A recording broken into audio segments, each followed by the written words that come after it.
God, you know. It's your dreams that make you free. You gotta make them happen, man. Dream, baby, dream.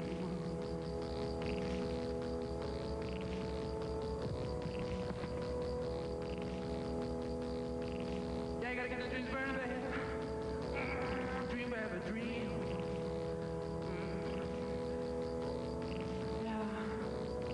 Yeah, hold on tight, baby. Yeah, hold on tight to light. Light a fire to your dream.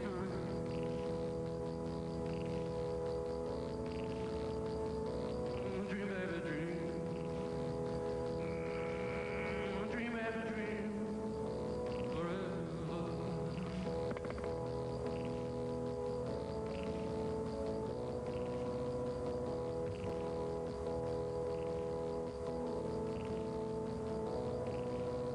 Hey, baby.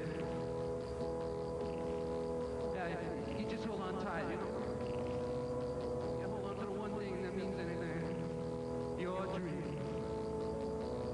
And keep it burning forever, baby.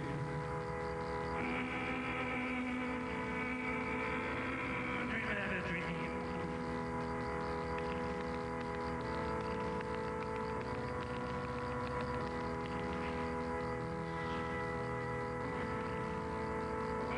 Come on, baby, dreaming.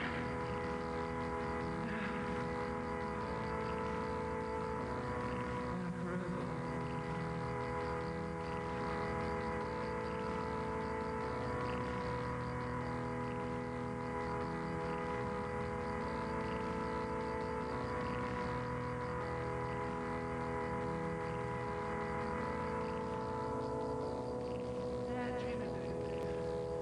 Yeah, dream forever. Dream, baby, dream.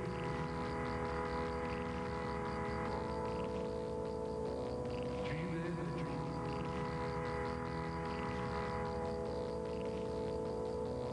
Dream, baby, dream.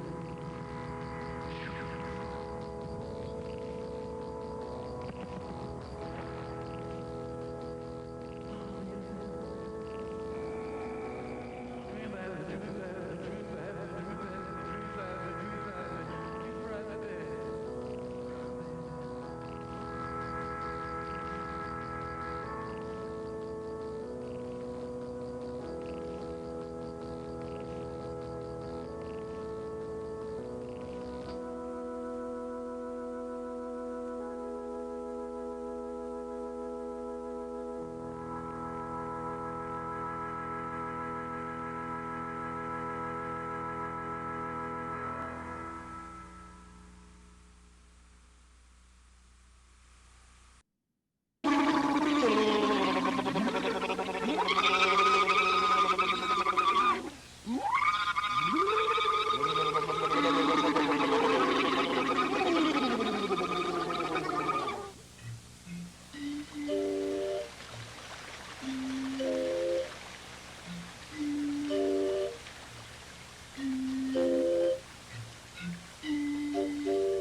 gastar dinheiro com sintetizador é besteira.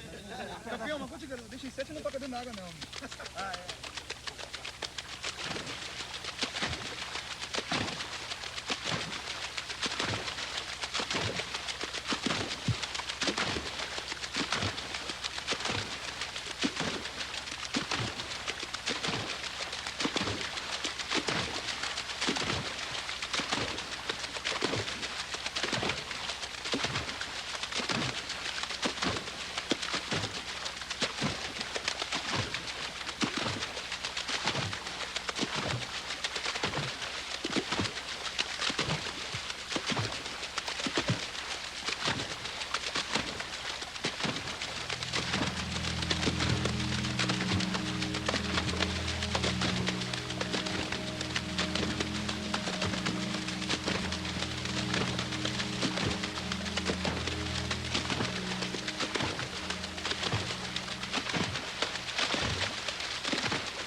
Alô? Alô, alô, alô?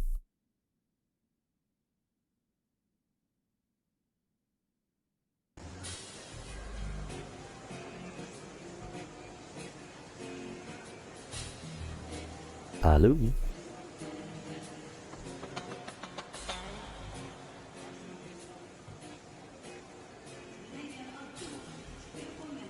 Alô? Hello, hello. What's up, everybody? Good to see you all. Happy Monday evening. Tofu, my cat was watching your stream just a little bit ago and she was purring so loud. It be like that. It do be like that. Listen, I have that effect, you know what I mean? I don't even gotta be on screen, you know? Love that. We love that. We love the feline members of the community. She likes your taste in videos, it seems. Listen, your cat has good taste. Hello, everyone. It is me, a literal block of tofu. How's it going? Good to see you. Happy Monday. We're back.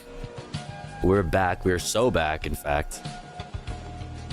We're very much back, and we're very much going to be getting into the news this evening. Let's fucking go. Let's fucking go. Her name is Bella, and she apparently has a favorite Twitch streamer. Bella starts with the same letter as based. So So for now on, the kitty will be known as Based Bella. Shouts out to you, Based Bella. We love you. How are you doing? I'm doing okay. I'm like, listen, I'm okay. I'm hanging in there. I don't know what else to say. Like, I'm hanging in there, I'm really hanging in there. I'd like to be on camera more. I think what to get to, without like getting too into it, you know what I mean? I need to update. I need to go like shopping. I need to like go get some new makeup. I need to like get, I need to like handle this dysphoria shit, man. You know what I'm saying? It's a lot easier just being a little block of tofu without a care in the world. But yeah, this dysphoria shit really be hitting. I fucking hate even the thought of like voice training and stuff, and like it's just, we talked about like where I'm at with voice training, like how it like makes me feel very when I like try, like right now obviously I'm just talking, which is what comes easiest, obviously, and it's like the easiest way. I don't know how to explain it. Like when I am worried about the fucking sound of my voice, it's hard for me to actually communicate with you, or to communicate anything, because I'm too worried about like not what I'm saying, but like how I sound saying it, and that shit fucking sucks ass. So I don't know. I need to these are all things that I do need to work on though, because as it turns out, we live in a society, right? And so much of how you want to be seen in said society and be treated and interacted with in said society depends on how you interface with it. You know what I mean? How in what way, you go about interfacing with it. In my case, I would like to be, not immediately assumed to be a dude everywhere constantly. You know what I'm saying? So part of that has to do with maybe me not boy moding all the time. Here's my gender is, my gender is girl who dresses like a boy all the time. Problem is when your like physical form resembles that of a boy more than a girl, you know what I mean? It's just like you're just a boy.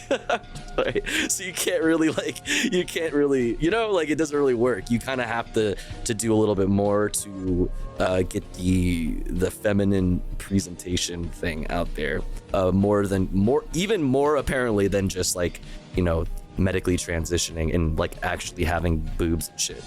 Bangs fixed that for me. I've talked about that. I definitely need a fucking haircut. You know what I mean? I might actually go shoulder length. I don't know, man. You're describing me. I mean, I know a lot of trans people feel me on this. I know that a lot of trans people feel me on this. That society thing sounds whack. That's what I'm saying, dude. Who decided, that whole thing? I cut bangs last night at 4 a.m. That's so fucking chaotic and me coded. Oh man, if I didn't have my roommates to stop me, I would have done that too.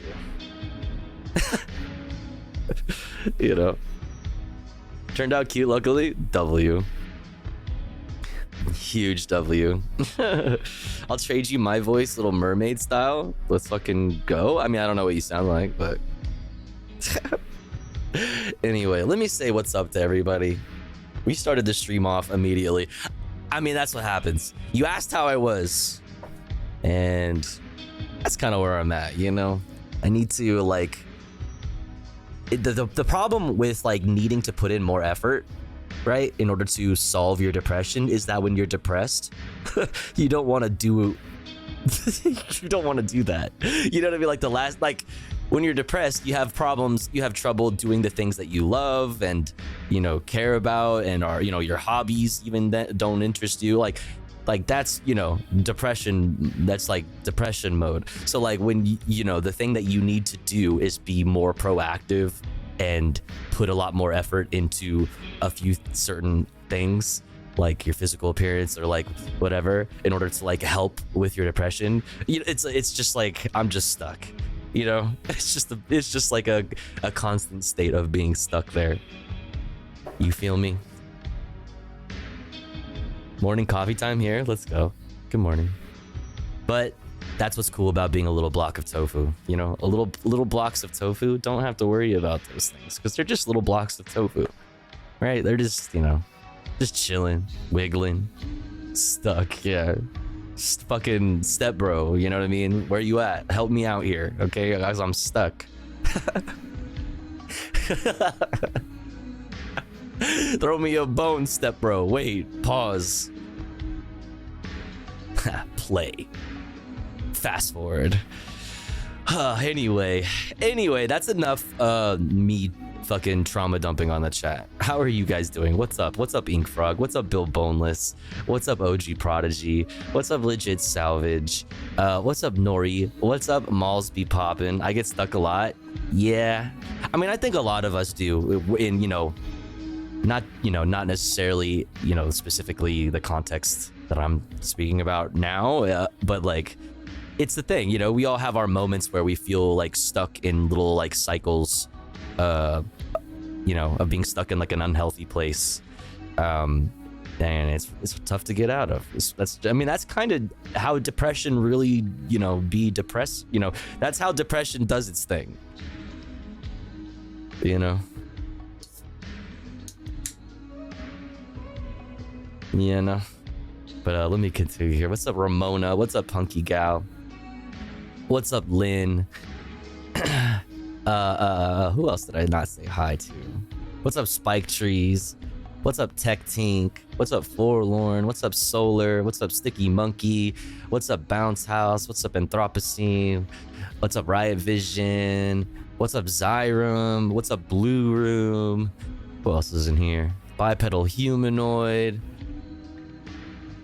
Your voice is beautiful. Thank you. I appreciate it. What's up, Torin? What's up, Dr. Skipper? What the fuck, Donnie? Frankie Ocean? Triple Z Sleeps? Paul Wall, Catboy Collector. What's up, Noonie? Let's go, baby. Good to see you, everybody. Good to see you. Enough about me. Let's talk about you. What's going on with you all? It's been a little bit. I mean, not since I've streamed. You know what I mean? Like my last stream was literally 5 hours or some shit like that. 35 hours. Fucking hell. But it's been a while since, you know, like a normal stream, because I didn't stream the last 2 days of last week, but I streamed like Saturday night and all day yesterday. You know, doing music content. But it's been a bit since we talked. How are you all doing? What's going on? I posted photos of the kitty in Discord if you want a little pick me up. Oh, link it in the chat so it's quick and easy for me because I'm lazy. Oh yeah, shouts out to my golden cap. Wait, it's been less than 24 hours. Yo, who is here? Who has the golden kappa? I got the golden kappa. Golden kappa, golden kappa, golden kappa, golden kappa, golden kappa, golden kappa. Let's go. I'm down to 150 pounds, which is close to my goal. Let's go. That's awesome. I love that. Golden kappa. Discord app detected. Cringe. Continue in the browser, bro. Okay, wait. Wait, isn't there a way just to send me like the photo? Why do I have to? That's weird. All right, fine. I'll just go into fucking... Fine, I'll actually go into Discord. There we go. Oh. That's Bella, right? Bella. That's Base Bella. Base Bella, fan of the show. Tofu head. Fellow Soviet Union comrade Cute. Cute.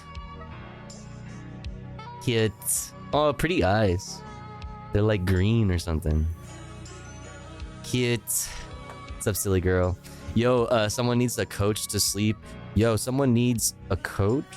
Oh, a couch to sleep in K-Town, LA?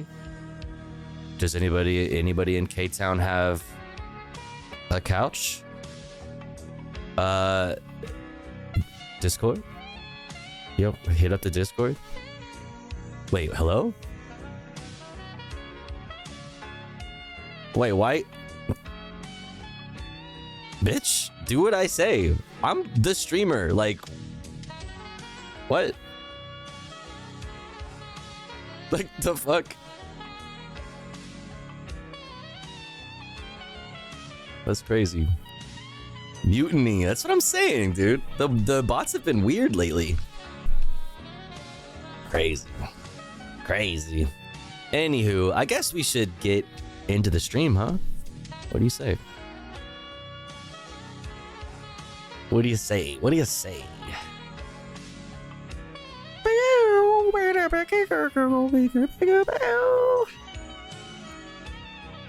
Anyways, shouts out to everybody who's got the golden kappa. Even if you don't have the golden kappa, thanks for posting up and hanging during the music streams on the weekend. They're a lot of fun. I enjoy them very much. I need to take my meds. Med check. Med check, med check. Let's see if this one wants to work. Med check. W. Da, da, da, da.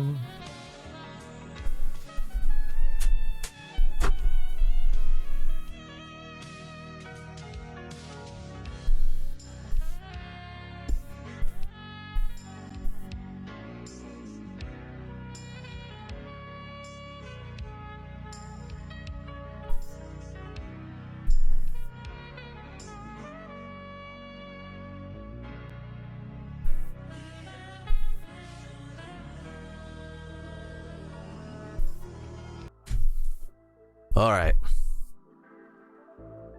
Music activated. Dun, dun, dun, dun, dun, dun. Let's get into it. Took them hours ago. Let's fucking go. Let's fucking go. W med takers. All right, I got my playlist here. Exclamation point watching in the chat if you would like a link to our playlist as well. I have a bunch of articles and stuff and posts, depending on how much time we have. If I, whatever I cover, I will share as we go over them. But let's start off with a little daily dose. All right, let's do it. Let's get into it. Hello everyone, this is your daily dose of internet. Ugh. I just ate a good meal. I don't want to throw up. Okay, let me sit down. I'll think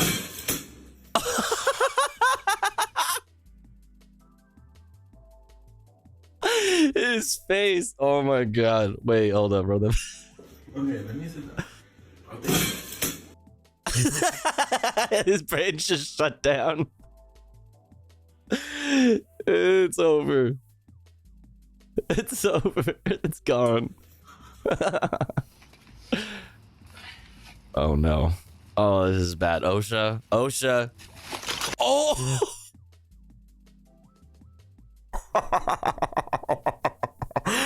Oh, dude. Worst fucking day ever. Oh god, I know that shit smelled bad too. I know that shit smelled bad. It looked like they work in a restaurant or some shit. I don't know.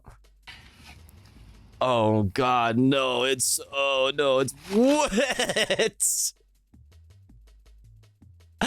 Oh, it's like all brown too. No, dude. Oh no, the liquid at the bottom, it's like, oh no. Wait, that's crazy. That's cursed as fuck. Wait. Oh, one more time. Touch it. This flight attendant discovered a loophole where he can call people trash without losing his job. You're trash? Oh, thank you. You're trash. You're trash.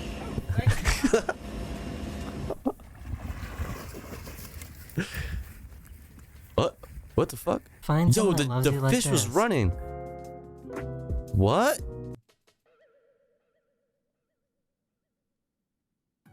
No. What is that? Is that a fucking rat? Loves you like that. What the fuck, bro? Yes. Bro, don't fucking make out with your rat on the fucking train, man. Can you do that somewhere else, sir? Bro, it's okay. Listen, it's got a little bow. I'm not gonna lie, that's adorable, okay? That's adorable, okay? What? You guys have to see what I found. Okay, that was a great noise. Oh, is that what he found? Oh my god, it's a pen! Could you... Oh! Someone lost their phone, That is actually awesome. so this guy held it up until someone came to claim it.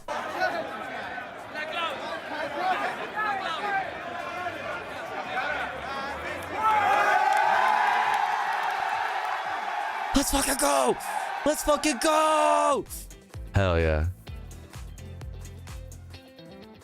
Oh, oh, oh, oh, oh! No, no, no!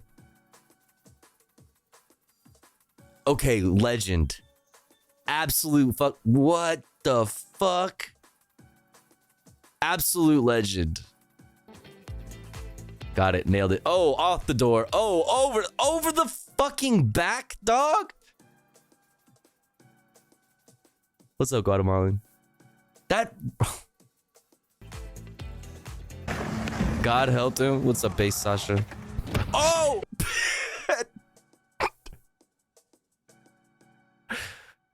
Wait, is that the trick? That was the goal? Like...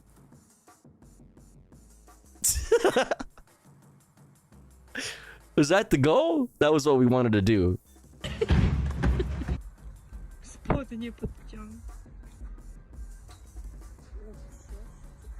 Oh, oh no, God didn't help him. God didn't help him. Where was his God then? Oh no. Oh. Wrong with this cat? Stop it.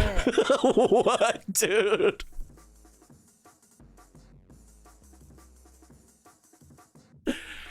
What? Whose cat?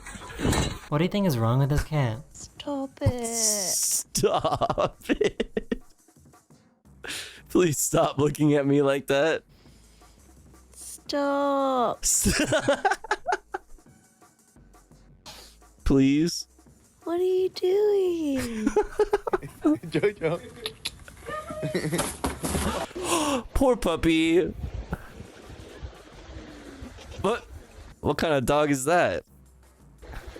This guy went to a sushi place and was only grabbing orange slices, so they overloaded the sushi belt with oranges. Really?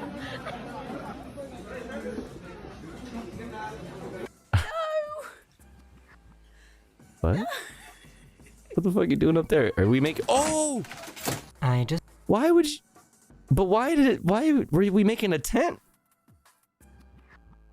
What just happened? found out that mosh pits are super friendly and inclusive to everyone. Hell yeah. That's fucking awesome. Okay, that's fucking awesome. That is fucking awesome.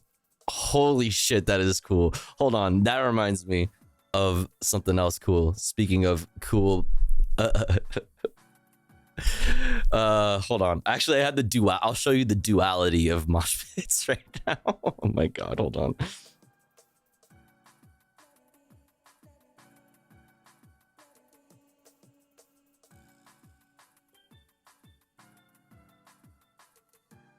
Okay, I got, let me cook. I'm cooking. All right, I'm cooking right now. Let me cook.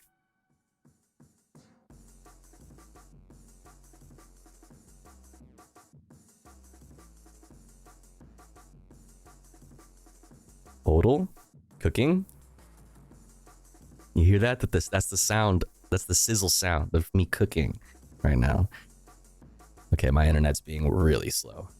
I'm cooking super slow right now. We're slow cooking.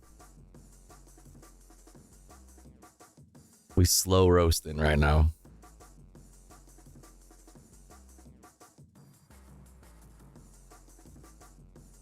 Okay, what the actual shit is happening with Twitter? Twitter, respond, please, for the love of fucking God. Twitter! Oh my God.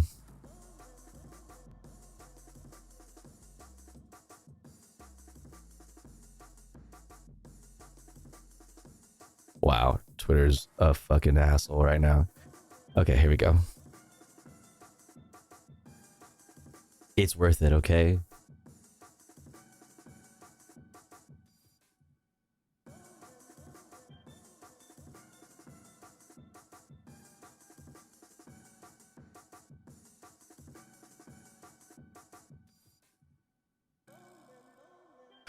Fuck, he unpinned it. No. Okay, fuck.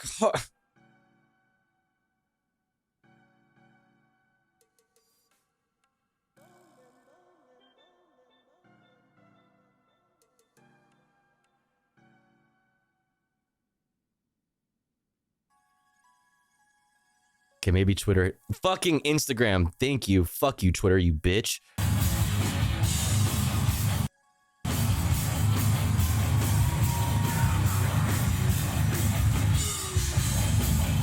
Dude. Let's fucking go. Hard as hell.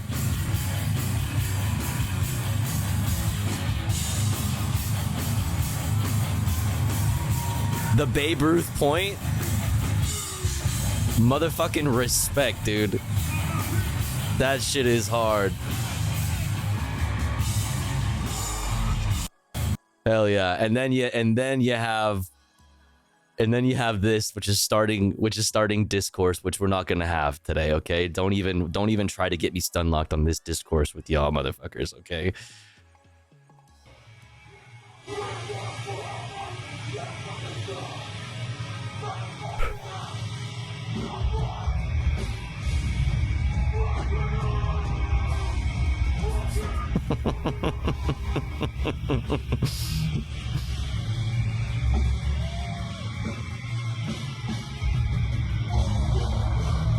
Oh, he's just, oh, and then he's kicking him. Oh, and then he's doing the same thing. Oh my God. Oh my God. Oh, Jesus. Oh, yeah. Like, see, like, there's, you know, this is the duality of like the hardcore pit. You know what I mean? Like, there's crowd killing, you know, because like you have to understand too. Everybody up front has been crowd killing. It has been jumping off the stage, and you know what I mean.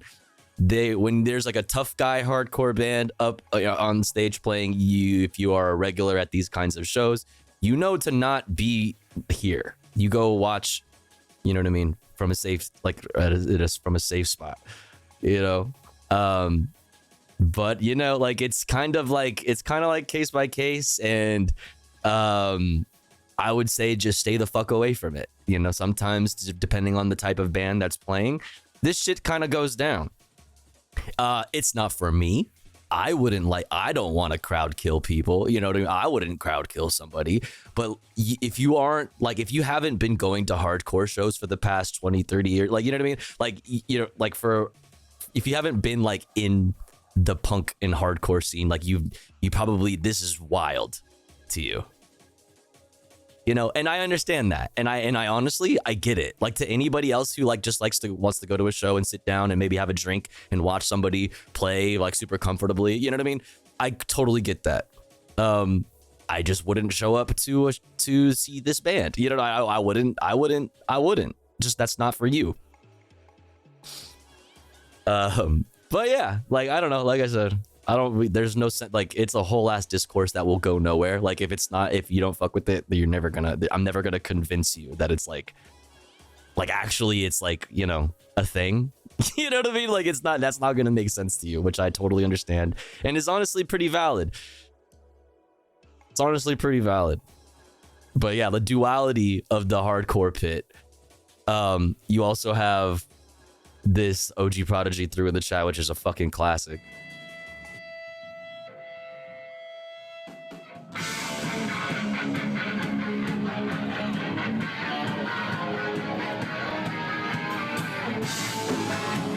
Yo, Stoutman. Thank you for 21 months.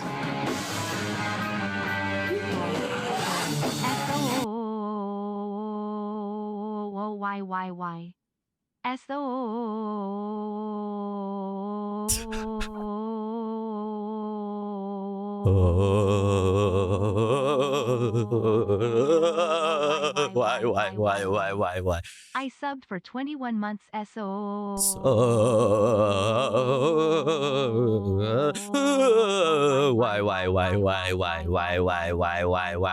Why? Tofu point. Yeah. Tofu point.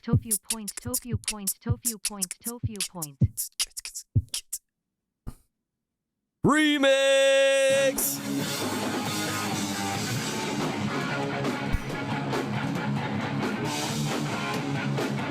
Injecting hormones as I watch this? Let's fucking go, baby. What the fuck is up, Denny's?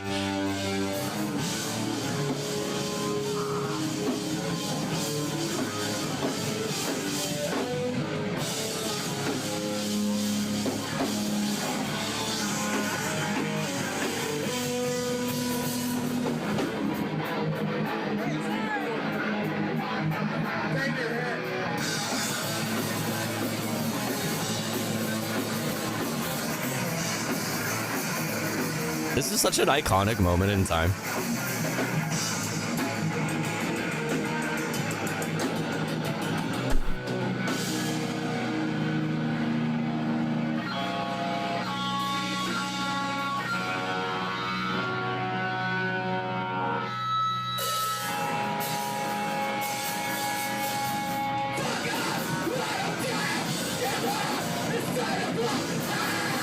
Did you go to the Santa Ana Denny's show, Tofu? Nah. You linked the long version? All good. It's only a few minutes.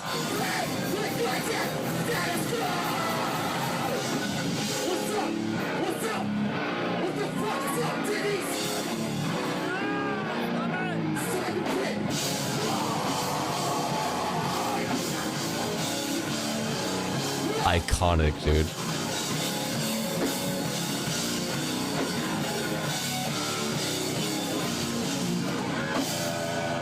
What the fuck is up, Denny's? Denny's? Let's run it back. This is sick. I just found out that mosh pits are super friendly and inclusive to everyone. Yeah, that's so awesome, dude. I fucking love that so much. Let's go! That's so hard. Huh? What? What?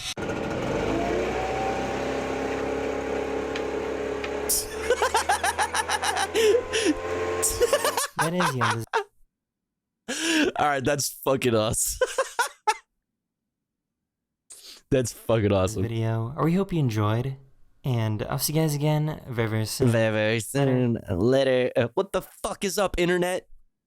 What the fuck's up? What the fuck's up, internet?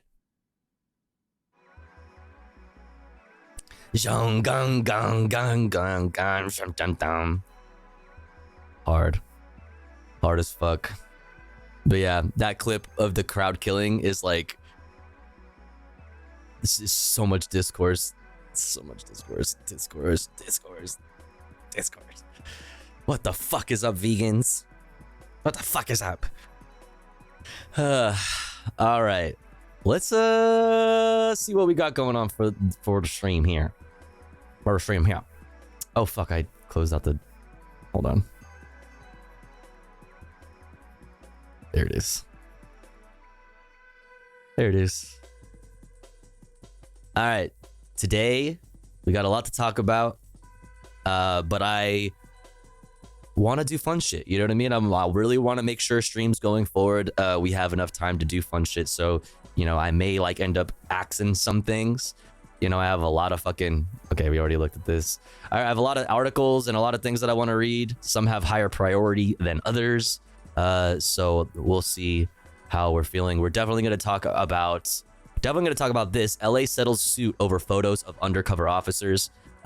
You may have been there for Brett Cinemarxism and I's podcast, What's Left LA, where we talked to Ben Camacho, a Los Angeles journalist who was the target of retaliatory lawsuits from the city of Los Angeles and the Los Angeles Police Protective League, essentially the LA police unions, for obtaining legally through a Freedom of Information request, legally obtaining photos and roster information for the entirety of the LAPD, but then gave the information, all the data that was given to them, to Ben by the LAPD, and the city approved it. Was handed over also to watchthewatchers.net and like Stop LAPD Spying Coalition, where it's published for everybody to see on watchthewatchers.net. So basically, a huge case against Ben Camacho and Stop LAPD Spying Coalition as retaliation, and the person heading the retaliation, excuse me, is Heidi Soto Feldstein, the city attorney, who is also under fire for ethics violations. So just corruption all across the board. So we'll look at this article from LA Times about it. We'll look at Ben Camacho himself, his statement. We'll look at Stop LAPD Spying's statement, and we'll look at this article from LA Times about the city attorney's ethics violations. Exclamation point watching for the links to the playlist. We have a bunch of international news. Yeah, you know what? Let's just get into the ad break now, and then we'll get into the headlines from Reuters, AP, PBS, and Democracy Now! If you want to avoid these ads, all you got to do is subscribe for $5 or for free with a Twitch Prime. Or if you're feeling generous and you have the means to, maybe consider upgrading your sub to a tier 2 or a tier 3 to get access to cooler Tofu Ghost emotes, or gifting a sub to one of our friends in the chat. We're starting the day off at 0 out of 25 for the daily sub goal. You can also throw bits or a dono my way in the form of a TTS as well. TTS and tips are cool because they go straight into my pocket. We'll be right back in 3 minutes. Don't you go anywhere. BRB. Oh, I'm seeing OG Prodigy in the chat without a sub badge. That's crazy. Also seeing OG Prodigy without a green sword in a chat is crazy also. That's also crazy. I'm seeing a bunch of unsubbed people like Nixon Plumber, a bunch of people. If you are one of those unsubbed people, say hi in the chat. Maybe somebody will notice you and shoot you a gifty. I'll be back in 3 minutes. BRB. Yo, thank you, Paul Wall. Thank you so much. Thank you. Very, very kind. Really appreciate it. Thanks for lacing up Prodigy. BRB.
All right, we're back.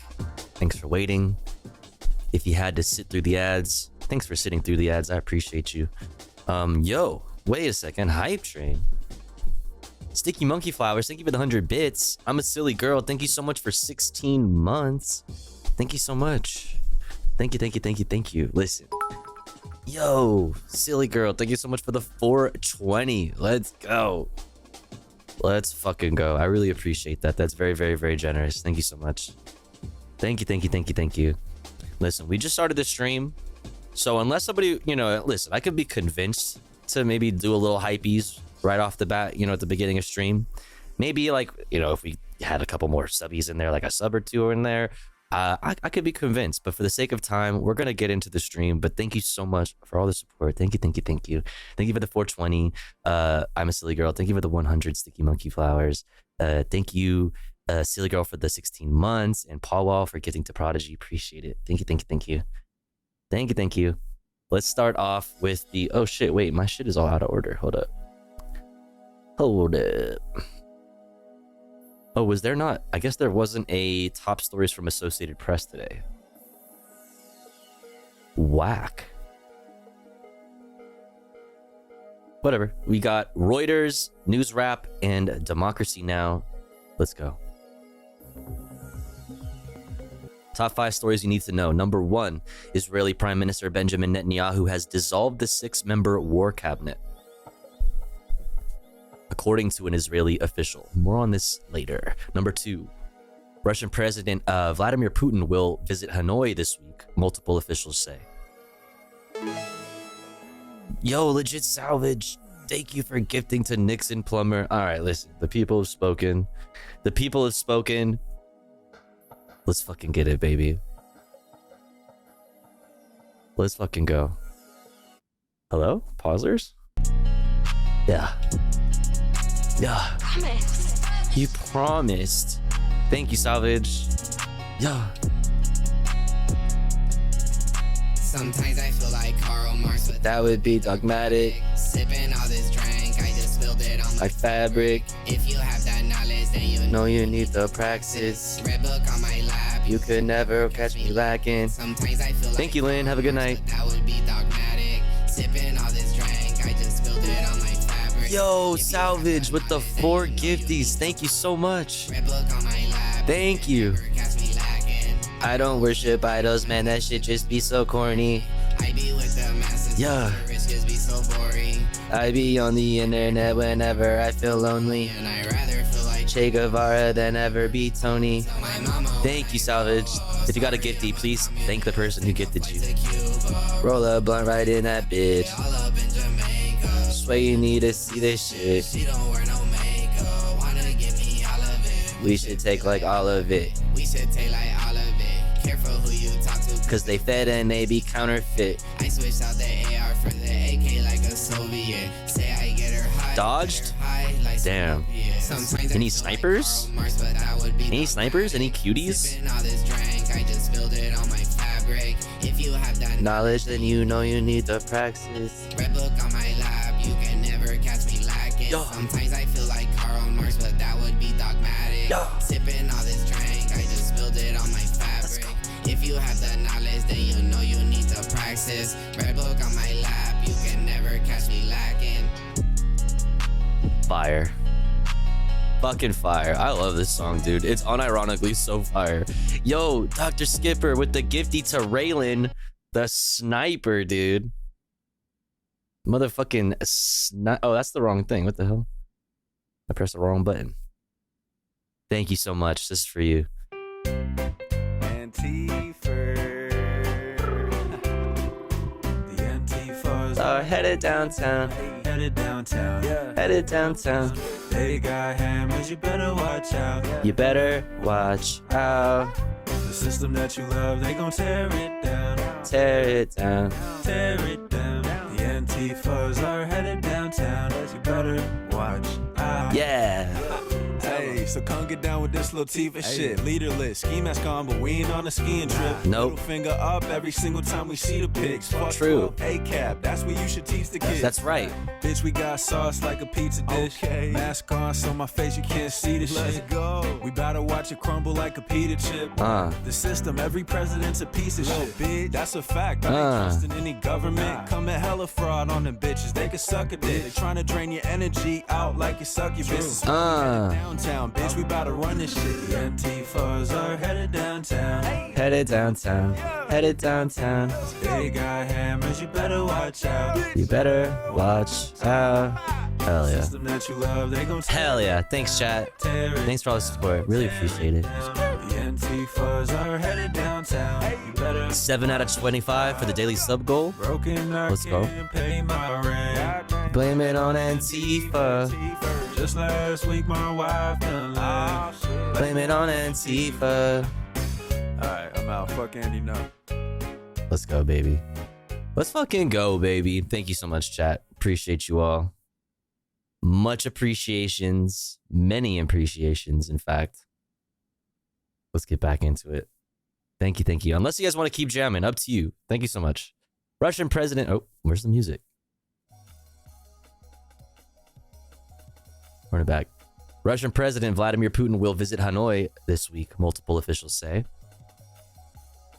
Highlighting communist-ruled Vietnam's loyalty to Russia and triggering a U.S. rebuke. Number 3. The U.S. is as many as 15 years behind China on developing high-tech nuclear power.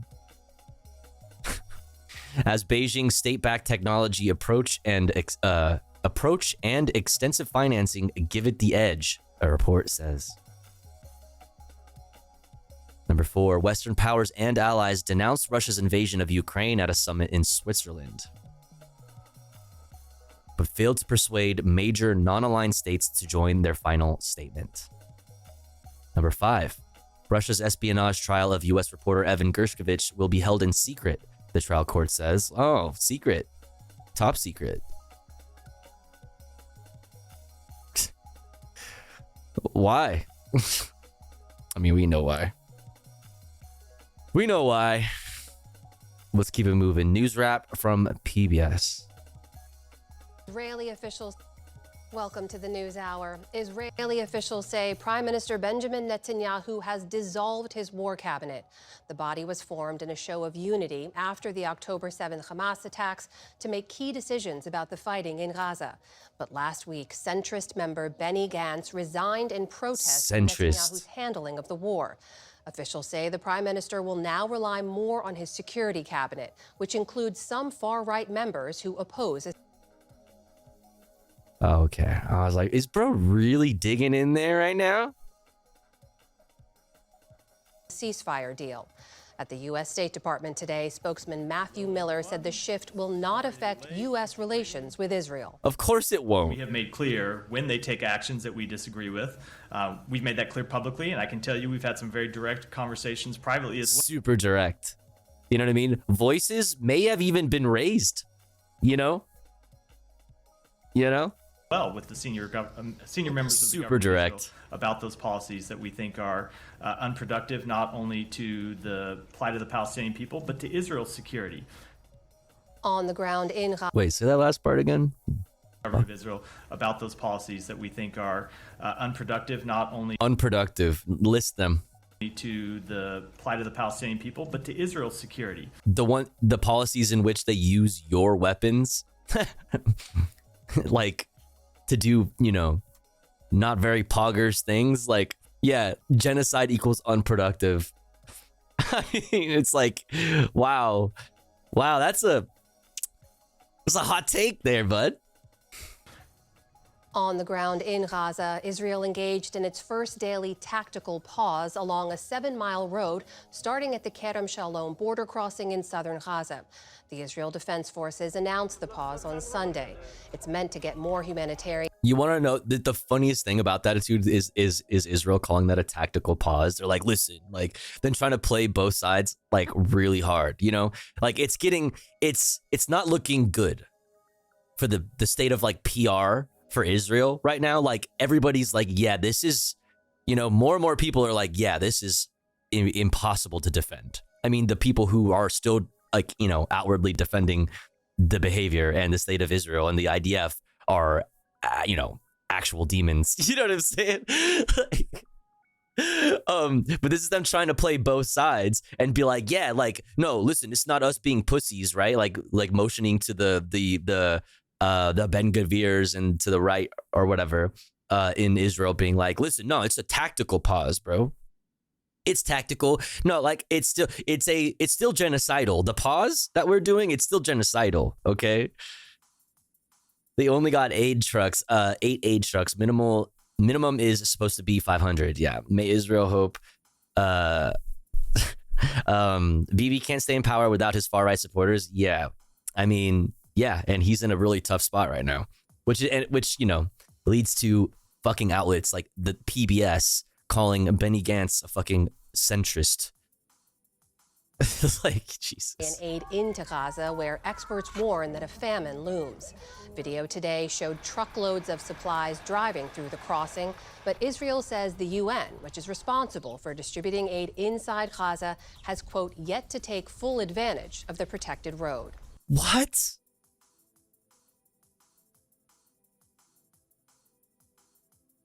Is it a protected road in the same way that the route that the World Central Kitchen workers were taking a protected designated road? Like, bro, fuck you and your protected roads, dog. Like, you think I trust you? Like, what?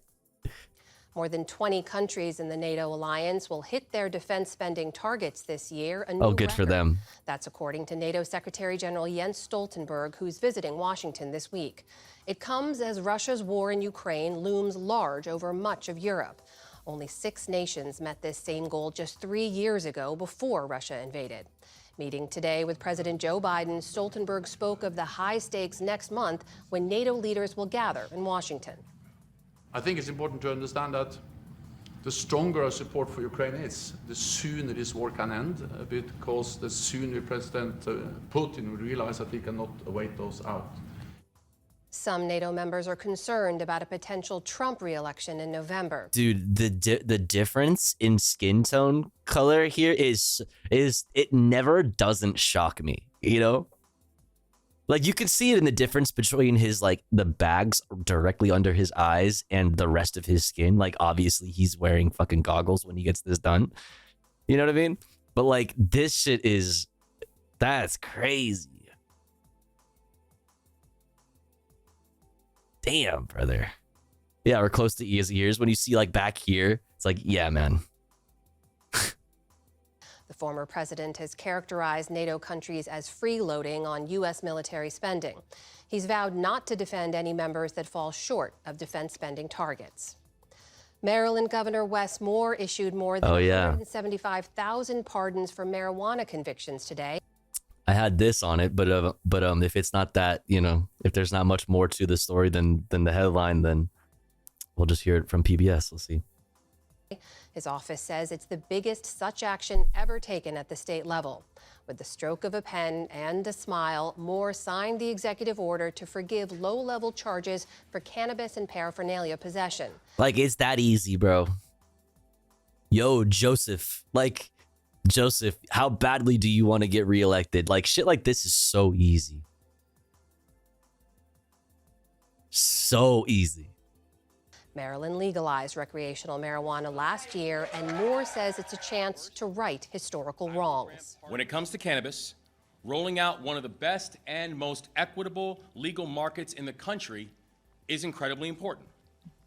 But that rollout must go hand in hand with pardoning past conduct, and Maryland is going to lead by example. Yeah, and you know what would be even cooler? If there was some kind of like voucher system for those who are like spending a bunch of time in prison for non-violent drug-related crimes, like selling marijuana, like being like a marijuana like dealer. People like that should get like fast track licenses to open up dispensaries. They should be getting loans that are paid for by the state to make up for, because like in the meantime, while they've been in prison or while they've been dealing with, you know, like poverty or like whatever, post-prison, like whatever, you know, rich white dudes have been buying into these industries like crazy, such as the you know, the state of California. So many people went to jail, but a bunch of fucking rich fucking yuppies just bought in to the industry the moment it became, you know, legalized recreationally. It's like, this only goes so far. Like, this is good. This is really good, actually. And the fucking president should be, the president of the United fucking States should be fucking taking note. But yeah, like I said, it still doesn't necessarily, this on its own, right all of the wrongs, because you still gotta like deal with the fact that some people have a leg up. They might have got out of, you know, had their records expunged. They might be able to get out of prison, which is really, really, really fucking good. But they're still gonna be behind everybody else who's already in, you know, bought into the business. Black Americans are more than 3 times as likely to be arrested for marijuana possession as white Americans, according to the ACLU. It's going to be dangerously hot for much of the Midwest, Mid-Atlantic, and Northeast this week. Already more than 70 million. It was hot today, dude. It was hot for me today. The summer nights are so beautiful. Once the sun starts to go down, you know, once it's like, you know, it's getting close to sunset time, the weather is so perfect. It's amazing. It's so lovely. But like 11:30 a.m. to like 2 p.m. fucking sucks. Fucking sucks, dude. We're under extreme heat alert. Climate change is going to be wild this year. Crops are going to fail in the fall. I'm calling it now. Yeah, I mean, shit, dude, there's so much to say about that. But I mean, I had this related. Wells run dry in India as scorching heat wave and poor infrastructure worsens water crisis. Like, yeah, dude. It's only going to get much, much, much worse on that front. Like when it comes to climate change, lack of infrastructure projects in response to climate change, and increasing national, like, you know, nationalist anti-immigration tendencies. It's not a good combo. Warm summer night is so energizing. Yes, right? It's just like, ugh, it's the best. It's the fucking best. Like, I have all my windows open right now and it feels so nice. Feels so nice. Only problem is when I have my windows open, like bugs fucking sometimes get in, even though it's like there's screens and everything. Somehow, like, there's always, I find, like, when I spend like a day or two with my windows open, you know, there's like magically a bunch of spiders in the house. It's like, oh, I wonder how they got in. You know what I mean? But yeah. Hey, we all had warning, but no, we kept fucking around. I mean, we spent the last, you know, couple fucking decades, like the last decade, just doing like halfway bullshit measures of like, oh, we'll make it so that like car companies need to be all electric by 2037 or some fucking dumb shit that is way past the time like threshold for where it's like too late to reverse the Earth's warming. We're past that point. Like right now, like I said, we need to be worried about fucking infrastructure and immigration. But we're just going in the exact wrong direction on both of those things. When I imagine LA in the summer at night, I always imagine Digweed's masterpiece, Global Underground 19 LA. I don't know what that is. Spiders are good. They kill other bugs. Yeah, but they're also scary, you know, like, you know, and then I have to do the thing where it becomes a whole mission where I have to like go find a cup and like a piece of paper or like a card or something like that to trap it, and then slide the card under the cup to safely seal it into the cup, and then walk my ass outside and let it fucking free. You know what I'm saying? And I also have to let it free, like, you know, a good fucking 10, 15 feet away from my fucking place, you know, because otherwise they're just going to come right fucking back. You know, the recidivism rate is crazy. If they live outside, they're good. If they live outside, they're good. If they're inside, they're dying. I'm sorry. I mean, I don't want them inside. You know what I mean? Like, listen, I don't want them inside. They should go outside. they should do their thing, not where I'm at.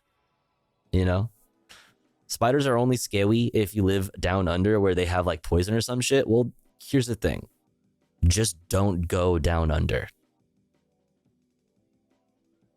Easy. Sorry, fucking Bleak and Classic Banana Milk, and I know we have like a few other Aussies. Sorry about that. You know, I won't be hitting the bush anytime soon is all I'm saying. Like, I just won't be going into the bush. If I'm in Australia, which I would love to go to Australia, I'll be staying my ass in the city. Thank you very much. Bad advice, always go down. Hey, yo. That's phobic somehow. It might be. It might be racist against Australians. You just need bug spray. But is there when you have spiders the size of fucking lobsters and shit, like, and you can hear them walking because they're so big, what does bug spray do? You know what I mean? Like, when you say bug spray, do you mean like bear mace? Like, you know, like I live in the city, but I see spiders more than at my bro's farm. Well, then, you know what? Maybe Australia is just not for me then. Maybe I just don't go to Australia then. I don't know. Like, maybe it was unrealistic for me to say that I would like to visit Australia someday. What's up, Meowsies? Anybody have some pants for Meowsies? Fucking all exposed in here. That's crazy. Spiders go fast and it worries me. They should know and just stay outside. That's what I'm saying. It's like, listen, it's your fault that like you are in my space. Like, why did you do that? I'm gonna capture you. Now I'm gonna wrangle you and fucking take you outside. Fake vegan? Did you just hear what I said?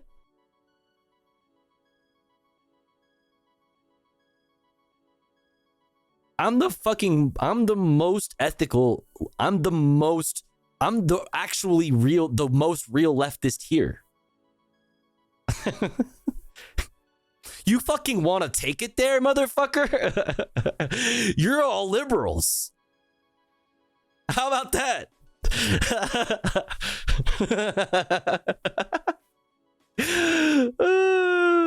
Wow, yeah. How do you like that? Yeah, that's how it feels. That's how it feels. Listen, I didn't want to take it there. It's not my fault. That's crazy, dude. Anyway, did we finish this video? Not yet. Stop stun locking me. Today, and the National Weather Service estimates that more than 260 million Americans will experience temperatures above 90 degrees this week. Some of those could be record highs, including in New York City. We want to be clear, this is extremely hot for June. And New Yorkers should not. Oh, motherfucker. I have some shit for this guy today. Listen, if we have time, I have fucking New York news for my East Coasters, for my New Yorkers in the chat. I know we have a few. I got some news for yes. This right here. Well, okay, we have a few things here. One, Brooklyn's bling bishop sentenced to 9 years in federal prison for fraud. This is like fucking... This is Eric Adams' fucking friend. Okay? Member of his like team and shit. All right? So we're going to talk about that.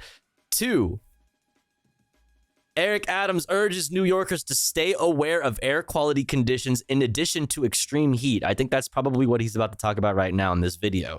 But the gall of New York City Mayor Eric Adams to warn people about air quality and then push to ban masks, which is one of the best tools for protecting people from bad air quality. Like, how many studies have we done?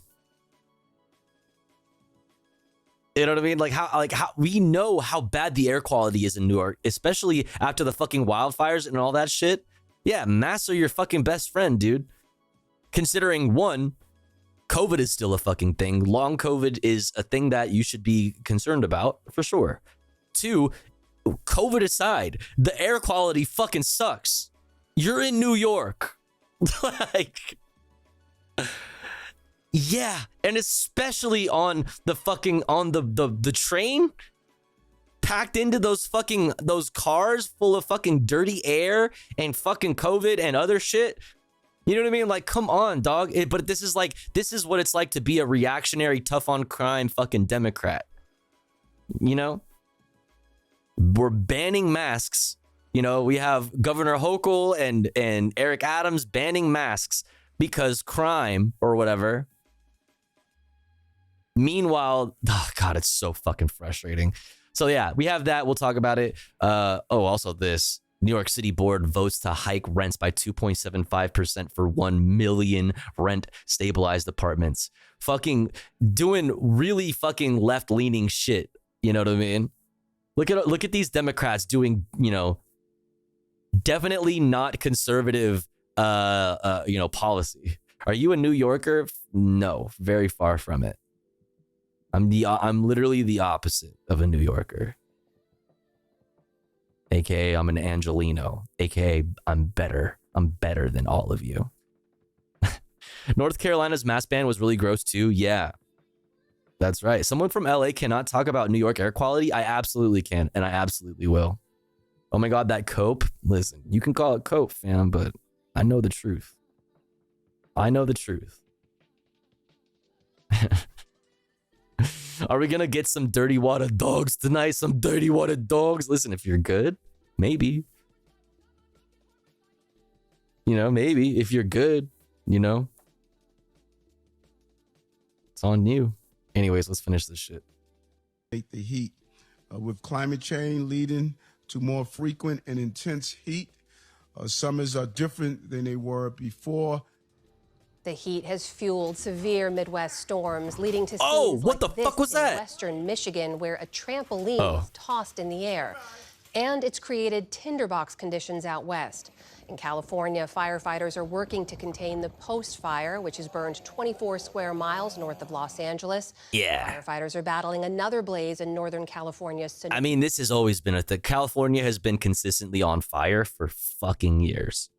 Like, for fucking years, but it's getting worse, which, like, it's crazy to, like, when you see, like, when it gets peak fire season, to think that, like, it could ever get worse is, like, wild, but it does. It will. Wine country. It was 20% surrounded today after burning nearly 2 square miles. Yo, Meowsies, thank you. A judge has temporarily halted a Biden administration rule expanding For a year. Title IX protections for LGBTQ+ students in 6 additional states. The preliminary injunction applies to Kentucky, Indiana, Ohio, Tennessee, Virginia, and West Virginia. Last week, a different judge blocked the rule in Louisiana, Mississippi, Montana, and Idaho.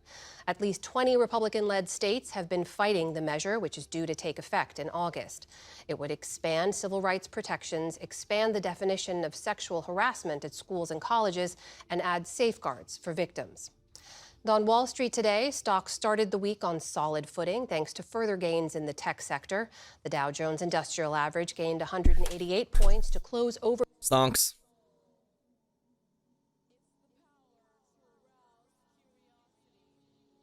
Walter and Sophia Kai break down the latest political headlines. Political headlines? All right, Democracy Now! Welcome to Democracy Now!, democracynow.org, The War and Peace Report. I'm Amy Goodman. The United Nations warning more than 50,000 Palestinian children in Gaza require immediate medical treatment for acute malnutrition. In a statement, the UN Agency for Palestinian Refugees said the situation in Gaza is catastrophic as residents continue to face desperate levels of hunger. Muslims across the world today are marking the holy day of Eid al-Adha, but it is a day of mourning in Gaza, where the death toll from Israel's war has topped 37,300.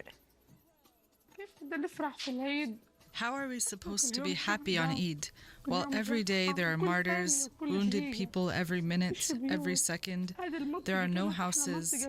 This area used to be the best area in Khan Yunis. Now it's all destruction and rubble. Now our biggest dream is to live in a house. There are no houses and no life. Life has been diminished.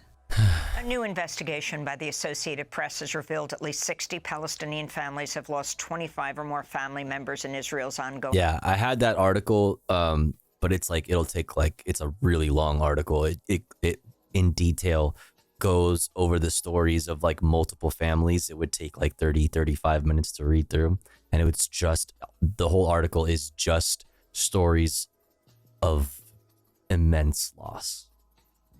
Like specific stories of specific families who have lost, who have been wiped out, like whole families, entire families, whole bloodlines just gone. A good article on a horrible subject. Yeah. war. In some cases, entire bloodlines of families have been... Yeah, well, let me find it for you.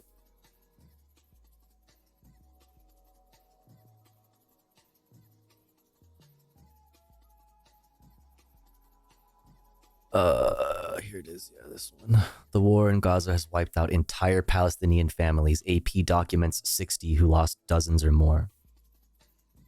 Just like, how many times have we heard from somebody, you know, on the news or wherever, that has lost more than 30 family members?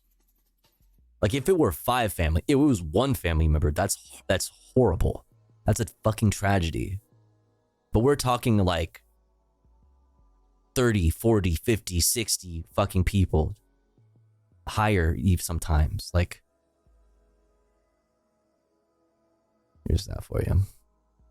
Killed. AP highlights the story of Yusuf Salem. 173 of his relatives were killed in Israeli airstrikes in December. Okay, 173? Do you see what I'm fucking talking about? Like, I didn't even... The numbers that I just dropped didn't even fucking come close. What did I just say? 30, 40, 50, 60, fucking sometimes more?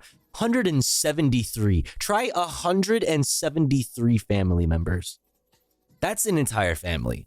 Like, I don't even keep up. I don't even, you know, keep in contact with that many, nowhere near that many members of my family. That's like, that's everybody. That's a whole fucking family tree. About 100 more members of his family have died since then. Yusuf Salem told the AP, quote, "My uncles were wiped out totally. The heads of households, their wives, children, and grandchildren," unquote. In more news from Gaza, aid shipments are no longer coming in by sea to Gaza. The U.S. military's temporarily removed the pier it just built due to rough seas at the cost of over... Damn, that's crazy. If only there were land routes. If only there were a way to land planes and take off in Gaza. You know what I mean? If only there were land corridors that you could just drive through, you know? If only. Man. $300 million, the building of that pier. And then remember how they were like, try to be like, actually, it didn't end up being that expensive. You will all be delighted to know that the deficit, you know what I mean, that we all care so fucking much about, was not really that much, you know, that greatly affected, okay? This comes just over... Like, fuck you, man. Oh, wow, didn't cost that much money, thanks. So how much money did it cost to create the situation that required the pier? That made you think that a pier was necessary, you know? This whole fucking debacle, this whole thing that's going on that made you think that, you know, you definitely need a pier to bring humanitarian aid into the region, into Gaza. Like, how much did all of that cost you? Like, fuck you and your cost of the pier. How much did it cost you to support the fucking country that made this whole mess? Like, what an insane thing. To like get up in front of a podium in front of a bunch of press and be like, listen, it wasn't even that expensive, you guys. Like, Are you shitting me? A week after the pier was reattached after the first pier was damaged in a storm. Meanwhile, on Sunday, Israel announced it would pause attacks along an aid route in southern Gaza during daylight hours, but the head of UNRWA says operationally nothing's changed in southern Gaza. Israel's announcement came a day after fighters from Hamas killed 8 Israeli soldiers in Rafah in an ambush. Israeli Prime Minister Benjamin Netanyahu has dissolved Israel's war cabinet following the recent resignation of former military chief Benny Gantz. This comes as mass protests continue in Israel, calling for the government. Democracy Now, like the lone news outlet not referring to Benny Gantz as a centrist. And also like saying centrist like it's a compliment, you know? To support a ceasefire and hostage deal and for new elections. Tens of thousands of people protested in Tel Aviv Saturday. Several groups have vowed to intensify their protests by launching what they call a week of resistance. They are all Hamas. All of these people, Hamas. Here in the United States, Democratic Congressmember Ro Khanna of California has announced he'll join other lawmakers and boycott Netanyahu's upcoming speech to bare minimum, but let's go. Congress. The Biden administration's placed sanctions on a far-right Israeli group that's been attacking Gaza-bound humanitarian aid trucks in the West Bank. In May, members of the group Tsav 9 set fire to 2 aid trucks and looted the aid aboard the trucks. In other news from the occupied West Bank, Norway's foreign minister has warned the Palestinian Authority could collapse in the coming months due to a lack of funding. In a 6-3 ruling, the U.S. Supreme Court... Oh, what a fucking mess, dude. This is all by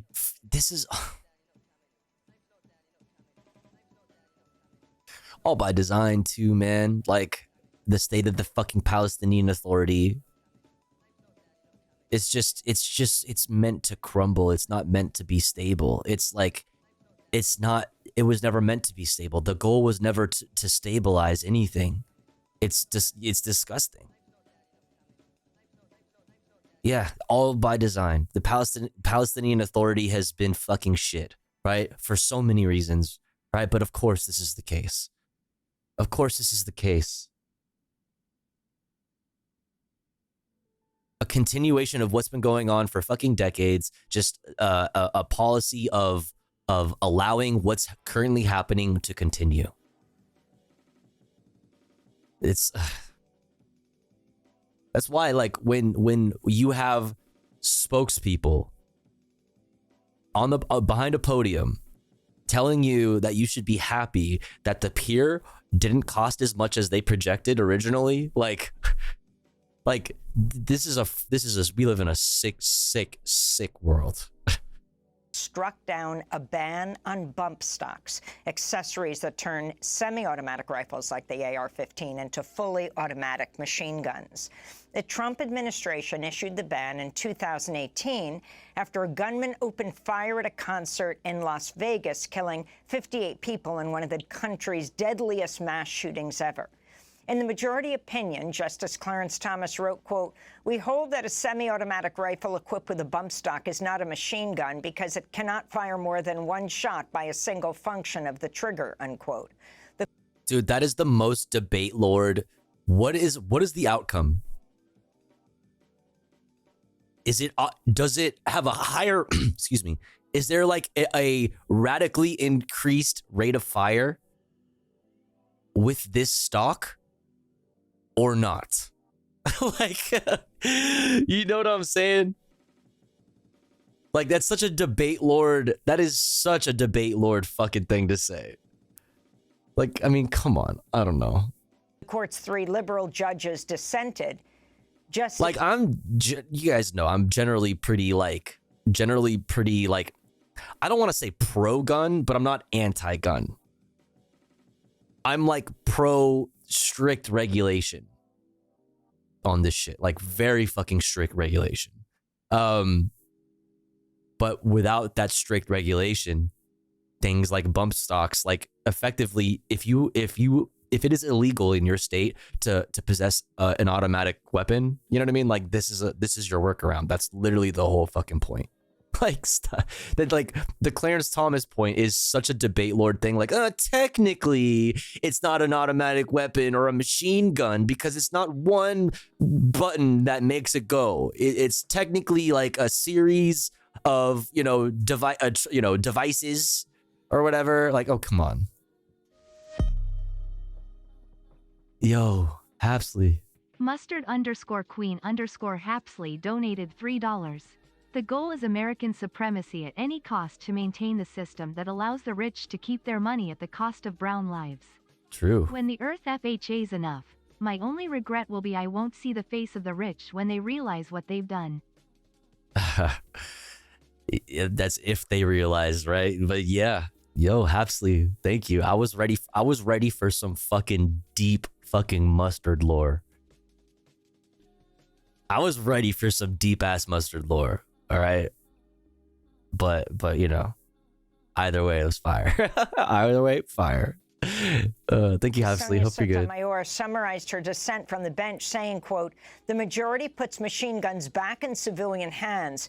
When I see a bird that walks like a duck, swims like a duck, quacks like a duck, I call that bird a duck," she said. Survivors of the 2017 Las Vegas massacre decried the Supreme Court decision. Going to let our children continue to die. That's my biggest push, is that as an adult, I am stuck with this trauma and this fear for the rest of my life. My children should not have to live this way. We don't have to live this way, and we don't have to die this way. In related news, a gunman in Rochester Hills, Michigan, opened fire at a splash pad on Saturday afternoon. 9 people were injured, including 2 children and a pregnant woman. The victims ranged in age from 4 to 78. Jesus. A semi-automatic handgun was found at the scene. The suspected gunman was later found dead from an apparent self-inflicted gunshot wound. The shooting occurred in the same county as the 2021 mass shooting at Oxford High School that left 4 students dead.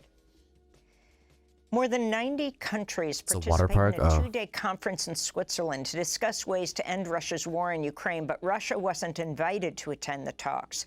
Most of the countries attending signed a joint communiqué stating the, quote, "territorial integrity of Ukraine must be the basis of any peace deal." Ahead of the talks, Russian President Vladimir Putin put forward his own ceasefire proposal that involved Ukraine dropping its ambitions to join NATO and to hand over areas of Ukraine. Did Putin get, like, a hair transplant? He looks like he has more hair today. And like he's put on weight or something. He looks different here. Clone? What do we think, chat? Wait, but for real, he has more hair. Prodigy and Catboy on fucking the same timing. Literally one after the other. Yo, Hapsley. Mustard_Queen_Hapsley donated $3. Also, Mustard Fact of the Night. Okay. Did you know that French's collaborated with Skittles in 2023 to make mustard-flavored Skittles that were only available on the French's website? No my way. My second biggest regret in my life will forever be not buying some. Ew. Are they still like candied though? Do they have like sugar and shit on it? Ew. Mustard Skittles, bro. No, you're lying. That's too far. Mustard Skittles is not something I'd ever thought I'd type in to my fucking browser. French's mustard Skittles. Oh my god, you weren't lying. And people are reselling them. No way, dude. Chat, for the low price of $136.80, you can have some mustard flavored fucking Skittles, I guess. And it'll come to you in a bubble mailer like this. Somebody saved the bubble mailer.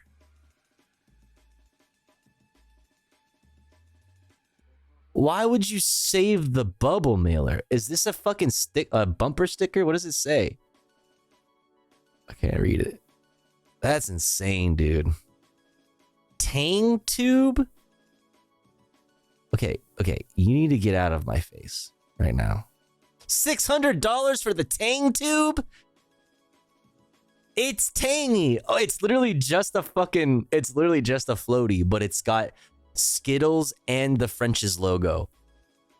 Wait, what are the parent companies for both French's and Skittles? Are they both Nestle? Oh God. Wait, who owns Skittles? Skittles owner. Mars. Okay, Mars Incorporated owns Skittles.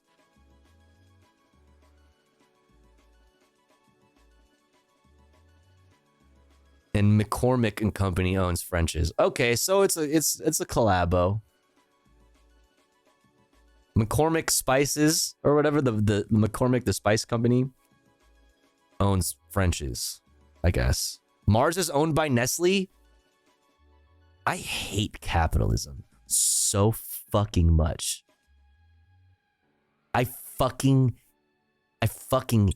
detest. What? Are you serious? Okay, Mars Incorporated owner. You just got to keep doing this over and over again. Who owns Mars Incorporated? Is Mars Incorporated owned by Nestle? Mars Incorporated, NASDAQ, is a privately held company owned by the Mars family, making the family one of the wealthiest. Oh, it says it's owned by Mars.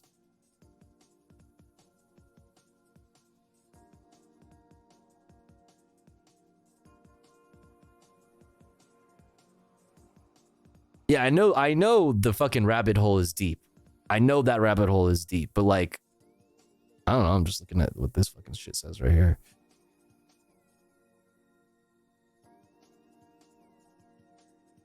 Veterinary services? What? Formerly M&M/Mars. Owner, Mars family.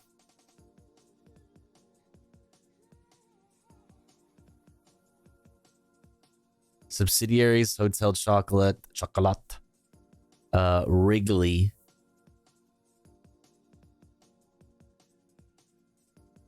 But I mean, we could look at like let's see, just if you guys want to know how fucked up this shit is. Nestle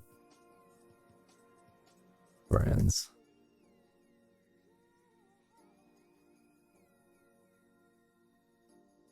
List of Nestle brands.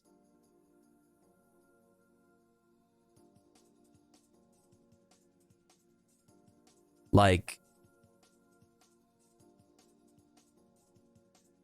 it's, you know, it's kind of fucking insane. That, like, bruh. Yeah, Procter and Gamble. Yeah, there's all these, like, these big parent companies. You got, like, Kellogg's and stuff, which actually Kellogg's might be under Nestle. I don't fucking know. It's not very poggers, you guys. What's up, Melanie? Johnson & Johnson, yeah. Yeah. All right, anyways. Why does he have so much hair? Like, seriously, though, did he gain hair? Or is he doing the, like, the comb-over effect? I don't know. Whatever.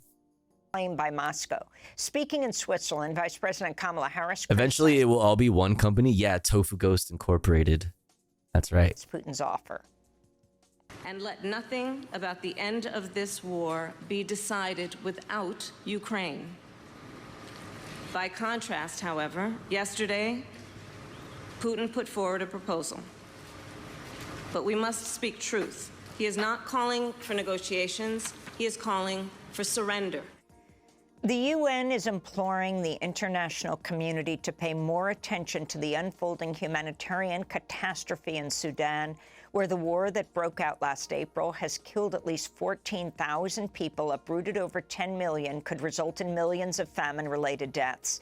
Humanitarian groups project 750,000 people could face catastrophic food shortages by September, while some analysts say the death toll could end up in the millions. This comes amidst ongoing deadly battles in El Fasher as the Rapid Support Forces tried to seize the last city in Darfur outside its control.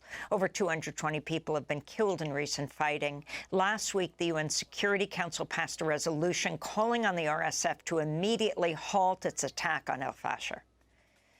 In France, leftist parties announced a new alliance ahead of snap elections later this month. French President Emmanuel Macron called the surprise June 30th vote after suffering a major defeat to the far-right National Rally at the EU elections. Leaders of the newly formed New Popular Front joined mass protests against the rise of the far right in Paris Saturday, vowing a complete break with Macron's policies. The actual left, it's a coalition party. So there are like fucking tons of parties. Like us Americans, this might be hard to understand, but like for my fellow Americans, in France they have hella parties. There is like a left coalition. I don't know how much of like what I don't know, to be honest, off the top of my head, like what parties that specifically makes up. The right is making alarming increases in Europe in general, yeah, which is why coalitions like that are definitely necessary. But like I said, I don't know what parties make up this this like left coalition of left parties. Is the key to fight against the extreme right and to beat the extreme right. We say regularly that the European elections mark the after Macron period. The United States is driving a global surge in spending on nuclear weapons. The International Campaign to Abolish Nuclear Weapons reports global spending on nukes jumped 13% to over $91 billion last year. The United States spent over $51 billion modernizing its nuclear arsenal. That's more money than all of the other nuclear nations spent last year combined. South African President Cyril Ramaphosa has been re-elected for a second term after his African National Congress managed to put together South Africa's first coalition government. The coalition includes the Democratic Alliance, the ANC's longtime rival. The ANC suffered a major defeat in the recent election when it lost its majority in parliament for the first time since the end of apartheid 30 years ago. Reuters has revealed the U.S. military ran a secret anti-vaccination campaign. I was going to talk about this last week, but then I ended up not being able to stream. This fucking story, dude, is insane. Like, hatred for China over everything. You know what I mean? This shit is insane, dude. Like, hatred for China literally comes before everything at all, period. During the pandemic in the Philippines and other nations in an effort to sow doubt about COVID vaccines made by China. Like, the vaccines are fine. They're good. You know what I mean? Like, it's a vaccine, you know? It's just that it's China. So like, ooh, you know, it might make you gay. You know, it might make you gay, a gay autistic. The Pentagon campaign began in 2020 under Donald Trump and continued into mid-2021 after Joe Biden took office. The Pentagon set up numerous fake social media accounts on multiple platforms to target audiences in the Philippines, Central Asia, and the Middle East. Yeah, and you know what's fucked up? How many Filipino people fucking died because of it? How many Filipino people took the fucking, took that disinformation, from the United States government, that disinformation seriously, and didn't get vaccinated because it was a Chinese vaccine and fucking died? Or suffers from long COVID or, whatever. Like, how many? How many people fucking died in the Philippines because of American propaganda? It's crazy. It's fucking crazy to me how many Filipinos love the United States. You know what I mean? And think of the United States as liberators and shit. It's fucked. It's fucked. The campaign also aimed to discredit masks and test kits made in China. One military officer involved in the campaign. Yeah, absolutely, absolutely. Not just Filipino people, brown folks everywhere. A lot of my Mexican relatives back home didn't vax because of the propaganda and nearly died or died. Yeah, yeah. Told Reuters, quote, "We weren't looking at this from a small price to pay for global hegemony." Right. Public health perspective. We were looking at how we could drag China through the mud, they said. A judge in Missouri has overturned the conviction of a woman who spent 43 years in prison for a murder she did not commit. 63-year-old Sandra Hem is believed to have been jailed longer than any other woman who was wrongfully convicted in the United States. Jesus. She was convicted of killing a librarian in 1980 solely based on self-incriminating statements she made to police at a time when she was a patient at a psychiatric hospital where she was being treated for auditory hallucinations and drug use. Do you... God, fucking fuck. This is why capital punishment needs to go, period. This is why capital punishment is so bad. 4% of Americans on death row end up being found posthumously innocent. 4%.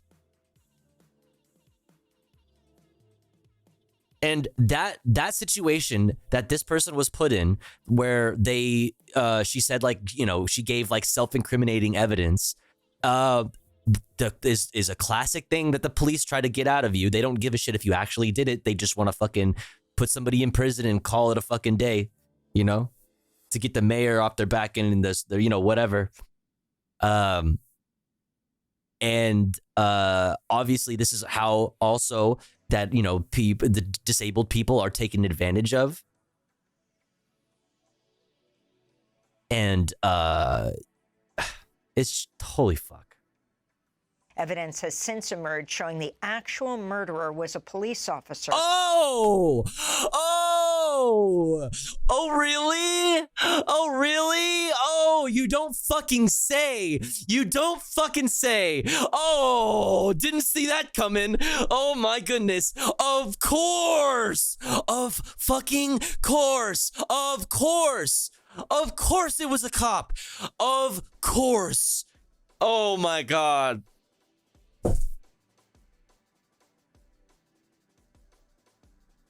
Of course it was a fucking cop.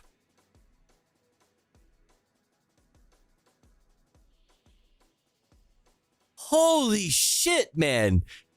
Of course. Oh my God, dude. You can't make this shit up, bro. Oh my, I am so angry right now. Oh. You can't reform this, chat.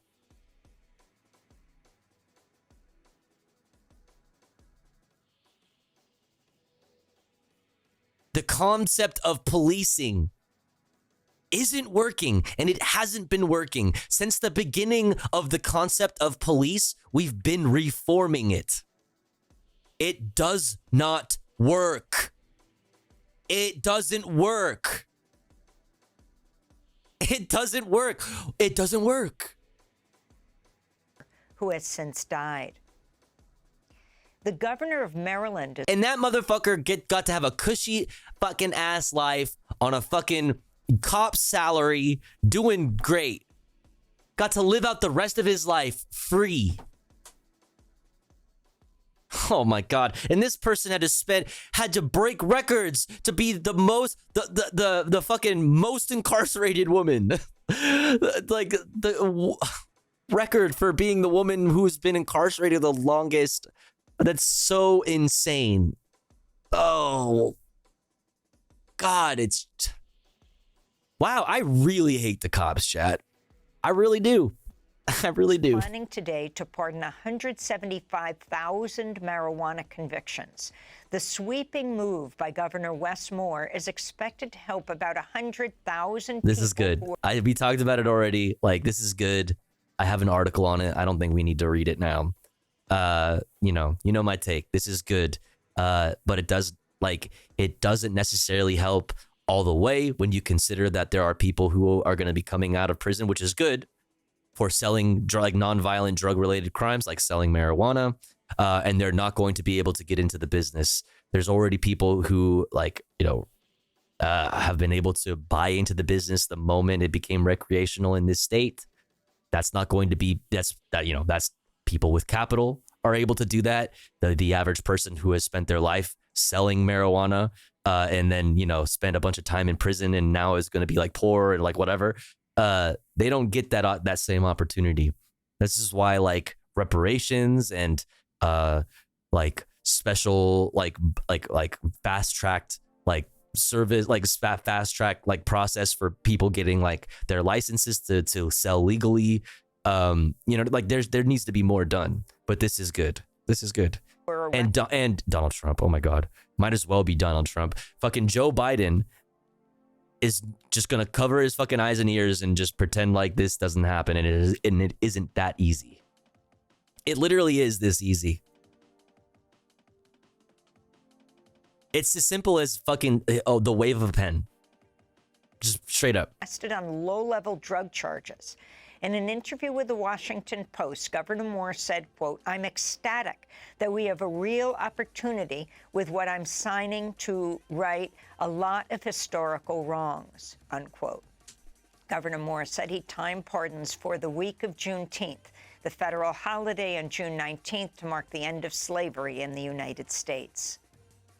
The U.S. Surgeon General is calling on Congress to require social media platforms to include warnings stating that their apps can cause, quote, significant mental health harms for adolescents, unquote. In an op-ed for the New York Times, Dr. Vivek Murthy wrote, quote, "Evidence from tobacco studies show that warning labels can increase awareness and change behavior." Is there actually evidence for that? Like, I don't know. I mean, he, it's the Surgeon General, right? I guess. Like, I don't know. Like, is that true? Like, do the warning labels actually help? Surely warnings will help. I mean, I don't know. I feel like my gut my gut tells me that the warning signs don't do shit. Like, people, even in like countries where they literally put pictures of like, decaying teeth and like people's fucking like a hole in somebody's throat or whatever, like shit like blackened lungs. Like even in countries where that is the case for the packaging of cigarette products, motherfuckers still buy that shit. Like, I don't know. Sorry, chat, I can't watch Tofu because I'm mentally ill. What? I mean, all the other laws might have had something to do with it too, plus the cost increase in my country. Some single file lines. Climate activists in Europe are denouncing G7 leaders for not doing more to address the climate emergency. During the recent summit in Italy, G7 leaders committed to accelerating the transition away from fossil fuels. Activists with the group Extinction Rebellion chained themselves together in Bari, Italy. We call for this voice to be heard, that of the animals that are disappearing, of the biodiversity that is dying, and also of the people who are living in the front line of the eco-climate crisis. Because international forums such as the G7 are not taking concrete action. Instead, they're going in the opposite direction.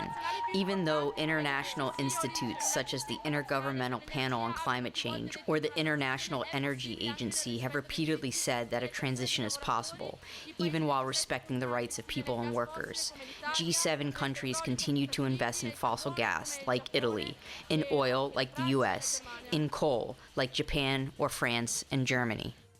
And the University of Minnesota has announced it'll launch a new search for the next director of its Center for Holocaust and Genocide Studies after rescinding its offer to noted historian Professor Raz Siegel. The center revoked its job offer to Siegel, who is an Israeli Jew, after 2 members of its advisory board resigned to protest his hiring. Why? Who has called Israel's war on Gaza, quote, a textbook case of genocide. There you go. All right. I was like, I'm waiting for it. There it Hundreds is. of professors have signed a letter condemning the university's decision. You can see our interview with Professor Siegel at democracynow.org. And those are some of the headlines. This is Democracy Now! DemocracyNow.org, the War and Peace Report. I'm Amy Goodman. That's right, bitch. I'm Amy Goodman. I'm Amy Goodman, okay? Who do you think you are? I am Amy Goodman. Coming up next, we're going to look at this from Daily News about CSU LA today. Or was that yesterday or today? I can't remember. We'll look at that. And we also have the story about Ben Camacho and Stop LAPD Spying Coalition and much more. Exclamation point watching for a link to this playlist. I'll share the articles that we read as we read them. But first, we must run an ad break. Don't worry, though, because all you got to do to avoid the ads is subscribe for $5 or for free with the Twitch Prime. Or if you're feeling generous and you have the means to, maybe consider gifting a sub to one of our friends in the chat that are unsubbed. That way they can get access to emotes and an ad-free viewing experience. Or you can throw some bits or a dono my way. All of these things help to continue the stream full time. I'll be back in 3 minutes. Don't you go anywhere. BRB.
All right. We are back. Thanks for waiting. Thanks for hanging through the ads. If you had to sit through the ads, I appreciate you. Thank you for doing that. But we're back. Yeah, the video we're watching, I have a few different episodes of the animated stories from the Book of Mormon. The living scriptures.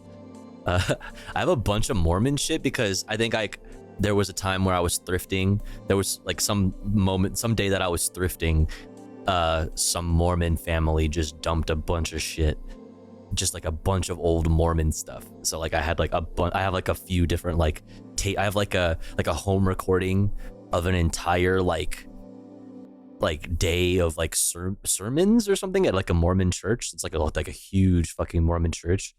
It's crazy stuff. I have a bunch of random shit.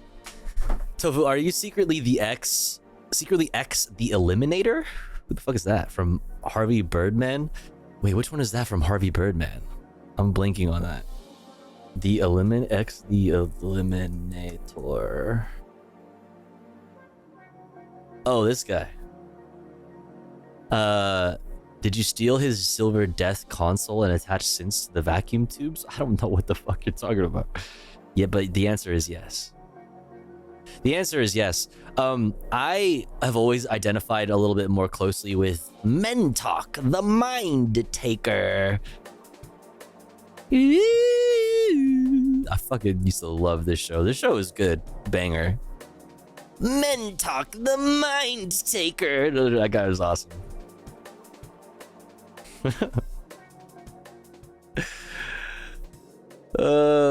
Your setup says eliminate. Setup says eliminator. What do you mean? Oh, there's a hum eliminator. Oh, the hum eliminator. Yeah, right here.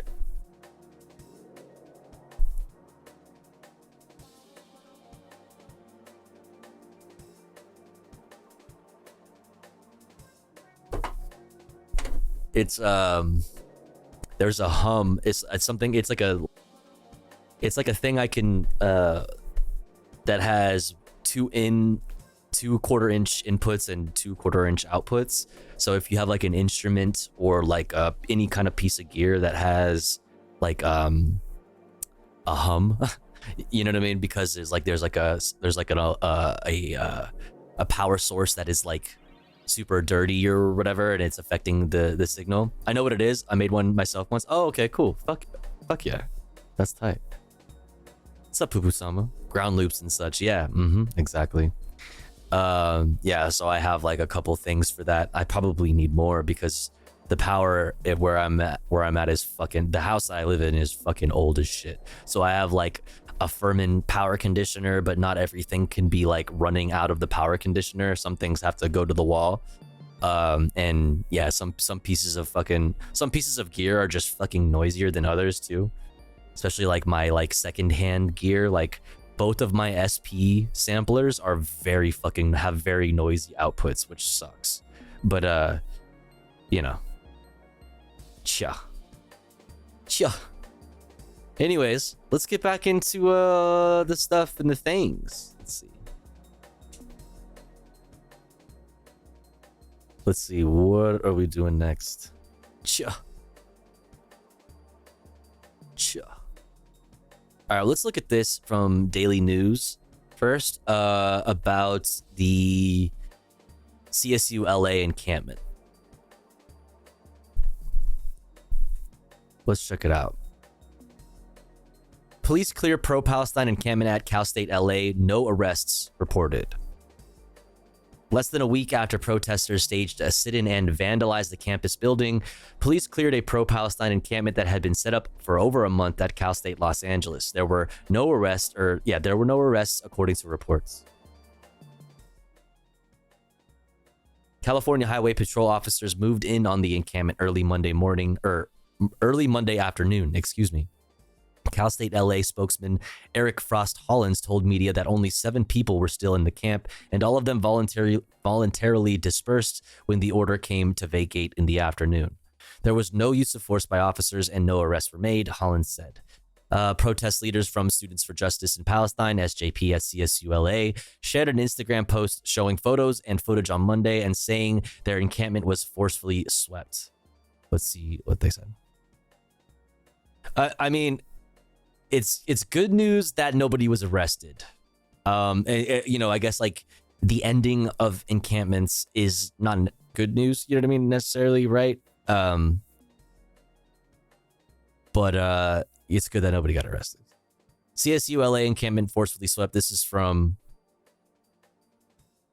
encampment tables. Encampment tables. Okay, collaborators is People City Council and CSULA. Okay. All right. CSULA encampment forcefully swept. Over 150 pigs sweep the encampment in broad daylight with overwhelming police presence and zero notice from madmen. Which I think is most notable is that they were expecting to negotiate with the president, and I guess she ended up lying, or they ended up lying, and just the police moved in. Whatever. Facts/footage on the ground. Those present report beginning at approximately 1:10 p.m. to 2 p.m. About 36 police units were staged on Paseo Rancho Castilla. All cops who approached the encampment were in full riot gear. Approximately 10 students/community members were present inside and around the encampment. Law enforcement in full riot gear circled the encampment and verbally announced, "If you stay, you'll be arrested." Cops verbally gave those present inside the encampment 5 minutes to gather their belongings and leave. Those who were not within the encampment at the time of, quote, dispersal were not allowed to enter to retrieve their belongings in the 5-minute time span.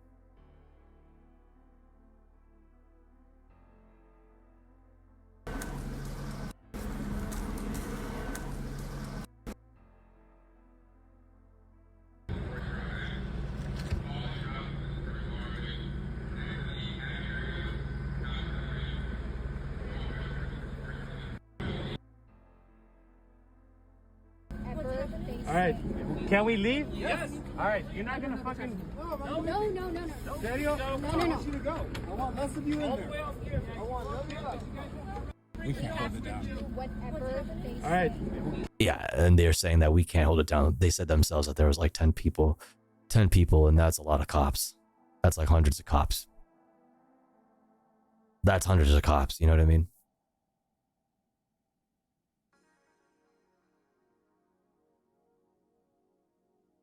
But yeah. They are correct to not trust them, take them for their, for their word. I guess I can also point out Twitter. Why didn't I have this post already pulled up? I'm fucking slacking, dude.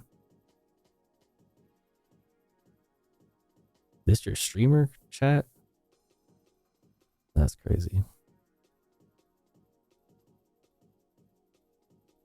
From Hunted Horse on Twitter, just got the CSULA. Journalists, reporters were not allowed anywhere near the encampment. So there was like the only like reports that we have is like what the police said and what the administration says, and like what like this Twitter user literally and some of the people in the encampment, like those videos that we just saw, like those are the only like that's like the only real like information that we have from on the ground. Just got to CSULA, spotted about a half a dozen riot cops moving in right now. This was at 1:14 p.m. Yesterday now, because it's technically it's the 18th now.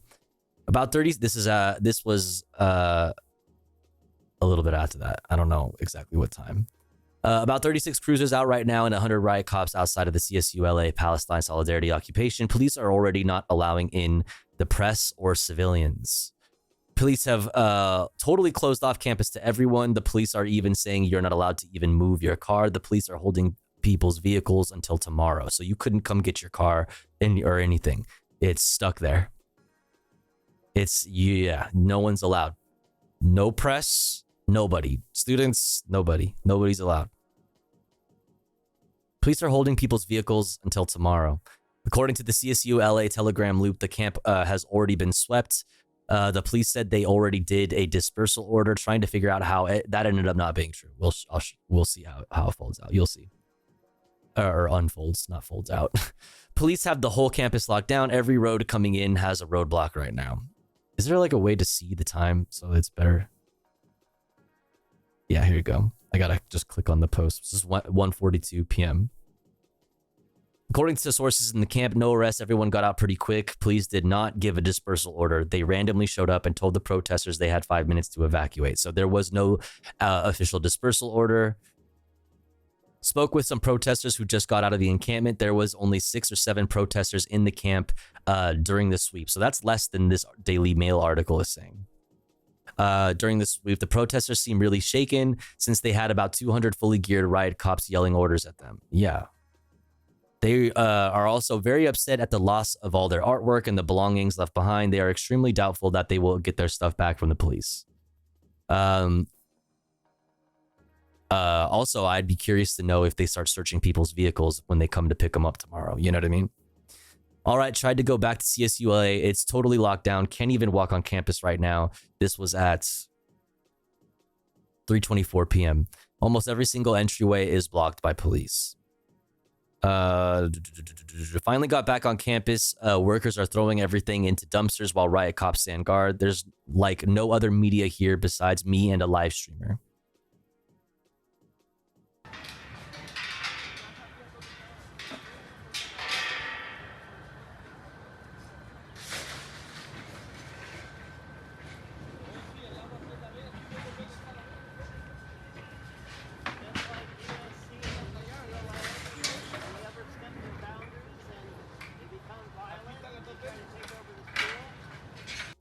I don't know who that is in the background. It sounds like they're doing a press conf. Like, or is that the live streamer? Hold on.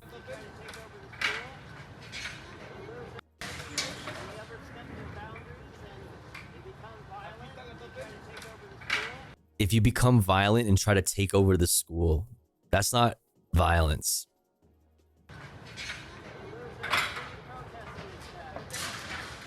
That's not violence. That's property damage. It's different. The workers are having problems even moving the dumpsters filled with the remnants of the CSU-LA Palestine Solidarity encampment. It takes at least 2 forklifts to even move one dumpster. The dumpsters are filled with the artwork as well. The protesters really wanted to get their artwork back, and the workers are tossing everything out. Hopefully you're able to, somebody's able to dumpster dive and get some of that. Police are starting to gather to leave the area. Not much has happened. I've just been watching them tear down the encampment. It's taken 3 fully loaded dumpsters so far, and the workers are only halfway done. Tofu, that's art, not property damage. I mean, I'm talking about like graffiti, like maybe on like the student services building, like spray painted walls, like things like this. Like, I agree with you, Lasu. Also, hello, Lasu. Like, I'm with you on that. I'm saying that when they refer to the art as violence, you know what I mean? Like, that's, you know, that's what I'm pointing out. They're calling this, it's violence. It becomes violent once like a window is broken or something is spray painted on a wall. That is violence to these people, which is like, it's obviously so far from the fucking truth. Like, very, very strange take, you know, perspective on the world, you know. Did a quick interview with the CSU-LA University spokesperson Eric Frost Hollins. We spoke about the raid on the encampment and the events that happened last week at the Student Services Building, which is what I was talking about, with the pro-Palestine protesters. All right, so I was wondering, who called for this operation? Was it the university or was it the police? So the university has a police department. We called for mutual aid with our state agency, which is California Highway Patrol, and then ultimately the operation was under California Highway Patrol. So when was it decided that this was the course of action you guys wanted to take? After the violence and destruction that happened in the Student Services building. There you go, violence. Oh, wait, so somebody was hurt? Oh, wait, so nobody was hurt. Remember when they were saying, like, ABC7 was saying that that there were administrators, like administration staff trapped inside the building when it was actually orders from the administration for all staff to remain sheltered in place at the student services building. Like nobody was like being prevented from leaving, you know, but they really wanted to frame it that way. So like that's the closest thing that they would have to refer to as violence. Obviously that's not violence, but like what they are actually referring to as violence is spray paint, you know, on the walls.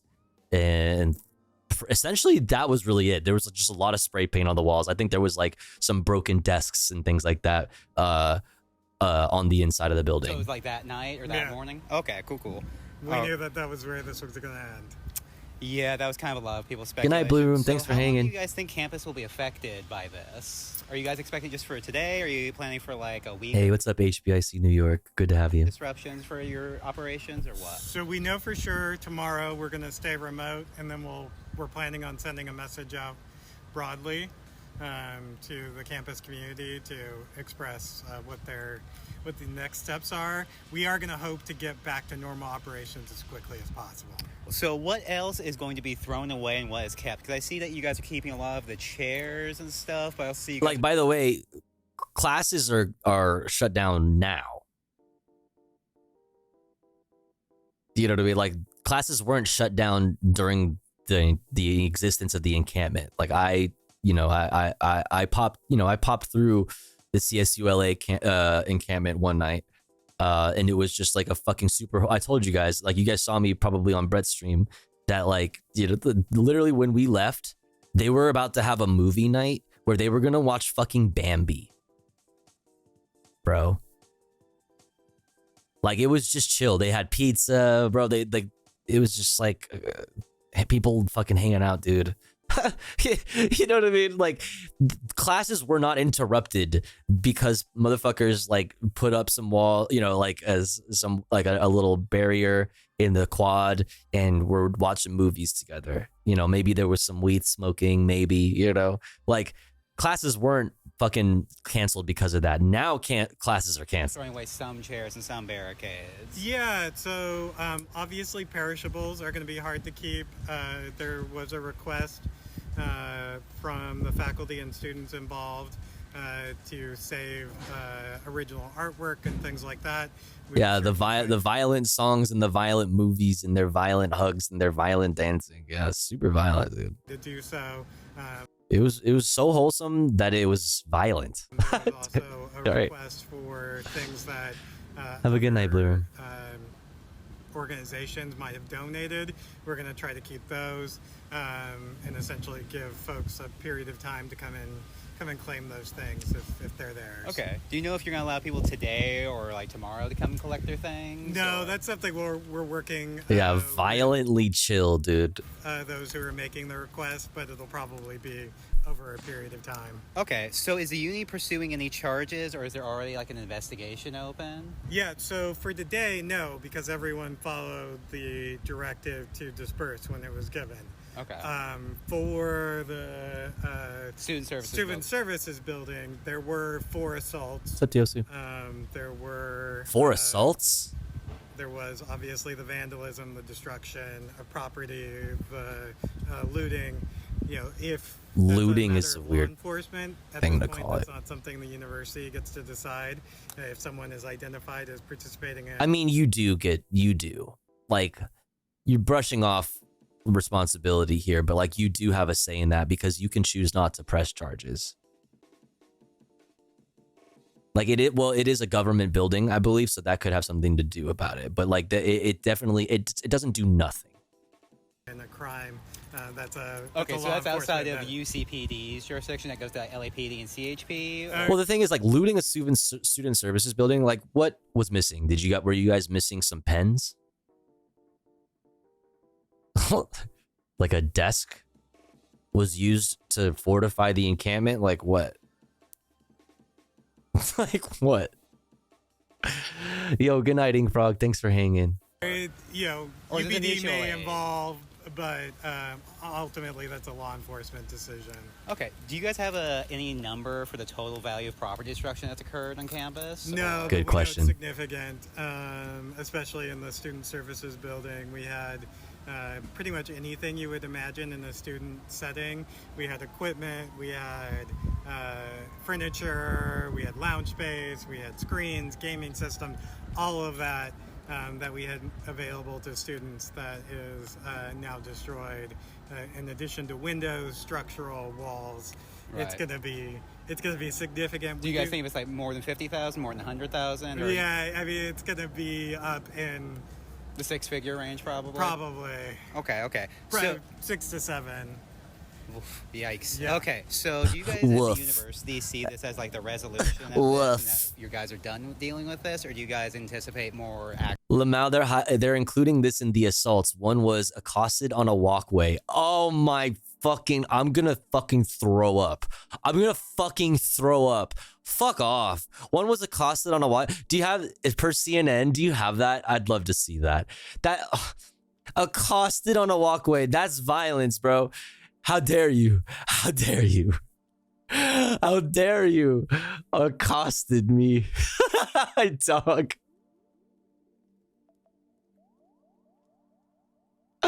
Oh, this is okay. Oh my god, bro. Pro-Palestinian protesters clear from Cal State LA building after barricading themselves, yada yada.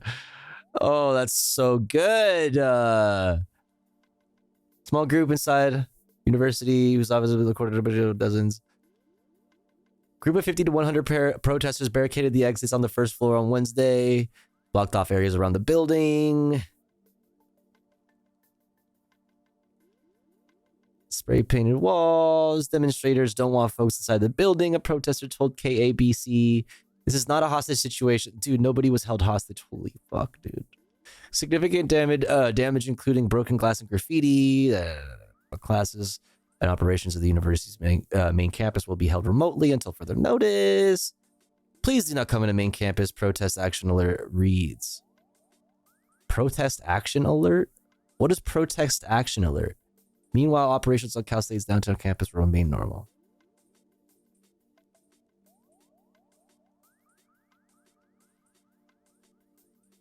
Three employees and a student were reportedly assaulted during the protest. Okay, here we go. One person was assaulted as the protesters entered the university building. Another as they were leaving. One was accosted on a walkway. And another who was looking at the damage. And another who was looking at damage, said Eanes. Wait, what? One was accosted on a walkway, and another who was looking at damage. Were they also accosted? The demonstrations escalated due to frustration with the university. Okay. All right. Like the only examples they have for any of the assaults is somebody being, possibly two people being accosted. Alerts from the uni.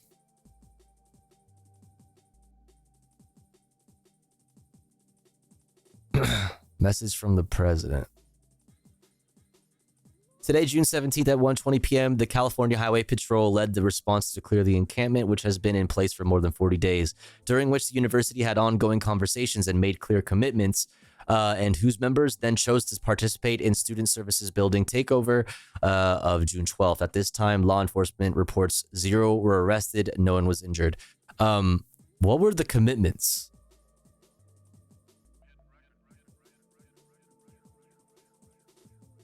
I would love to ask fucking like Spam Tana, who I know is a student there, but I heard this morning in Mari's chat that Spam got fucking clapped. And somebody said that they got clapped, that Spam thinks they got clapped for something they fucking said in here. What the fuck? They're not going to say, it's going to be vague. Yeah, but like from the perspective of a pro-Israel protester, merely the act of being pro-Palestine is accosting them. No, they took the building because y'all were not really sitting down to negotiate. That's what I'm saying. Like, what were the commitments? Was the commitment to a conversation? You know what I mean? Like, to further conversation? Like, what was the commitment? I don't think that there were any actual, like, commitments to, like, meet any of the demands of the encampment. To be clear, once those associated with the encampment engaged in unlawful acts that put staff and students in the SSB at risk, including assault, vandalism, destruction of property, and looting. All of those last three things you can categorize as under one thing, right? Property damage, or like whatever. The assault thing seems real fucking weird. Because like we saw in that article, like the only examples we have is two people being accosted. And whatever, like, what did they mean by that? Like, they were yelled at. Somebody was like, you know, hey, you should stop supporting genocide. And they were like, no. And then they were like, damn, that's fucked up. You're a bad person. Like, what happened? To reallocate 4% of your budget, too hard. Too hard. It's too much. Too much to ask for. You are asking too much. You are hereby asking us to not be fucking hedge funds fronting as educational institutions. In my opinion, college is a scam and mostly a joke now half the time. I mean, you know, capitalism sees to that. These colleges are huge ass businesses, and they are, like I was saying, like they are hedge funds for the military industrial complex.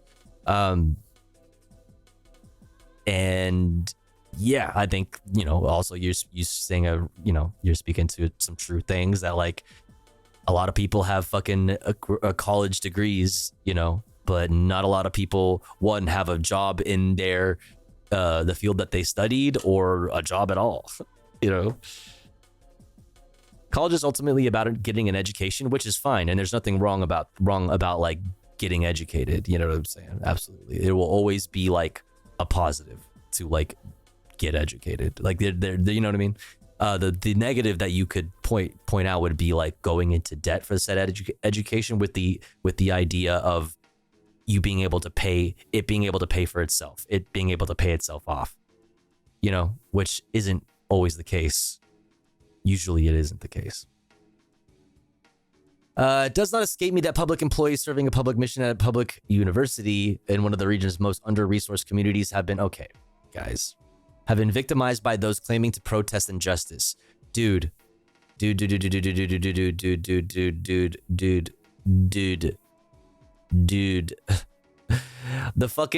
California State University fucking system should disclose and divest.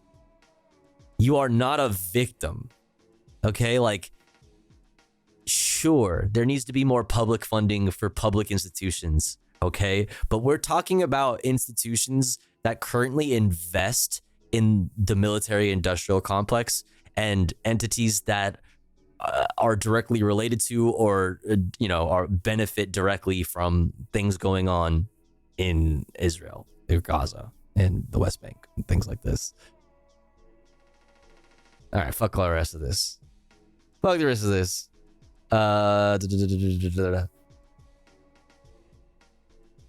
Okay, this is them going over the post that we read from SJP.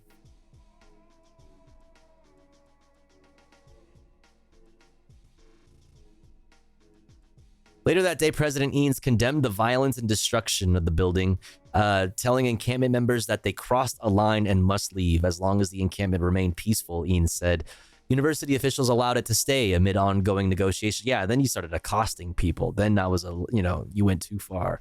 Amid ongoing negotiations with the encampment leaders about their demands. Like, what are the commitments? The commitment was to continue conversations. Like, that was it. We have been in ongoing formal and informal communication with the encampment and its advisors. I went into the encampment twice. I made significant commitments on transparency. Okay, specifically what? Transparency, like disclosure of all investments tied to the military industrial complex and or Israel. Respectful conversations and mental health support. Oh, we'll get you mental health support. Our counselors are here. Motherfucker, you're paying for that already.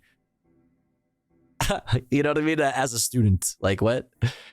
These are all within my authority and aligned with our first principles as a university, Eanes said in her community message. So long as the encampment remained nonviolent, I was committed that the university would continue to talk. There you go. So your commitment was to continuing the conversations. Always. Classic.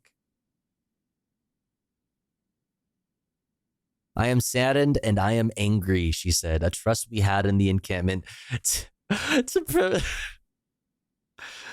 She's disappointed, right? Encampment to practice nonviolence has been violated. Trust is a hard thing to restore. But we will do what we can to work together. Pearls, consider them clutched.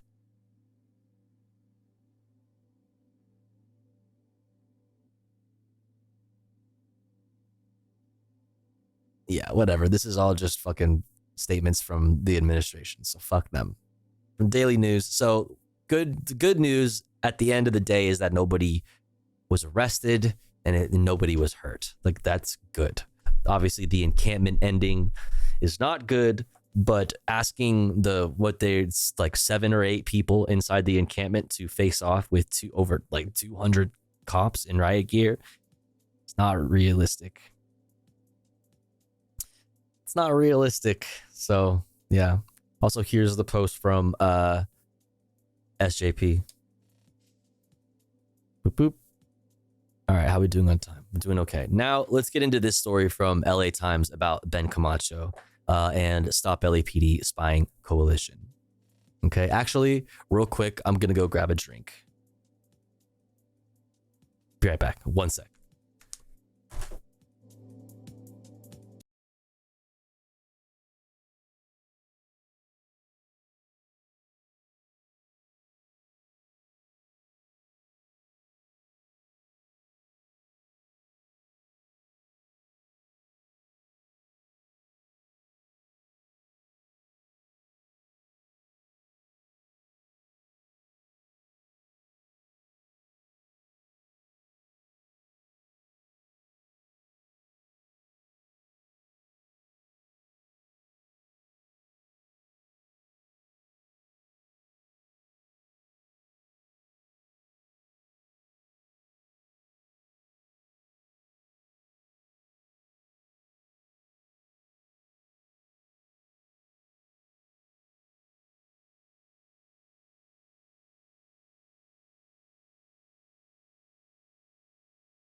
The city attorney, who is the head of this case, essentially, LA's case, or suit, I should say, against Ben Camacho and LAPD spying coalition. But let's check out this LA Times article first. LA settles suit over photos of undercover officers. The city of Los Angeles has agreed to pay the legal bills for a local journalist, that being Ben Camacho, and a group of activists whom it took to court last year for publishing photographs of LAPD officers, part of a tentative settlement that will end a lawsuit some saw as an assault on media freedom. Yeah, anybody who has any kind of fucking spine, you know, like, saw that as an assault on media freedom. In fact, like, organizations dedicated to the concept of media freedom condemned these lawsuits. You know Brock of Cinemarxism? Yeah, that's right. Brock, Brad, you know, Brent. That's right. Under the agreement, which still needs to be approved by the city council, Knock LA journalist Ben Camacho and the group Stop LAPD Spying Coalition will receive $300,000 for lawyer fees. They were sued for publishing thousands of officers' pictures that the city had itself, key information here, that the city had itself provided in response to a public records request. 100% legal. This is all data that was given out by the LAPD. Like, remember when he told us the story? OG Prodigy shared it. Thank you so much. In this podcast, he told us the story about how he like was waiting in a car, like super nervous outside of the police department for a police officer to come out and give him a thumb drive with all of the information that they had requested. You know, like. Yeah. The agreement allows both sides to put the matter behind them without conceding any wrongdoing. Okay. Although several other legal actions related to the officer photos remain pending, with the city still attempting to hold Camacho and Stop LAPD Spying responsible. So yeah, it's still not over all the way, but this is a big W. A court hearing on the matter is set for Tuesday afternoon. The city had asked the court to order Camacho and Stop LAPD Spying to return the images of officers in sensitive roles, to take them off the internet, and to forgo publishing them in the future. Those demands will now be dropped. Not that it would stop me from sharing this with you, okay? Not that it would really matter, because I would continue to share. Okay, hello? Share this website with you regardless. But if you need to identify a police officer, if you have, for example, if you have footage of a police interaction that needs legal scrutiny, and you need to identify public, employees, aka police officers, this is a really good resource for you. This is the database that uses all of that information that was given legally and willingly by the police and the city to Ben Camacho and Stop LAPD Spying. Like, this is extremely useful. This is extremely useful. This is needed. This should be automatically provided by the city if they actually cared about like public relations, you know what I mean, between the police departments and those that they police. Or any kind of like sort of semblance of fucking accountability or oversight. There's also this, Tofu. What is this? What's up, Levelhead? Cop blaster? Oh, bro. Okay. I'm so glad I stepped away. Oh my God. I am so glad that I pulled away off the screen, because Hunter Biden's naked ass is on the front page of this shit, holding a fucking firearm. What the fuck, dude? I'm so glad that I didn't fucking pull that up on stream. I didn't see that on the screen. It's probably like a rotating list of like articles that they have, and there's just like something about Hunter Biden on the screen right now for me. I'm not gonna show you, but anyway. Oh, I had to scroll. Okay. No, you're good. I know you wouldn't send it knowingly. You're fine. It's all good. I did not mean that. No, you're good. You're fine. You're fine. You're fine. That's so funny. SMH2 doesn't have good trigger discipline. Yeah, only critique of these photos is not good trigger discipline. Everything else, go off, King. Go off. Enjoy yourself. Have fun. Live a little. Continuing on, constitutional and media rights experts widely denounced the suit, which is what I'm talking about. Okay. I'm trying to think of the main organizations off the top of my head.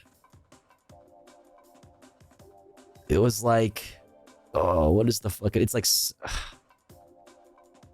I think I have it bookmarked. Let me see. It's like something for press freedom. What is it called? Freedom of the Press Foundation. These guys, like organizations that are dedicated to this concept, you know, all denounce this.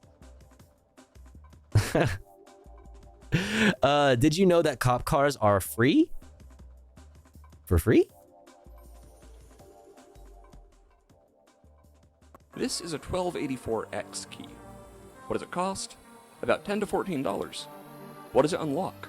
Essentially all P-71 Panther body Ford Crown Victoria Police Interceptor fleet vehicles. For example, taxi cabs.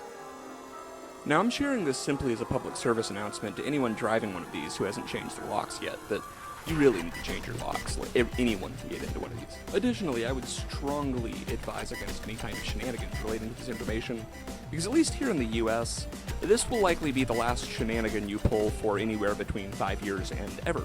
This is a 1284X key. I don't know what this information means, and I am not responsible for what everybody does with that information. I don't know what any of that means. I don't know. Also, hello, Jaina.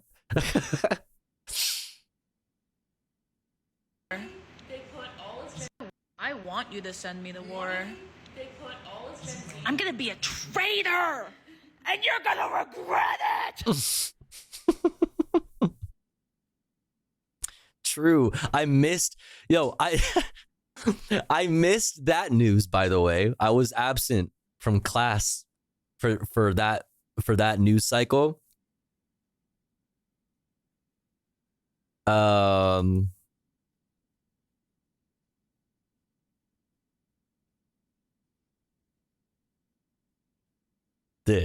Where did it go? Hello? Oh my god, all of these are libertarian fucking outlets. I don't want any of these libertarian outlets. Please get them out of my face. Holy shit. Why are all of these libertarian outlets?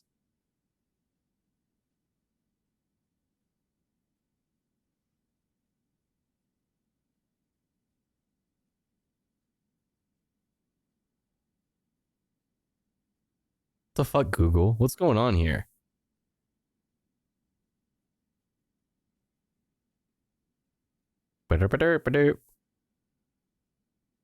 Wait, is this not the independent? The internet confuses people over military draft change. Here's the truth. Congress has not voted to make U.S. women eligible for conscription. Wait, at least not yet. Okay, that's not. Oh my god. Okay, so I thought it was that they automatically sign people up for the draft. Like, you don't have to sign up for the draft. Like, they automatically do it for you if you're 18 to 25. That's what I thought it was. Am I mistaken? The fuck is this shit? Last Friday, the Republican-controlled House passed a new version of the National Defense Authorization Act, allowing the U.S. government, to automatically pull records from other federal databases to enroll men aged... Okay, am I supposed to be like, oh, thank goodness, like, I mean, okay, good, like, W women, like, right? Sure, but like, you still did the thing, the fuck? The thing, and also, you can't be automatically registered to vote, and you can't automatically have your taxes filed. You know, you have to do all of that, and you have to, like, go, pay money and, like, all of this shit.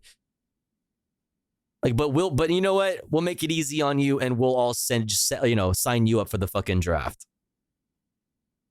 That's fucking crazy. That's crazy. That's crazy. All right, let's finish this though. Constitutional and media rights experts, where's my music at?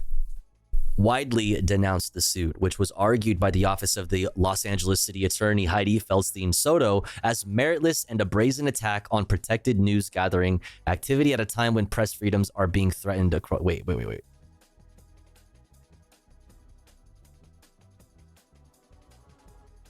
Oh, I read this wrong. I read this as Heidi Feldstein Soto was arguing that the suit was meritless and a brazen attack on protected news gathering activity. But I was like, it's literally her suit. I just read this wrong. Oh my God, my brain just broke. Constitutional and media rights experts widely denounced the suit, which was argued by the office of Los Angeles City Attorney Heidi Feldstein, as meritless and a brazen attack on protected news gathering activity at a time when press freedoms are being threatened across the country. The Los Angeles Times was among the outlets to join a coalition of news organizations that spoke out against the lawsuit. Attorneys for Ben Camacho and Stop LAPD Spying argued to have the case dismissed, but last August, a judge ruled that the city could proceed because publication of the photos threatened the safety of officers working undercover, which is such bullshit. And if it was the case, then why the fuck did you give it out? There's also a law there's a Supreme Court precedent that says once the fucking a government, local or otherwise, once a government entity releases information, it's public information. Nobody can be faulted for coming into contact or like possession or spreading that information once it is released. The LAPD themselves walked out of the department and handed a fucking a thumb drive to Ben Camacho with all of this information on it due to a freedom of information request. So like, given that Supreme Court precedent, like there's nothing going on. There's nothing here. Normally, such prior restraint on the speech of a political group is allowed only under extraordinary circumstances. Stop LAPD Spying Coalition organizer Hamid Khan said he was happy with the case's resolution, but he still feels Feldstein Soto was, quote, sending a message to silence people's dissent and silence people's desire to have more open government. Right, because like we even said during this podcast with Ben Camacho, it doesn't even matter if they know the suit is going to be successful. The point is throwing a wrench in your life. You know what I mean? In the gears of your life. Forcing you to take days and days and days out of your life to fight this, and money. Thousands and thousands of dollars in court fees to fight this. So like, they win either way because they are retaliating by fucking up your shit. They may not in the end be successful, but your life for the next few years or however long is fucked. Is fucked. And so in that sense, they succeeded. And still, there's still more to go. That he's still fighting the suit from the city. Another suit around for the same subject. For the same fucking thing. Yeah, 300K. Yeah.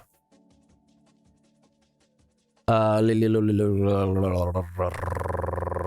LAPD Spying Coalition organizer Hamid Khan said he was happy with the case's resolution, but he still feels Feldstein Soto was sending a message to silence people's dissent and silence people's desire to have a more open government. Taxpayers are ultimately left footing the bill. $300,000, by the way. You know what I mean? We can't fucking get people housed.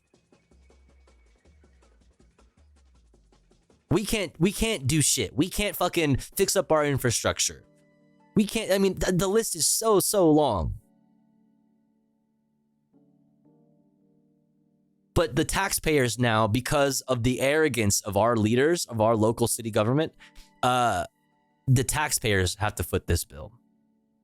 The only people defunding, the people defunding our cities are the police and the people governing. You know what I mean? The people fucking in positions of power. Love that you talk about LA politics. Thank you. Hell yeah, Stream Dreamers. Welcome in. Khan said the city attorney's insistence on continuing the suit appeared to be an attempt to appease the powerful Los Angeles Police Protective League, the police union. This is what I said. Like, that's the only reason this even became a thing, because the LAPD willfully distributed the information once they received, like, it was, it wasn't that easy. There was, they didn't want to release it, but eventually, due to the freedom of information, request, they ended up just giving the information that was requested to Ben Camacho. It was the LAPPL, the Los Angeles Police Protective League, that decided that its members were put in danger by LAPD releasing that information. So now the city, so they sued the city, and the city countersued Ben Camacho and Stop LAPD Spying. It just shows us who he is beholden to, Camacho said of Feldstein Soto. She is beholden to, Camacho said of Feldstein Soto. The settlement just means the public is on the hook for an abuse of power for the city attorney. Exactly. The city attorney's office didn't immediately return an email seeking comment on Monday morning, which is, probably in their best interest, considering all of the other shit that's going on that's been in the news lately. I didn't stream last Thursday and last Friday, so I wasn't able to talk about this last week, but since it's related to this story, we'll look at this article as well about LA City Attorney Heidi Feldstein Soto under fire for ethics violations. Classic. The legal drama dates back to last spring when Stop LAPD Spying turned the photos Camacho received from the city into a searchable online database called Watch the Watchers, which I already showed you here, which you should absolutely save, if you live in the greater LA area.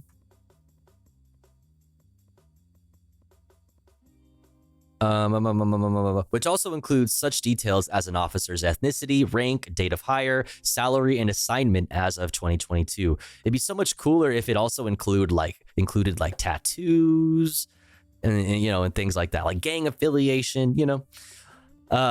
Users can look up an officer's photo using their name or badge number. Camacho obtained the images via a California Public Records Act request. When the LAPD initially refused to fully comply with the law, Camacho took legal action and the city released the records. So that's what I was referring to just a couple minutes ago.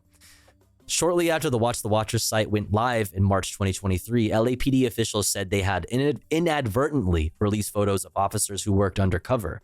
Then LAPD Chief Michael Moore, who's a fucking piece of shit, ordered an internal investigation, while the LAPD Inspector General's office launched a separate probe. LAPD officers and their union alleged that the release of the photographs compromised the safety of officers working in sensitive assignments and threatened future criminal investigations. Some of those officers sued the city, alleging their families had also been placed in danger, which is the most cap. Like, in the levels of cap here, they are immense. Like, holy. One, we know how safe being a police officer is. Like, we know. Like, there's data like that we can refer to, right? It's a safe job. You are fine. One. And two, the only person putting these family members in danger is their cop fucking family member, the cop husband, the cop dad, the cop uncle, every fucking time, dude. Every fucking time. Look up 40% of police, motherfucker. Like, stop, dude. Stop. If anything, like, having watched The Watchers, you know what I mean? Like, could, it probably makes family members of police officers that much safer, if we're being real. Fuck, man. The ones putting the spouses of cops in danger is the cops. Yeah, I mean, and unironically, like, even in this situation, like, from the cops' perspective, it was literally the LAPD that released the records because they were ordered by a court that it was, illegal of them to to withhold that information. Who watches the watchers of the ones who are watching the... Yeah, who watches those who are watching the watchers, right? That's a good question. It's true. Let's see. The city, in turn, sued Camacho and Stop LAPD Spying, trying to claw back the photos. Feldstein Soto also began lobbying California lawmakers to weaken the state's public records law to allow government agencies to decline future public records requests that seeks, quote, images or data that may personally identify employees. Like, how is it possible to have accountability then? Like, how do you have accountability then? It's almost like that's the point, right? The police, and you know, I guess thus the name of the police union in Los Angeles, the Los Angeles Police Protective League. The Protective League, which represents the LAPD's rank and file, also sued Moore, the former chief of LAPD, who, after the photo's publication, said he was unaware of the release and later issued an apology. In April, the Protective League agreed to drop its suit, according to online court records. Officers who have signed on to the legal challenge against the city, numbering in the hundreds and listed as John Does, pussies, dude, have argued the release puts scores of LAPD employees in harm's way, particularly those working in sensitive assignments who have to go to great lengths to disguise their identities. Sounds illegal. Sounds sussy. Lawyers for the officers say blame for the disclosure lies with Moore and Elizabeth Rhodes, a civilian director who runs the department's Office of Constitutional Policing, who reportedly allowed the release to go forward without Moore's knowledge. I mean, Moore must have known. Moore must have known, because they didn't want to initially comply with the request. Ben Camacho had to fucking take it to court. Like, there's no way Moore didn't know. He's just like trying to save face with the fucking hogs. And, you know, the police union. Since then, the case has sprawled in several directions. Earlier this year, the city filed a counter-complaint denying the officers' claims and named Camacho and Stop LAPD as cross-defendants. That case remains pending. Susan Seeger, an attorney for Camacho, called Feldstein Soto's decision to press on with the other lawsuit a cowardly attack on the press that she thought would buy her political points with the cops.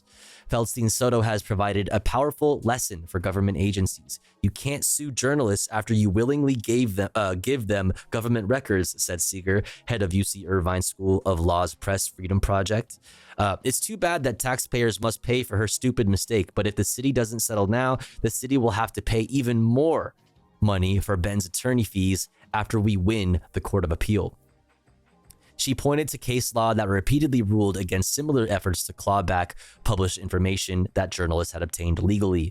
It's important to remember that the LAPD did not submit a single piece of evidence that any officers were harmed. Period. Not a single piece of evidence that any officers were harmed by the disclosure of these photographs. Not a single piece.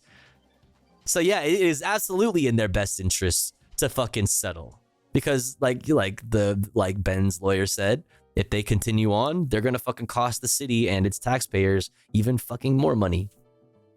There's too much precedent. There's too much legal precedent. It's just it's a losing battle. But like we said earlier, the point is not necessarily to win. That's just a possible bonus. The point is to throw a wrench in the gears of the daily life of those who seek accountability over the police, of the journalists who seek to do journalism, and the activist organizations who seek to hold power accountable. It's important to remember the LAPD did not submit a single piece of evidence to that any officers were harmed by the disclosure of these photographs. She said this was never about officers being harmed by disclosure of their photos. Here you go. It was always about officers being mad that they be held accountable for their actions, that they may be held accountable for their actions. Yeah. Which all the more reason for you to go, to bookmark and to share with your friends and family. Watch thewatchers.net. You know what I'm saying? Maybe we can do this actually. Add comment. Watchers. There you go. Exclamation point watchers.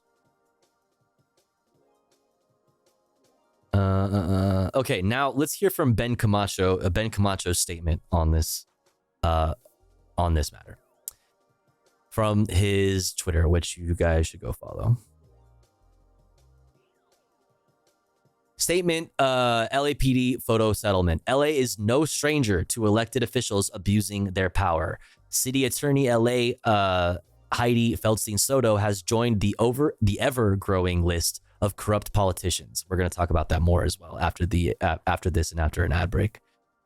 Her failed political favor to the LA Police Protective League has done nothing but stain her office and the taxpayers, and put the taxpayers on the hook for $300,000. Her actions have shown the public who the city's attorney's office belongs to: the police. Heidi Feldstein Soto is not in the office to represent the public's interest. She is there to help her friends out. Over the past year, she has attempted to silence me, Ben Camacho, the Stop LAPD Spying Coalition, and neighborhood councils. She tried seeking a prior restraint on public records. She tried going against bedrock press freedoms that she even cited during her bid for office. She tried to gut the California Public Records Act. But that's all she can do. Try. The settlement is a win for the public. The First Amendment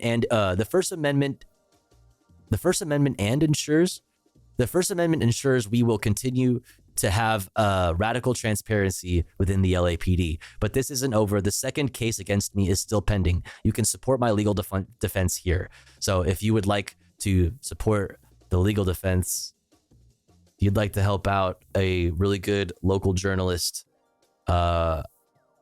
with their their legal fees while they fight remaining cases open against them, you can do that here.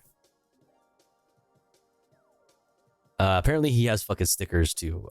Or you can grab a sticker at inadvertent.bigcartel.com. All proceeds go to my legal defense fund. No clawbacks on public records. Let's go. Let's fucking go, dude. So I already shared the Twitter post here. Thank you, Tofu. I mean, listen, I rely on these people. Like, I can't be like a political commentator without really good journalists. You know what I mean? Without people who really fucking care about what they do and then do it well. You know, like this shit is extremely important. You know, so thanks fucking Ben Camacho. Thanks fucking journalists. And, you know, Levelhead, that's you too. You a journalist also. Shouts out to the fucking journalists, man. The people who fucking pull up to the city council meetings, to the people who fucking are on the ground letting people know what the fuck is going on. So that's that from them. Here's the statement from Stop LAPD Spying Coalition. Read our full statement here. Hello.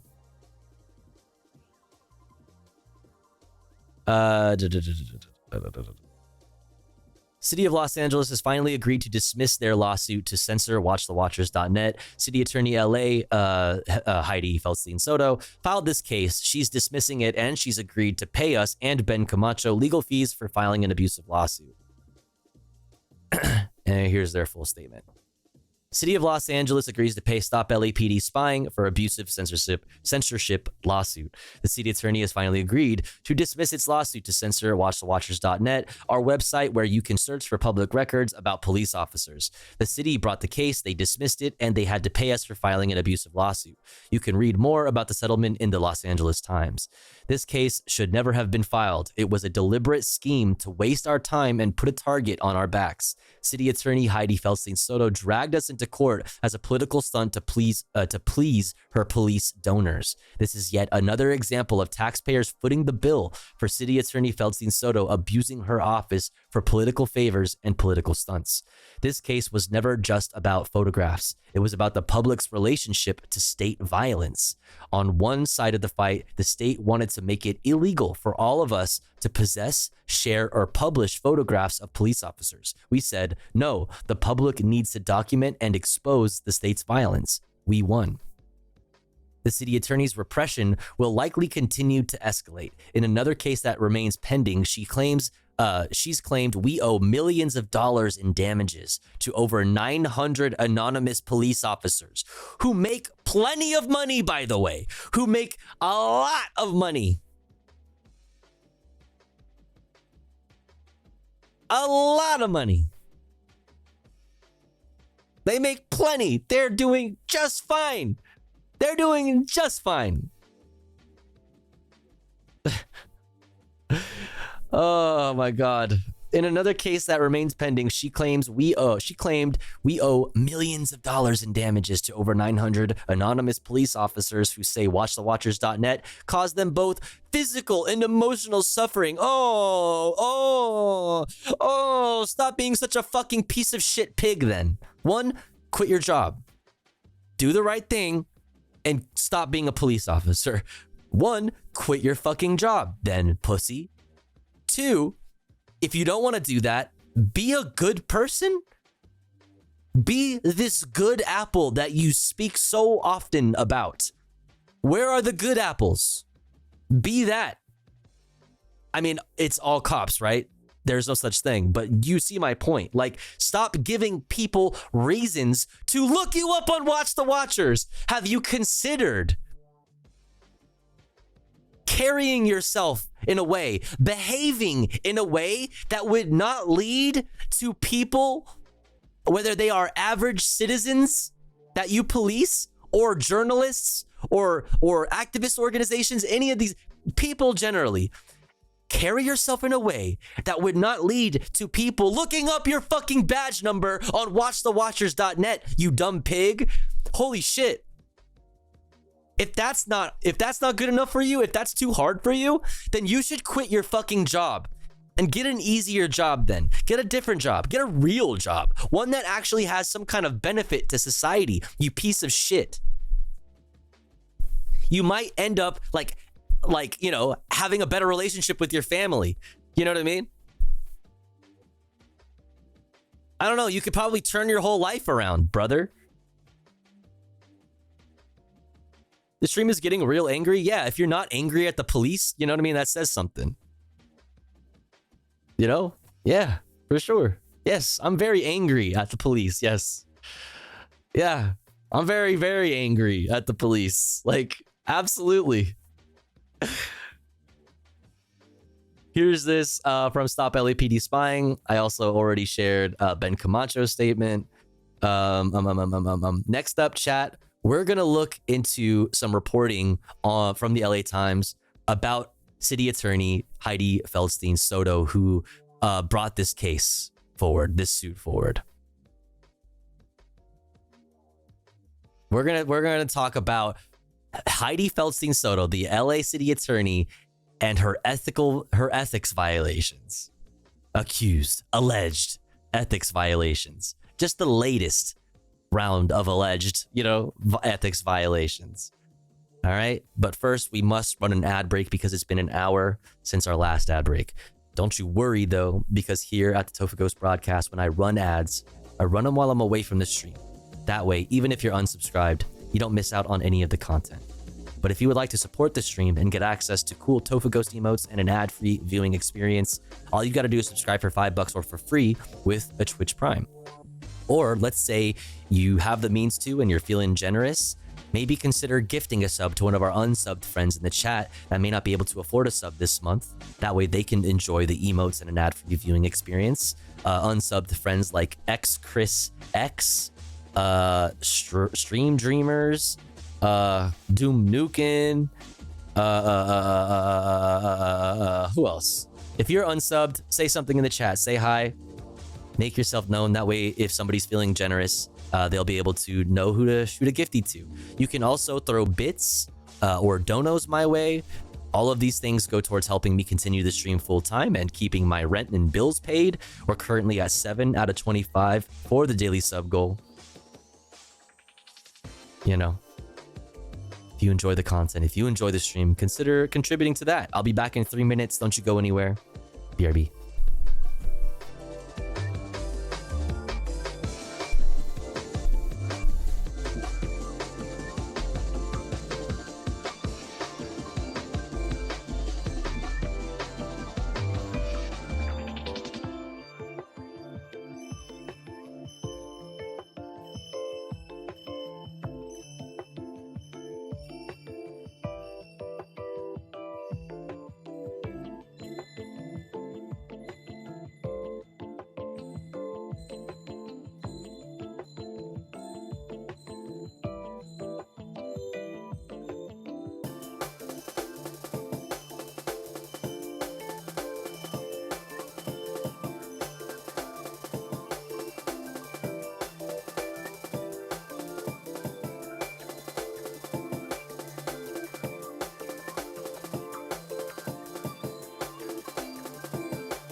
right. We're back. Thanks for waiting. If you had to sit through the ads, thanks for doing that. I appreciate you. It's a good way to support the stream, even if you don't have any cash to throw my way. But let's get back into the news. Let's knock this one out. I wanted to do it all in one go, but you know, that's not always how things work out here. But let's look at this about the LA city attorney who brought forward that case that we were just talking about Ben, against Ben Camacho and Stop LAPD Spying Coalition. From the LA Times, veteran city lawyer accuses LA city attorney of ethical violations. Interesting. A veteran city prosecutor filed a legal claim on Thursday accusing her boss, Los Angeles City Attorney Heidi Feldstein-Soto, of retaliating against her for reporting legal and ethical violations. I mean, kind of meets the MO. It kind of fits. Like, yeah. Retaliating against fucking oversight for legal and ethical violations? Yeah, sounds about right. Michelle McGinnis, who until April was head of the city attorney's criminal branch, alleged in the claim that Feldstein-Soto based some decisions about who should be prosecuted on, quote, personal relationships or perceived political gain. At one point, Feldstein-Soto told McGinnis that she wanted the office to stop prosecuting corporate defendants, according to the claim. At another, Feldstein-Soto singled out a protester for prosecution without following proper law enforcement procedures, the claim stated. When McGinnis objected that the office was both legally and ethically prohibited from making such prosecution decisions, she was subjected to a series of adverse employment actions and ultimately placed on administrative leave, removed from the office and prohibited from further contact with office colleagues and employees. Attorney Matthew McNicholas. I've never heard that name before. McNicholas, whose firm is representing McGinnis, wrote in the claim. McNicholas said in a statement that McGinnis was also subjected to a barrage of retaliatory actions after she reported various other issues within the office, including mishandling of grant funds, discriminatory treatment of coworkers, and, quote, inappropriate alcohol consumption in the workplace by Feldstein-Soto and Denise Mills? Bro. A chief deputy city attorney. Bro, y'all drinking on the job? What's going on, dude? On April 22nd, McGinnis said McGinnis was escorted out of the building in front of her colleagues, forced to hand over her laptop and placed on administrative leave, according to the claim. McGinnis, first hired by the city in 1993, is seeking at least $1 million from the city, saying she sustained economic and non-economic damages as well as harm to her reputation. Ivor Pine, a spokesperson for Feldstein-Soto, said in an email that the city's attorney's office does not comment on pending litigation, in keeping with the established practice of the office. We also do not comment on personnel matters, I should say, internal investigations or potential disciplinary proceedings, she said. We have not reviewed the claims against this office, but the allegations below that you describe are untrue. Wait. We have not reviewed the claims, but the allegations that you have described are untrue? Wait, well, which is it? The claim could pose a serious political threat to Feldstein-Soto, who was elected in 2022 and is not yet halfway into her first 4-year term. She has already faced criticism over her decision to sue a journalist who obtained records on Los Angeles police officers and her push for legislation that would weaken the state public records law. That's what we were just talking about. The city attorney's office has dual roles, representing the city in a wide array of legal matters while also prosecuting misdemeanor crimes. In her claim, McGinnis said she repeatedly heard Feldstein-Soto express a desire to stop prosecuting corporate defendants, saying on several occasions that, quote, a single misdemeanor was the downfall of the Arthur Anderson accounting firm. McGinnis said, wait, oh no. But what about the accounting firm? Like, I don't give a shit. What the fuck? Get fucked.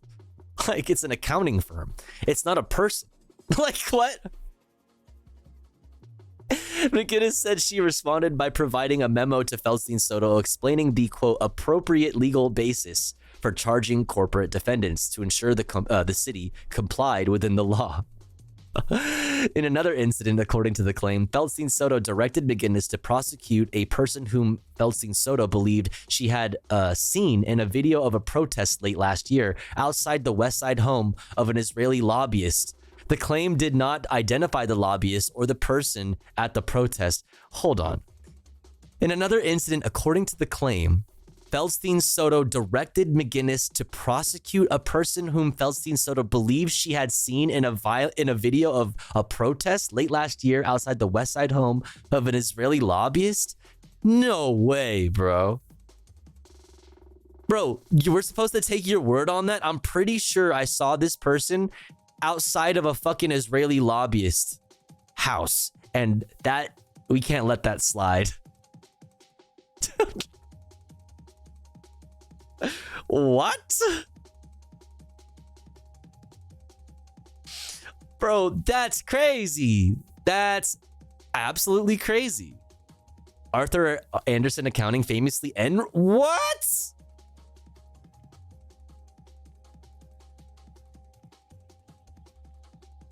Is that what she's talking about?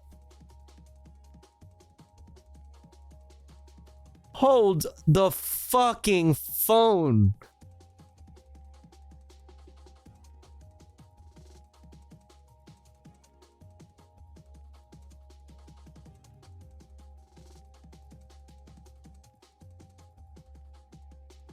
Pretty face criticism claims they responded to most inappropriate. Wait, was it up here? Inappropriate alcohol consumption. Law enforcement. I'm trying to see if that is the name of the place. Where the fuck was it?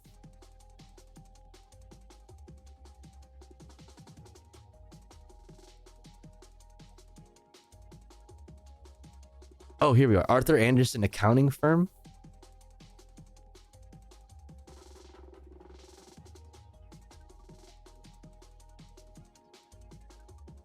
On June 15, 2002, Arthur Anderson was found guilty of shredding evidence and lost its license to engage in public accounting. It is.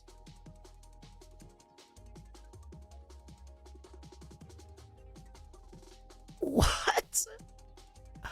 Why would you do that? Wait, why would you cite Arthur Anderson?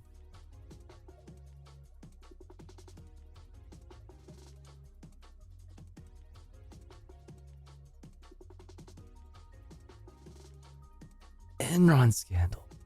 Why would you cite Arthur Anderson accounting firm when convincing the people underneath you at the city attorney's office that, like, yeah, we shouldn't be going after corporate entities, like, you know, because famously it was a misdemeanor that brought down Arthur Anderson, like it was a bad thing.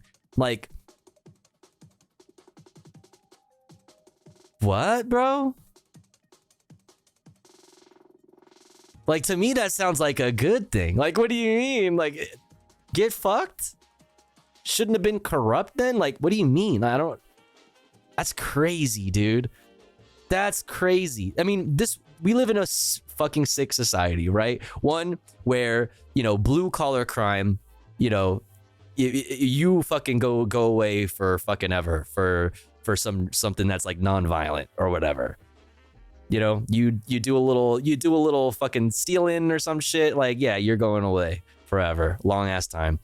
But if you do the same thing, if you do the stealing, if you do, like, you know, that kind of shit, but at a white collar level, different story.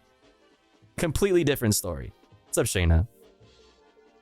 We shouldn't allow YouTubers to investigate corporations because of what happened to Sam Bankman-Fried. Our corporate consultant advice, our corporate consultants advise us to keep from giving them money.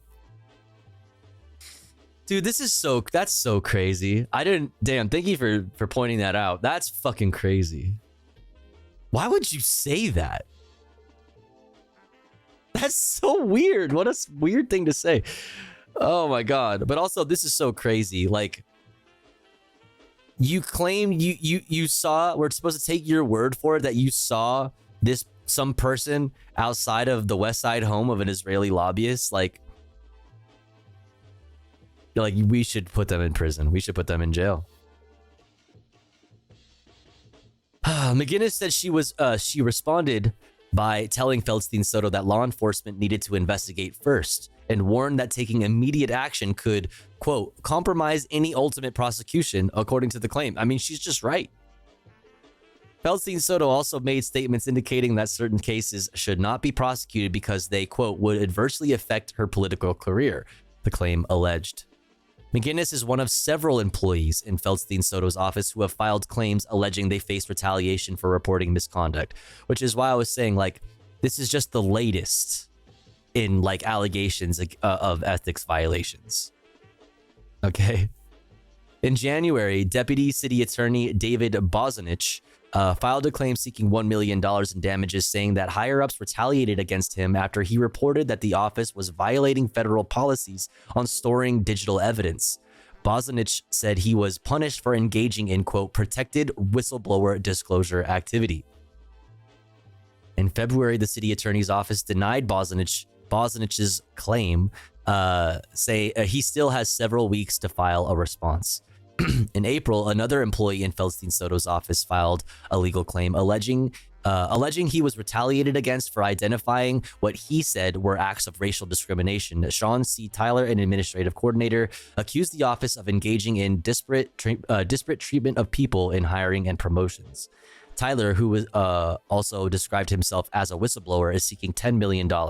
He said in his claim that he was hired to work in the office's data center on January 25th, only to have the job offer rescinded roughly 2 weeks later, after he had already accepted the position and started work.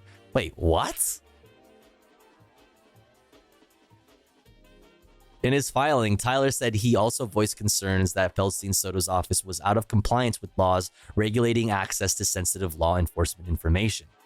Tyler, who still works in the city attorney's office, confirmed to the Times that he had filed a claim. He declined to provide further comment.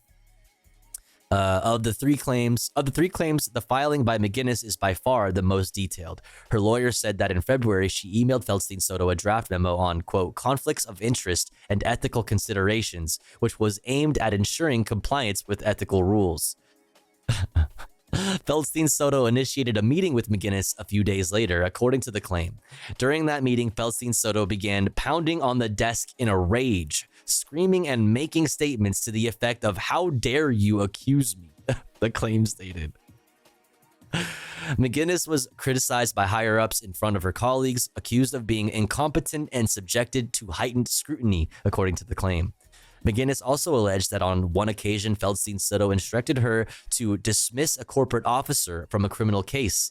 In the claim, McGinnis did not name the corporate officer, but said she believed Feldstein Soto gave the instruction because she had an existing relationship with the officer on the corporation. Or the corporation, excuse me.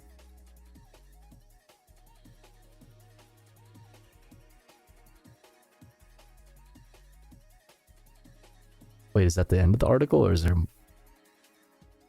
Oh, more to read. Okay, so that's the end of it.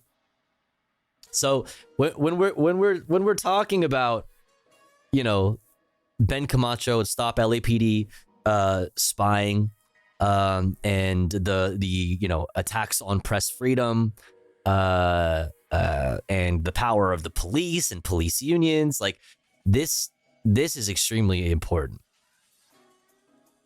This is extremely important, and we talk about all the time where, like, we all understand being extremely disillusioned and fucking, you know, doomer pilled, black pilled on politics in a lot of ways. But we talk about all the time here where the place where you can make the most impact and the place where it is the most important for you to pay attention to politics is not necessarily at the federal presidential level. It's right in your fucking city. Who is your city attorney? Are you familiar? Do you know who your city council person is? Do you know what their policies are? Like, these are the people that have direct effects over your lives, your day-to-day lives. And if there's ever to be any kind of change on the national level, at the federal level, it has to start on the local level. It has to start at the grassroots level from the ground up. It requires like political coalitions and, good leftist politicians at the city level and at the state level, etc.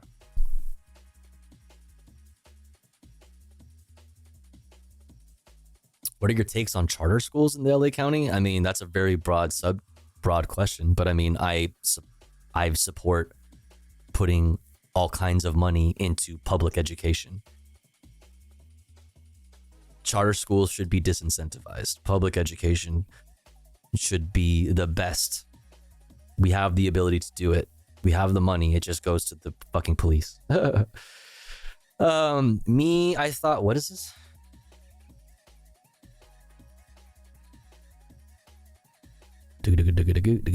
We have the technology.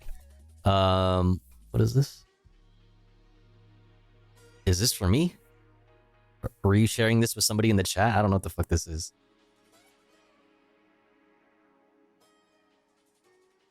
What this?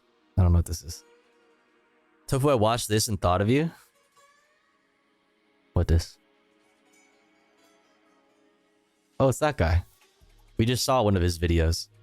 Buying this synthesizer got me on a watch list based. That is exactly my kind of content.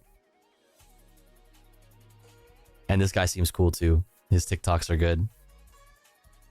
All right, it's on the fucking playlists. All right. So here is this from the Los Angeles Times about the LA City Attorney Heidi Feldstein Soto. How are we doing on time? 41 minutes. All right. We already talked about Maryland.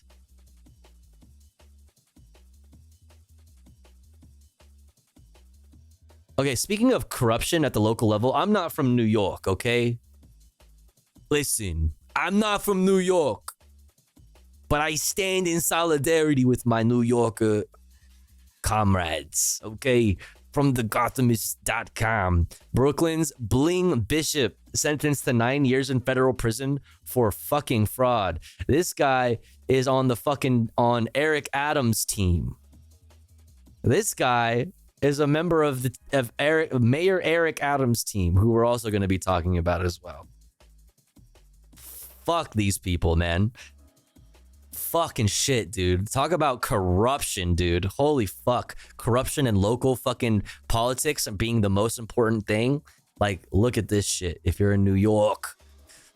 Brooklyn's Bling Bishop sentenced to 9 years in federal prison for fraud. A Brooklyn pastor known for his flashy fashion sense and ties to Mayor Eric Adams was sentenced on Monday to 9 years in prison, according to federal prosecutors. Lamore Whitehead, nicknamed the Bling Bishop for his love of glitzy jewelry and fancy cars, was convicted in March by a federal jury of wire fraud, attempted extortion, and lying to law enforcement.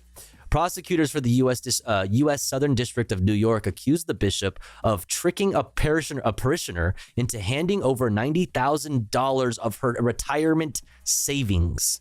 Instead of using the money to buy her a home and fix it up, they said, he spent it at Louis Vuitton, Foot Locker, and Grubhub. Prosecutors also said Whitehead tried to convince a Bronx businessman to lend him $500,000 in exchange for favorable treatment from Mayor Eric Adams. A promise U.S. Attorney Damian Williams' office said Whitehead knew he couldn't keep.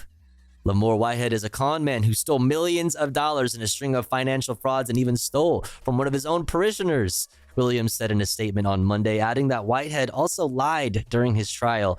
Today's sentence puts an end to Whitehead's various schemes and reflects this office's commitment to bring accountability to those who abuse their positions of trust. Whitehead has vehemently maintained his innocence, including in a podcast interview with another high-profile pastor, Jamal Bryant. To be labeled as stealing from the church and stealing from people, it's like, no, I'm into real estate. Okay, dude, you're not helping, bro. Like that. Okay, listen. as a leftist, I don't think much better of you. You're not like you're not healthy. Related? What is this? Brooklyn preacher robbed. Oh, this is the same guy. Yo, Levelhead, thank you for gifting to Doom Nukem. Thank you. I appreciate it. He got fucking robbed, dude. Police are looking for the suspects after a Brooklyn bishop is robbed of more than $1 million in jewelry, and the incident. How did you have $1 million in jewelry? Bro, tax churches. Churches need to be taxed. That's crazy. That's crazy. Tax these motherfuckers. What the fuck are you talking about? $1 million in jewelry? On you? You had it on you? You had it with you. What? Was caught on camera during a live stream. That's right. Bishop Lamar Whitehead was delivering a sermon yesterday morning when he noticed the gun-wielding intruders. Police say the suspects targeted the bishop and his wife. No one was hurt, thankfully. Lisa Evers is in Canarsie with what the bishop had to say after this horrifying ordeal. Lisa. Well, Stephen Laurie, this well-known Brooklyn Bishop Lamar Whitehead holds his Sunday services in the space you see right behind me, with some of the faithful fucking tax-free, by the way, coming in person and many more watching his sermons via live stream. But on Sunday, his sermon was interrupted when armed robbers burst in. Yo, all right. On Sunday, as Bishop Lamar Whitehead delivered his sermon for his Leaders of Tomorrow ministry, police say 3 masked gunmen stormed in and imagine if it's oh my god, bro.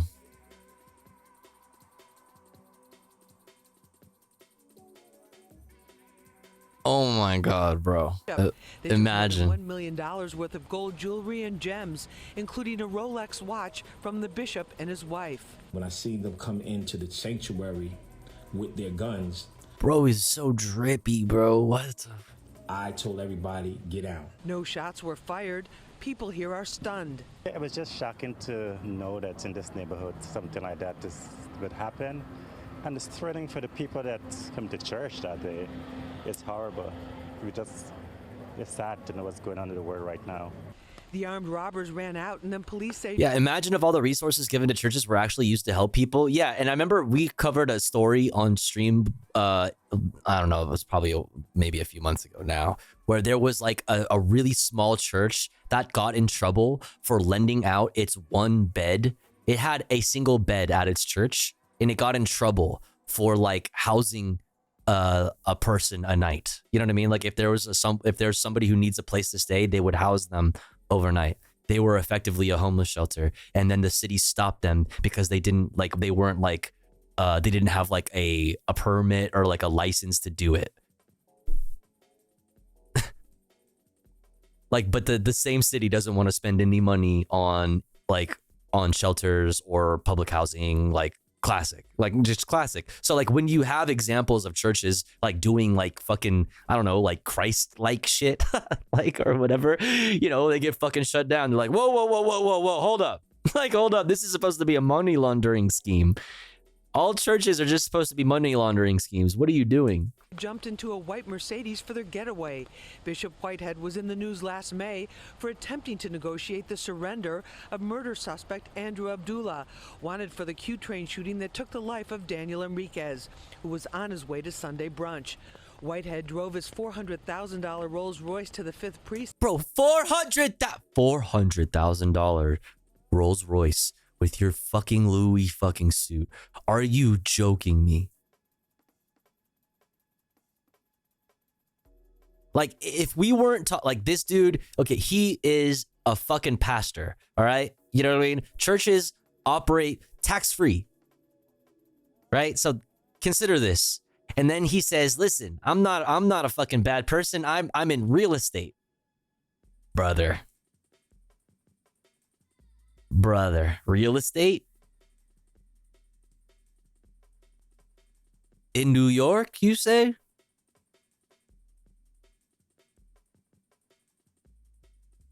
Let's talk about it.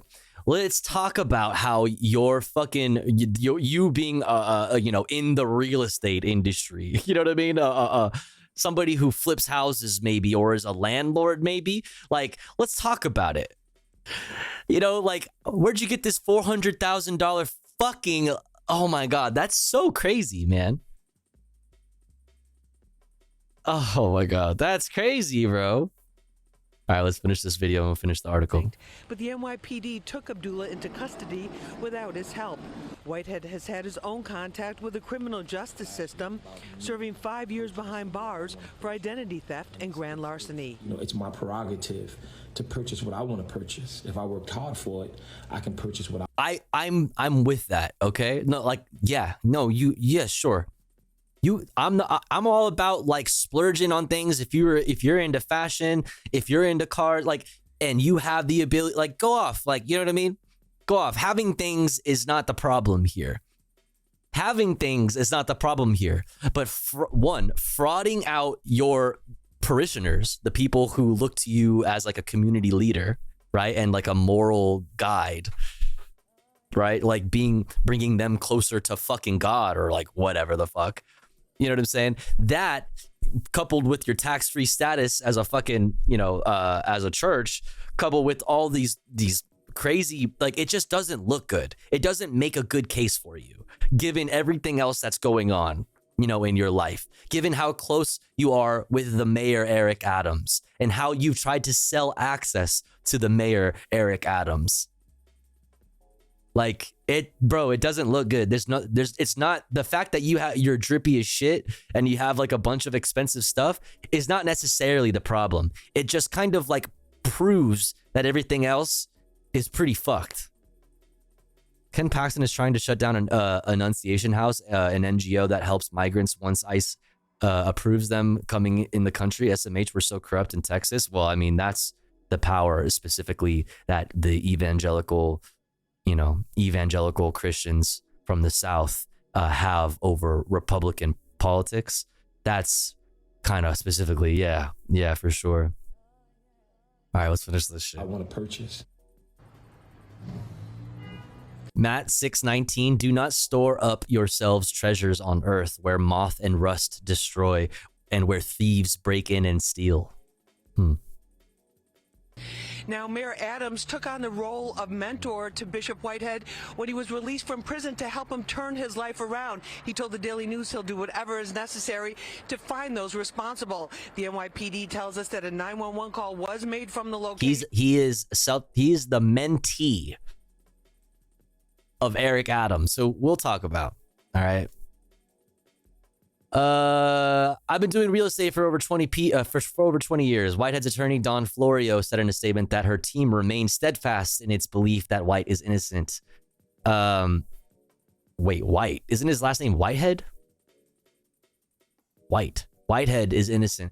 We will explore all available legal avenues to ensure that justice is served, she said. Our dedication to proving Bishop Whitehead's innocence is unwavering. Blah, blah, blah, blah, blah, blah, blah.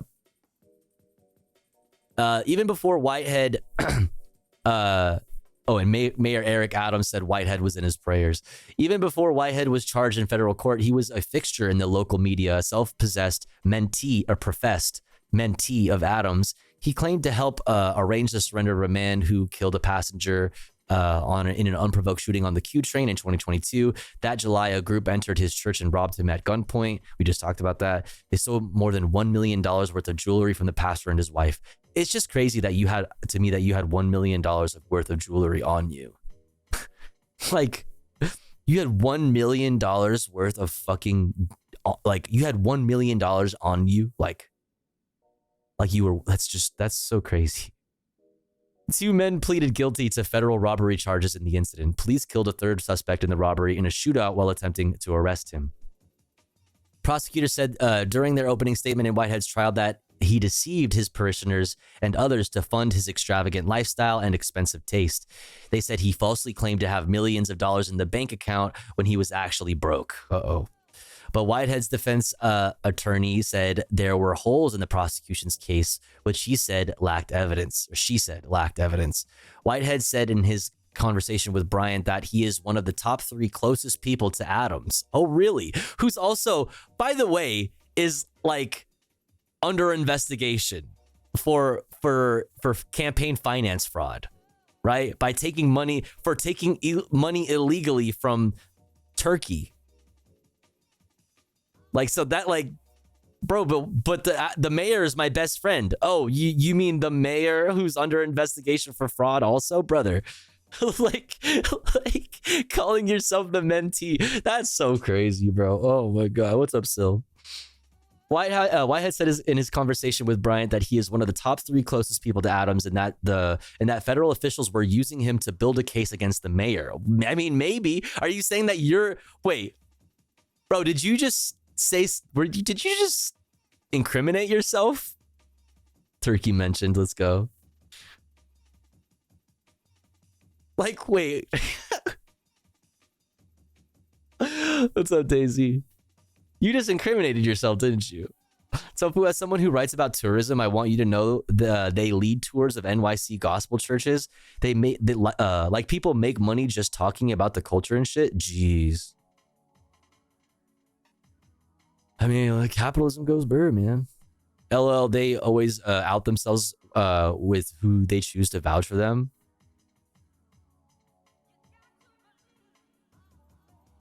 Like, they're not coming for me. They're really just coming for Mayor Eric Adams. Like, bro, you don't want to, like, you should really stop playing up that connection to Mayor Eric Adams. And, you know, like, somebody who is also under investigation for fraud, brother. Neither Adams nor his campaign have been charged with wrongdoing. They are under investigation. Yes, they have not been charged. Yes, because it is an ongoing investigation. Oh my God. Everyone knows that me and Eric are close. Everybody knows this, okay? Yeah, you won't stop telling us. You won't stop telling people that you're close. A judge revoked Whitehead's bond and sent him to federal jail while he awaited... Also, it's federal fucking jail, dude. He's fine. He awaited sentencing after learning about the pastor's public statements this spring. This story has been updated with comment from Mayor Adams, Elizabeth Kim. Okay, cool. So there's that fun piece of fucking news. More corruption. Corruption. And this is somebody who says that they are so close. They are so close with Mayor Eric Adams. You know what I mean? This guy.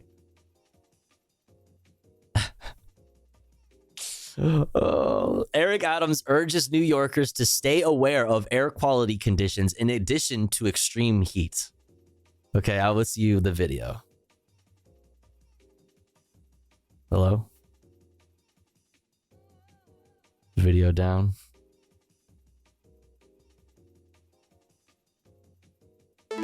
Pausers. Yo, Forlorn, thank you for gifting to Buddha. Thank you so much. Really appreciate it. Thank you. Now we're at 9 out of 25 for the daily sub goal. Pog? Almost halfway through. Poggers? Eric, okay, here we go.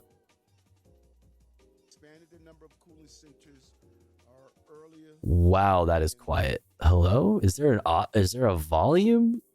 What is this video player? Available this year, and they will be open starting tomorrow for New Yorkers to keep cool. We have expanded the number of cooling centers earlier and that are available this year, and they will be open starting tomorrow for New Yorkers to keep cool. Cooling centers are good and cool, but you know what's even better? Public housing. You know what I'm saying? You wouldn't need to turn libraries and other public buildings into cooling centers where there's water and fans and AC if people had housing.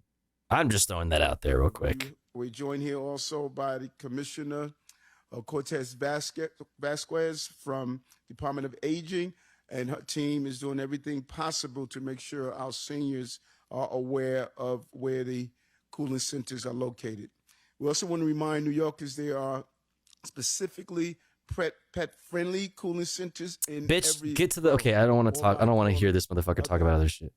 Please also make sure to check in on your neighbors. We all know who's around us, who have either breathing conditions, air quality conditions, or if there are seniors who are living alone. Please, let's be good New Yorkers and ensure that we give them the support that they need. Let's be good New Yorkers. Chat. Communicate with the National Weather Service. Extreme heat is not only it's not our only concern.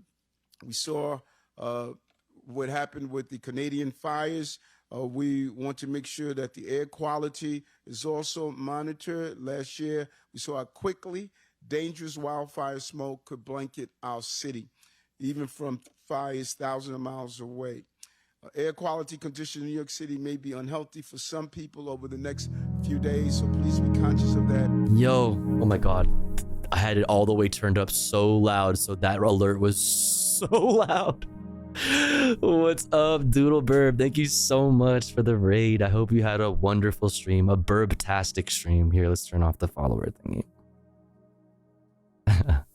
Welcome in. What were you guys up to? I'm Tofu. We talk about the news right now. We're talking about how Eric Adams is a piece of shit.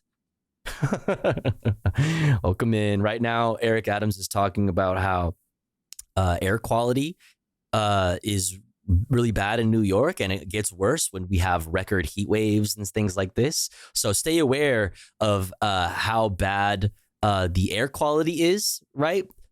But also, we're gonna ban masks.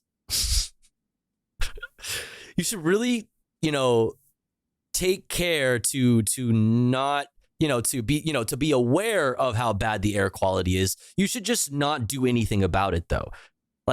Because we're gonna ban the number one best tool for that, because we want to be able to put more people in jail or some shit. We're not putting enough people in jail. I want more people to go to fucking jail. More people need to go to Rikers and die while they're awaiting trial because they couldn't afford bail. You know what I'm saying?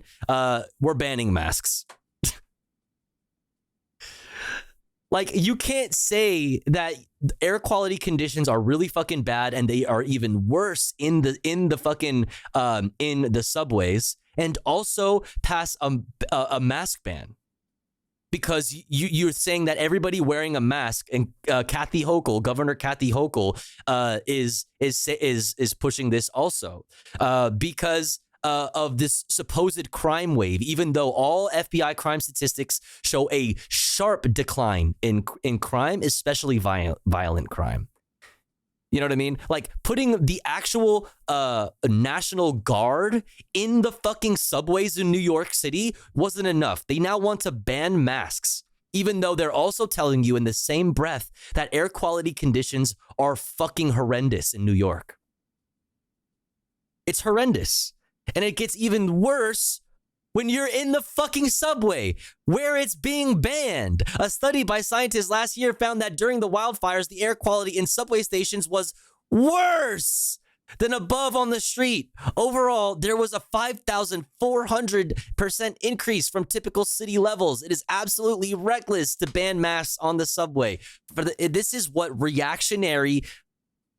a reactionary gets you. Oh no, crime wave, crime wave, crime wave, crime wave, crime wave, crime wave. Now we need to make policies that actually hurt people. Directly hurt people. Fucking insane, dude. But the crime wave, chat, dude, the FBI has nonstop been released. Oh, my phone. I'll pull it up. I'll fucking pull it up then. Fine. I'll do it. You're going to make me do it. I'll do it. Gotta pull up the bookmarks. The bookmarks.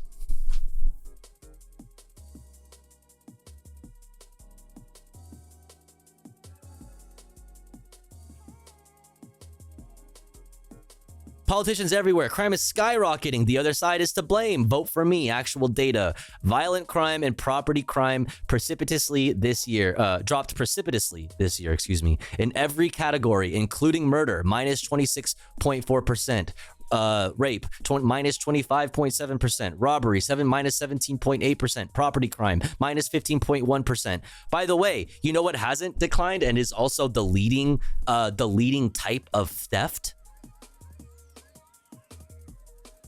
Wage theft. White collar crime. There it is, dude. But if you turn on ABC 7, if you turn on any local news station, they would have you believe that there are people that there is pandemonium, you know what I mean, in the streets. There is fucking mayhem going on right outside your door. So you should be okay. You should allow us to continue to not fund public services, you know what I'm saying, but continue to increase the funding for the police.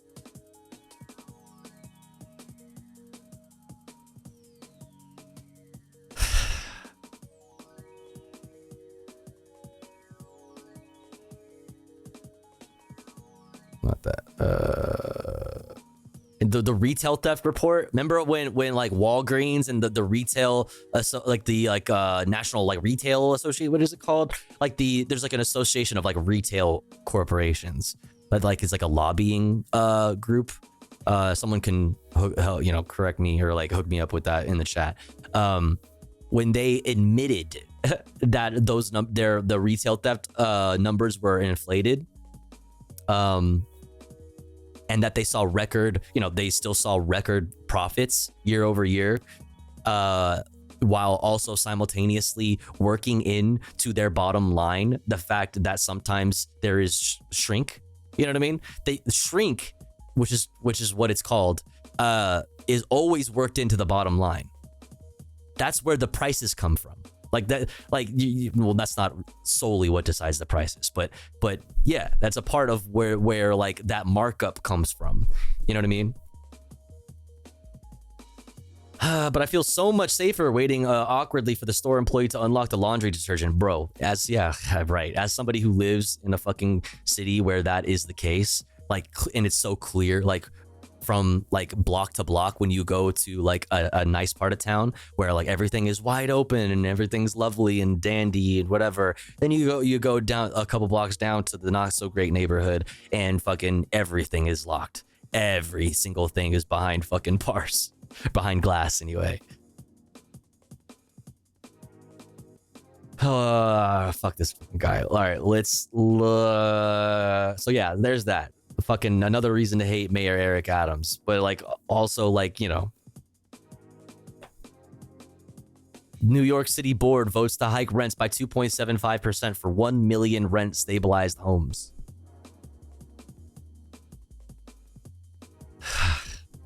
Tofu, can you verify something for me? California isn't doing nearly as bad as places like Florida, Delaware. In what ways?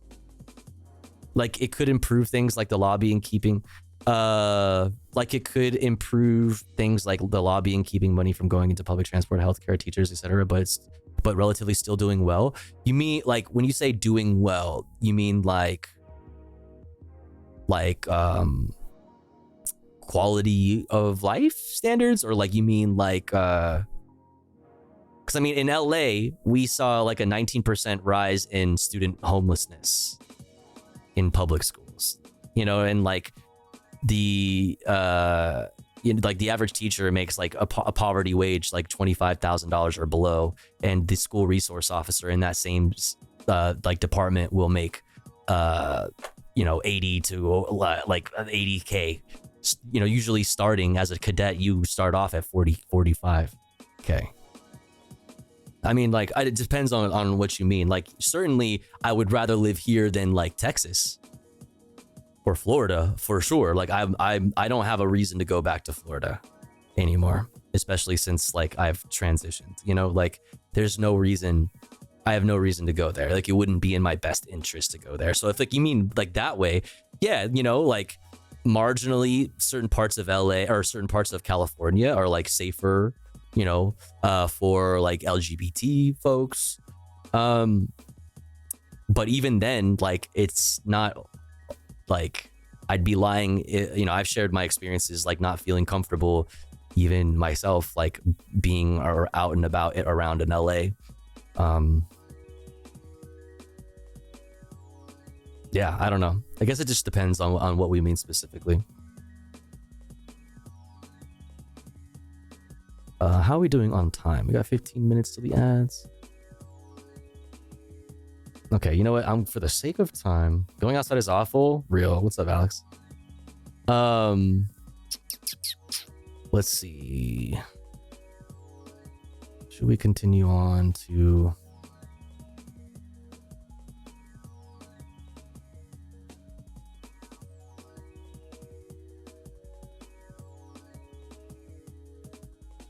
Okay, actually, we're making okay time.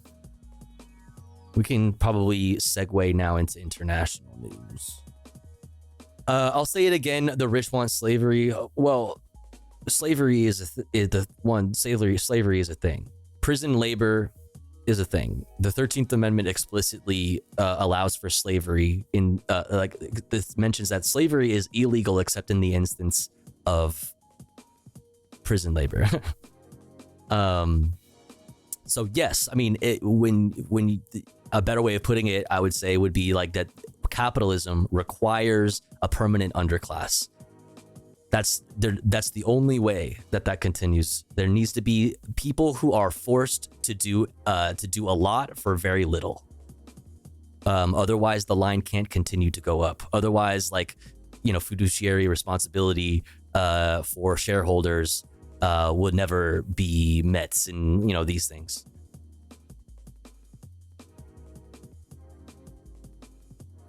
I think so. I was having an impromptu convo with chat early on, and it was like everything concerned, you'd be relatively better as far as LGBT abortion laws, etc. than say Florida.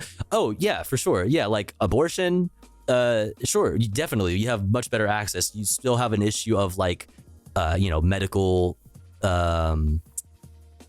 healthcare being gate kept, financially. It is better, much better than a lot of other states in the sense that I don't have employer healthcare, but I do have healthcare through the state. It sucks, but it's still healthcare through the state, and I still have to pay for it, but it's pretty cheap. You know what I mean? So that's a way better than Florida, for sure. Absolutely.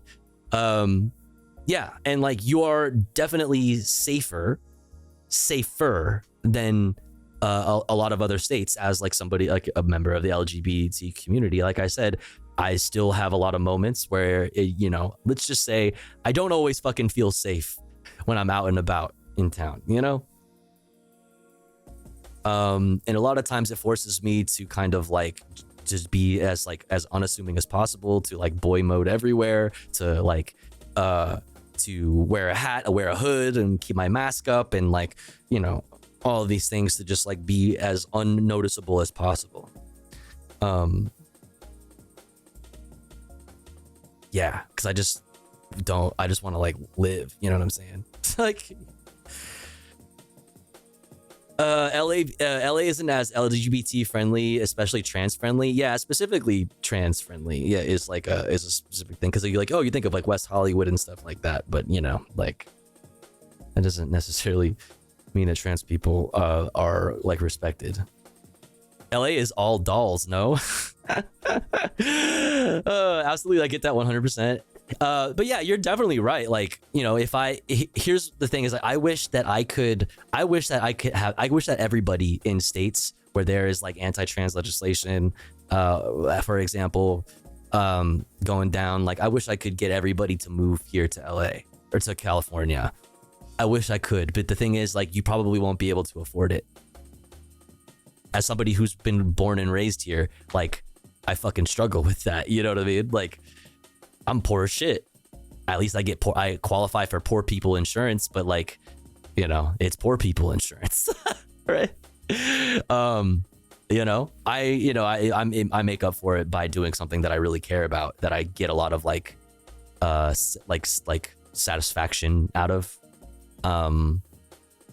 And also I'm also paid in freedom, because I've had a lot of I came from having a pretty good job, and I quit my job to risk going full time doing music and making beats and selling beats, and luckily I expanded into streaming, and everything luckily fell into place, and I'm able to I'm able to scrape by while doing something that I really care about, that I feel is productive, and isn't soul crushing. You know what I mean? That doesn't make me want to fucking, I don't wake up every morning wanting to my first thought is how badly I want to back out of the lobby. I don't pull up to the parking lot outside of my job and cry for 15 minutes before I go in. You know what I'm saying? So I'm very grateful, and like, yeah, I'm paid in that concept as well. You know what I mean? I'm paid in not hating what I do. I'm paid in that freedom. So yeah.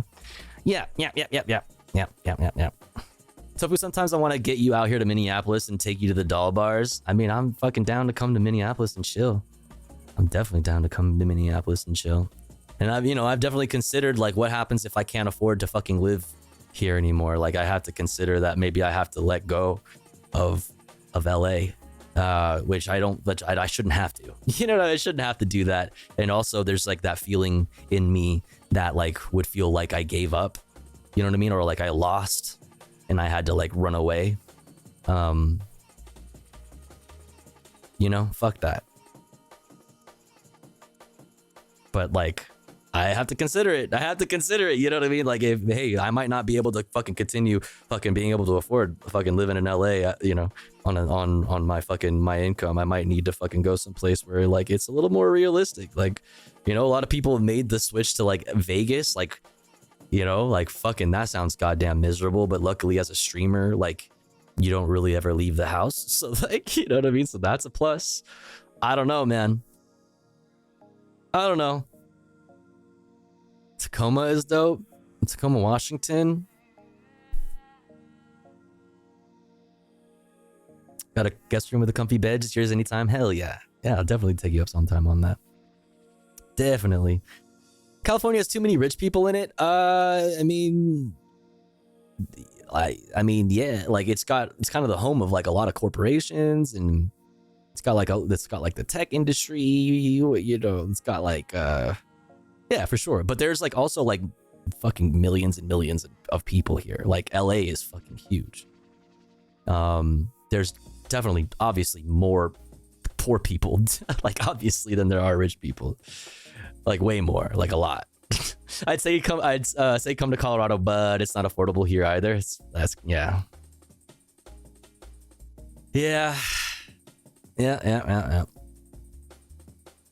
All right. Let's see. How are we doing on time? We have 6 minutes until the ads run.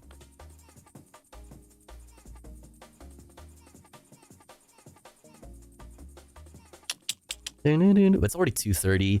I had this article. I think we'll skip it and we'll go straight into international news after we hit an ad break.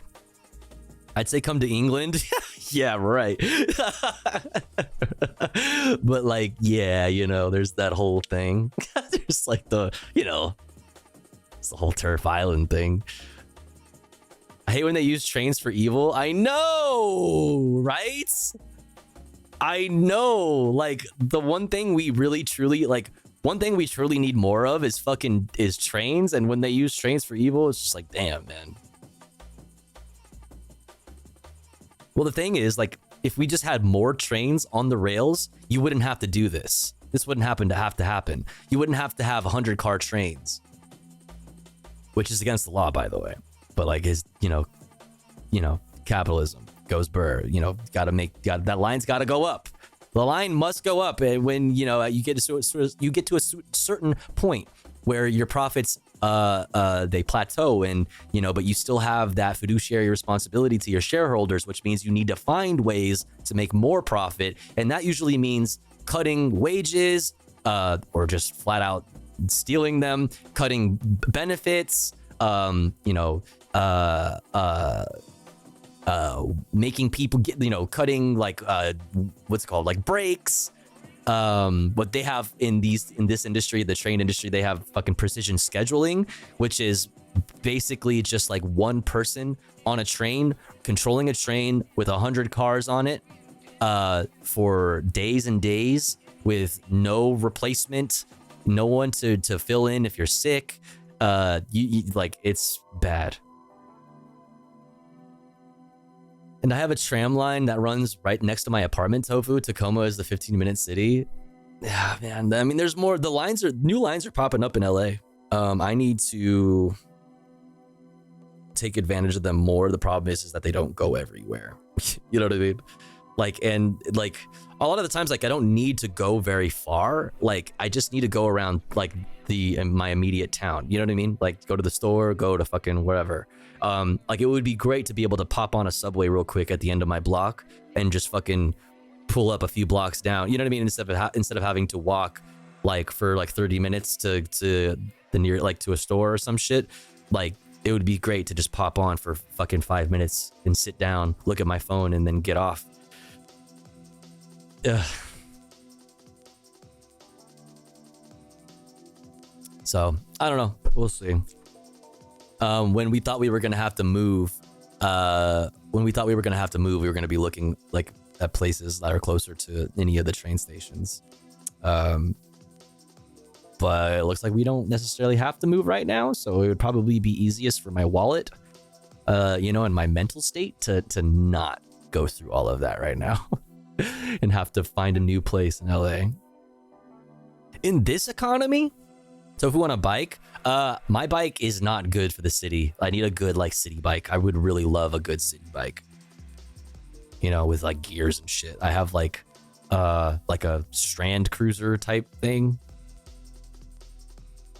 Yeah, it's not the business. It's not the business. Minneapolis has a ton of bike paths all over the place. I'm really considering getting a utility bike or something for short trips to the store. Hell yeah. I remember when California used to have trolleys running right through the center of the road. Rice Aroni used to do commercials using the trolley. Nice. So grateful for the tram in my city. I did use the tram to get to the hospital recently, though, so that was pocket change for tram tickets versus an ambulance that would cost you thousands. Yeah, real. Just bought a commuter bike. Boom, boom, boom, boom. The fuck? This ain't American. Ooh, that's pretty. I really like those colors, actually. That's cool. Yeah, I just need a good old fucking bike like this. Somebody want to buy me? Holy... What is that in American? Looks like a lot. I don't know what that is. Yacht. What is this material?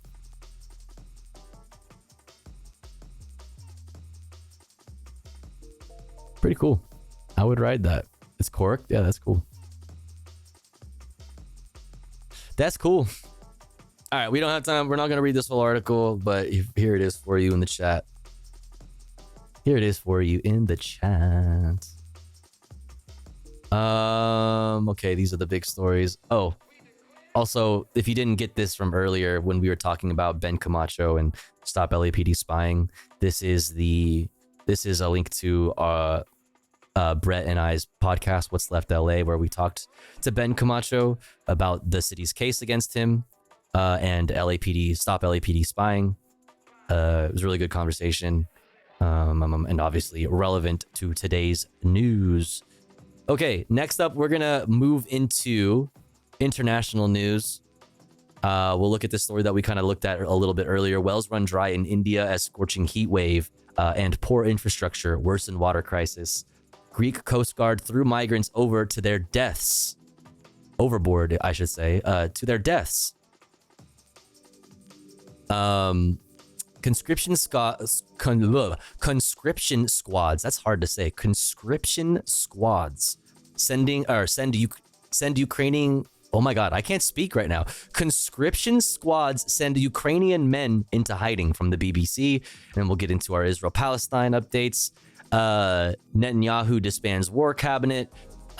This is hilarious. France bans Israeli companies from weapons exhibition.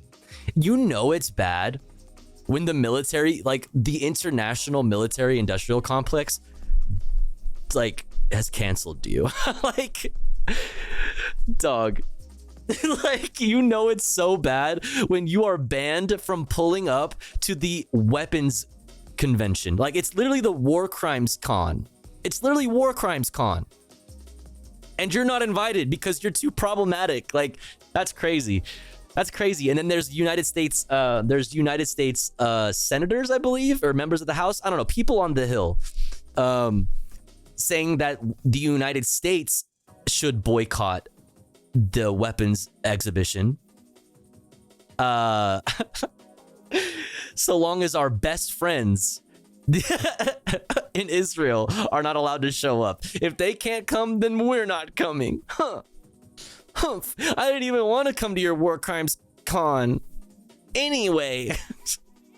It's such a funny fucking thing. All right, we'll look at that and other updates on the ground. And then we have a bunch of fun shit. There's a new JPEG Mafia music video. We could just watch that. Why not? Oh, speaking of trains, Tech Bros invented trains. And it broke me. Okay, so Tech Bros apparently have discovered that trains are a good idea. So we'll look at Adam something talking about that. That looks funny. Fantano talking about. So we'll look at that. Charlie XCX, he fucking rated it a 10 out of 10, dude. I haven't watched his fucking thing, but you know, I'm curious to hear what he has to say about Charlie XCX's new record. I haven't listened to the whole thing yet also. And we have other stuff. We have some other things that we can watch. Exclamation point watching in the chat for a link to this playlist.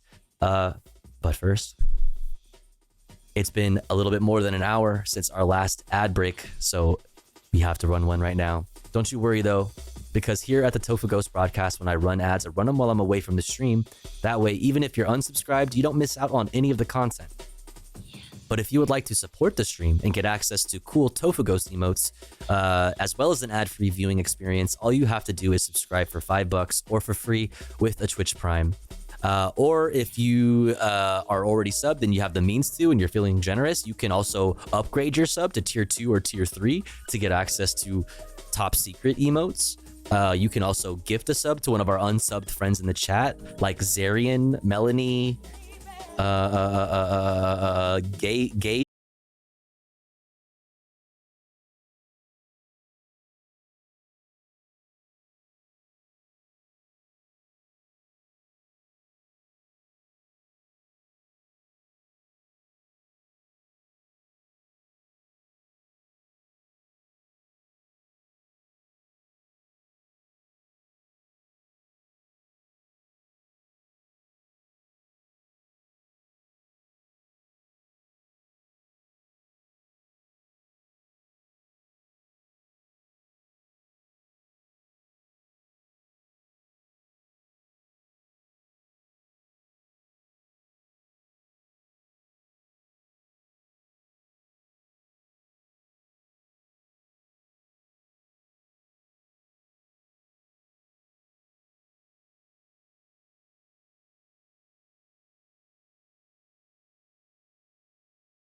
All right, we're back. Thanks for hanging in there. Thanks for sitting through the ads. If you had to sit through them, I appreciate you. Thanks for doing that. Helps out the stream a lot. All right. Let's get back into it. What do you say? What do you say? Let's get into some international news. Let's look at this piece here from Al Jazeera about wells running dry in India as scorching heat waves and poor infrastructure worsen. Wells are running dry in India. A scorching heat wave with temperatures over 45 degrees Celsius is sweeping across the country. For these women, survival depends on collecting water by hand every day. We face a lot of problems because of shortages. The water level in the well has fallen. We spend all our time on water and can't do any other work. The soaring temperatures have led to drought, but a lack of infrastructure is making the problem worse. Although this village has several major reservoirs and dams, when their well runs dry, people here have to rely on government trucks like these to refill it with untreated water from a nearby river. And water from this area is being pumped elsewhere. Areas around Mumbai metro region where there's multiple dams, all built in tribal areas. And it's not only that the tribal people not only not get any benefit, but it's the tribal people who suffer when these dams are built in terms of submergence, in terms of impact, in terms of deprivation from forests and natural resources. Despite the pleas of the people in the villages, the water crisis is set to get worse. Whatever water we have all goes to Mumbai. Our situation remains as it was, and we don't get water to drink. The government is only concerned about rich people. They don't think about the poor. A government-run policy centre says water shortages will increase as groundwater is depleted at unsustainable rates. That's as a demand. And also as we increase lithium mining to supply the batteries needed for the switch to EVs, you know what I mean? Like, groundwater sources are going to be in danger. The water wars are very much upon us, chat. Demand for water in a nation of 1.4 billion people is only increasing. Imogen Kimber, Al Jazeera. Ranjan Panda is the convener of the Water Initiatives Network in India. He joins us from Sambalpur in the state of Odisha. Yeah, Doom Nukem. I mean, which is the case to be like at a lot of places, right? With the golf courses and things like this. Like here in LA, in California, we have a lot of non-native plants that require more water because, you know, and they're just not suitable for the climate here in California, which is originally a desert, or at least Southern California. Yeah, I mean, this is like we're California, for example, to make everything about me, you know what I'm saying, is stealing all its water from native communities from like the Colorado River and shit like this. Like the native communities that actually have claim to all these water sources aren't getting the water. Like the Colorado River, like supplies, like it keeps LA alive. Because LA, like, really realistically shouldn't really exist like the way it does now, because we shouldn't have, like, you know, all of the lawns and you know, shit like that in LA. It's just, yeah, same with Las Vegas. Las Vegas should not exist. Even worse, you know, even worse than LA. Definitely not the LA River. Well, yeah, well, the LA River is in its current state, it's not really a river. It's kind of like a Frankenstein version of a river at this point. But yeah, Vegas, like, absolutely should not exist. Yeah, same with Phoenix, yeah. And who suffers? The poor, you know, the indigenous, like the, you know, yeah. Eventually all of us, right? Even the rich, eventually the rich too. But the rich will be the last to experience like the brunt of, you know, the effects of their consumption. Welcome to the program. So just how bad is this Thank you. water situation in parts of India, and is it likely to get worse? Yeah, in fact, it's getting worse by the year, and that's exactly is the catch. You know, water prices for Las Vegas has implemented a lot of water reuse and reduction, at least compared to Cali cities. Damn. Well, shit.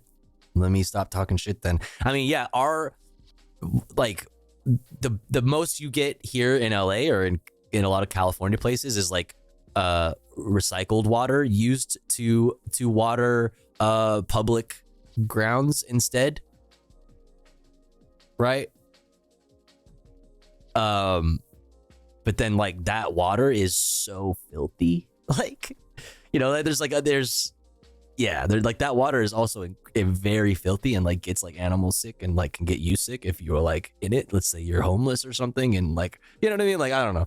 That's what the guy who Lake Powell is named after said, by the way. So fucking ironic. What about the tariffs on pistachios from Iran? So we grow them here. That's something I specifically, you know what I mean? That specific tariff is not something I know. I am aware of sanctions and tariffs on Iran, but like specifically, I'd never thought about that. That's not a bad point to think about. Huntington Beach have better water because money. Maybe, I don't know. I can't really speak on that. I know that there's hella fucking outlets though into the ocean in Orange County. Just not good. Look into the wonderful pistachio company.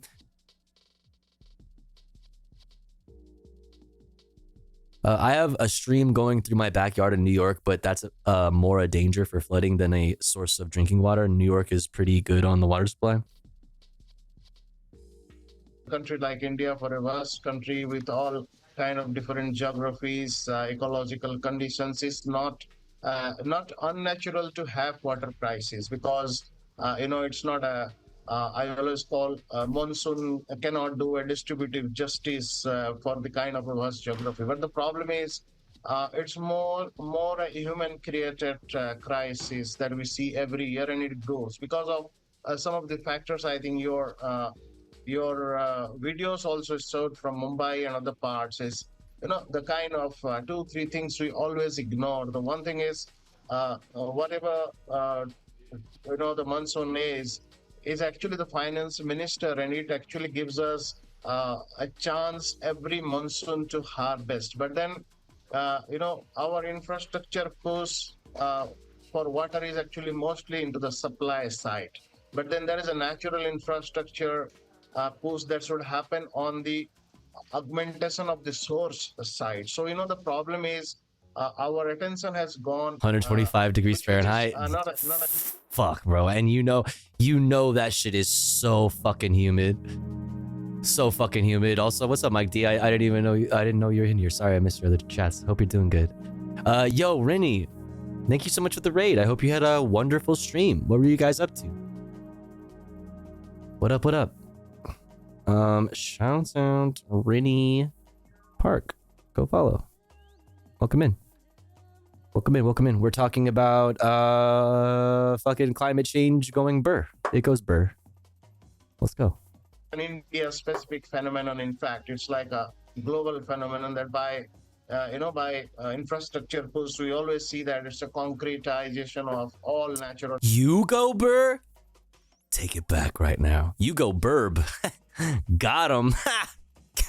Got him. That's right. What Mumbai is facing, yeah. what Bangalore is facing, what Doodle goes burb. Chennai is facing, you know, because they are cities. Correct. As someone rightly said, because they are cities, because they are big cities, because the you know, the finance capitals. So they are highlighted. But then everywhere in India there is a crisis. Wait, also, did I shout out Doodleburb earlier? I feel like I don't remember typing shout out Doodleburb. If I didn't, That should be considered a crime. I'm so sorry. I've betrayed you all from gatekeeping access to one of the coolest streamers on this fucking platform. Everybody go follow Doodleburb right fucking now. And I would say it's a human-made crisis. Doodleburbs and tofu ghosts? You love to see it. I mean, given what you say then, So I think let me just jump in there for a minute. Given what you say, is there any sustainable plan then for India's water supplies going forward, in your view? I think we have a lot of plans. That is the issue. The plans, we have a lot of plans. Tofu, Trump, and Hunter Biden going to jail. Fucking #1 most fucking based blunt rotation. Fucking dream blunt rotation. It's like, for example, the water policy should be driving all these plans, but then we have a water policy which is not coming up. The latest water policy is in shelves, I think, and it's not coming for years now.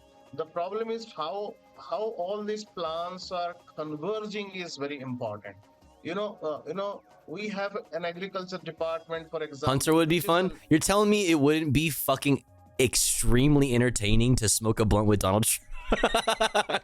You're telling me that it would not be the most entertaining blunt you've ever smoked in your life with Donald Trump?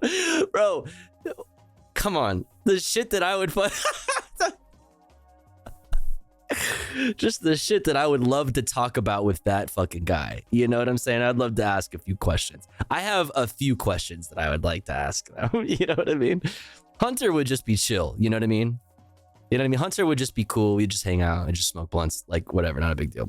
But I have like a genuine, some very interesting questions I think that I could ask Donald Trump.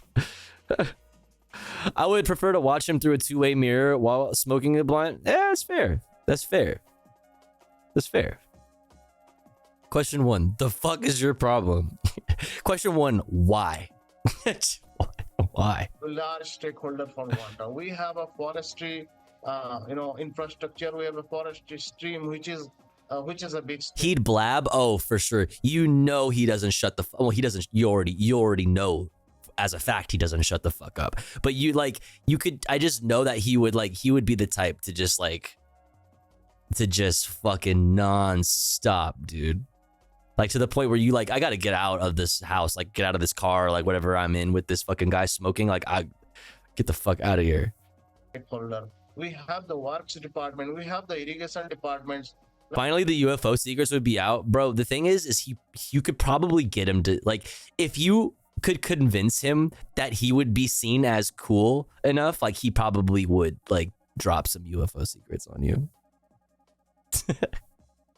You see the conflicts between irrigation and revenue departments in Pune, for example, in the Upper Bhima Basin. So, they don't converge. They don't... it would be so easy to get him on the record saying some fucking insane shit. You know what I mean? It would be so easy to just bait him into saying the most ridiculous thing. You literally, you name it. You could get him to fucking say some wild shit. Get Trump stuck in a loop and tell him the only way to get out of it is to to shout the launch codes until it stops.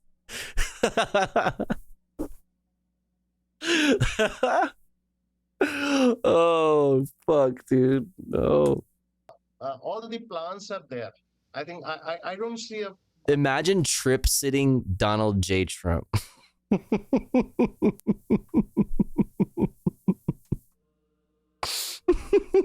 A lot of mistake in the plans, except for, of course, the concretization and dam. Nightmare. But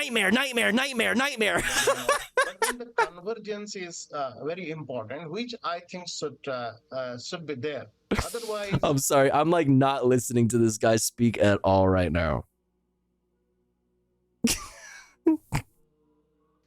It's just like tackling the crisis, like the blind man did with the elephant. So it's like somebody sees it as an agriculture crisis, somebody sees it as an irrigation crisis, somebody sees it as a drinking water crisis. There is a water quality crisis, but where is the convergence actually is very important. So to me, that should be focused more, and the nature-based solutions that the whole world is now talking should be brought into water management very, very fast and very strategically. Otherwise, I think the nature has a lot of solution for India. For example, a lot of the rivers that feed our drinking water projects, for example, they are forested watershed fed rivers. And the forested watersheds and the cities water managers, the rural water managers, they don't have a convergence. They don't actually look at the ecosystem services that this forest provides. So it's a combination of factors that is actually ailing the kind of I would say the real infrastructure. The water infrastructure is not just like the supply side, the concrete. Yeah. All right, we're going to have to leave it there. But He's like, all right, you've been yapping. I mean, like I said, the decline in groundwater because of increasing temperatures is really bad, because it means there's a higher likelihood of like the remaining groundwater getting like, one, it's already scarce. Two, if we increase lithium mining, for example, like, which that is where we're going, like groundwater supplies across the world are in danger for that reason and for other reasons, but that reason is a big one.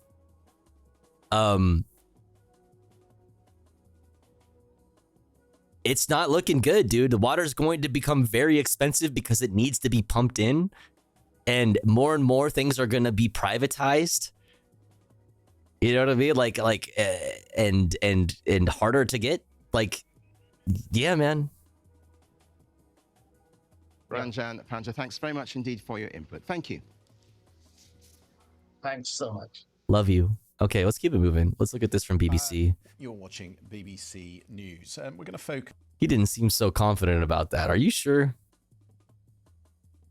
Say it like you mean it. Say it with your chest. You're watching BBC News. We're going to focus on events in Greece. BBC investigation has found that the Greek Coast Guard has caused the deaths of dozens of migrants in the Mediterranean. The deaths are said to have happened. Also, let's remember here, like the British, right? Rishi Sunak has said, what is this thing? British friends in the chat, help me out with this. What do you say about the boats? He has like a catchphrase or like a slogan about the boats. He wants to send people back to countries where people will be persecuted. He wants to fucking stop the small boats. This is like the EU generally is you're seeing everywhere across the world. You're seeing rising nationalist tendencies, increasing disregard for climate refugees or refugees period, and migrants generally. This is going to keep getting worse. Over a 3-year period, witnesses say 9 people were deliberately thrown into the water. Others are said to have died because they were forced out of Greek waters or taken back to sea. The Greek Coast Guard strongly rejects all accusations of illegal activity. With more on this, here is Paul Adams, and a warning: viewers might find the content upsetting. Migrants escaping war, persecution or poverty have used a number of routes to reach Europe. Some travel from North Africa to Italy. Others cross from Turkey to the nearby Greek islands. For many, Greece is seen as the best way into Europe. Last year, just over 41,000 people arrived using that route. Human rights groups say thousands of people seeking asylum have been forced back illegally from Greece to Turkey, denied the right to seek asylum, something enshrined in international and EU law. Tonight's documentary, made for the BBC, looks into the role of the Greek Coast Guard in trying to stem the flow, and it raises some serious questions. Holy! For years, the Greek authorities have been accused of taking a sometimes Excuse me. Were those warning shots? Bro, that's a dinghy.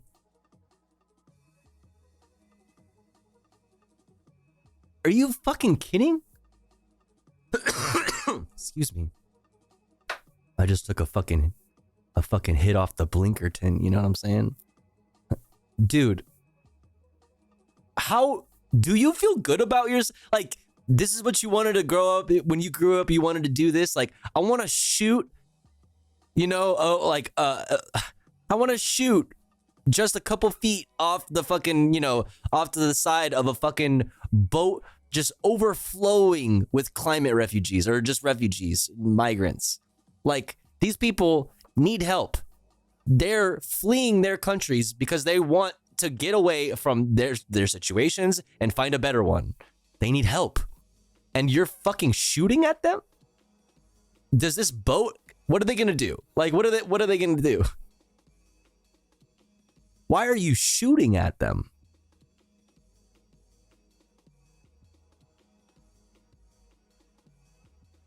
Greek cops are ultra racist. Lately I had seen a cop wearing a thin blue line Greek flag lately. Really? Are you in Greece? That's crazy. Cause like even in LA, that shit is technically against the rules.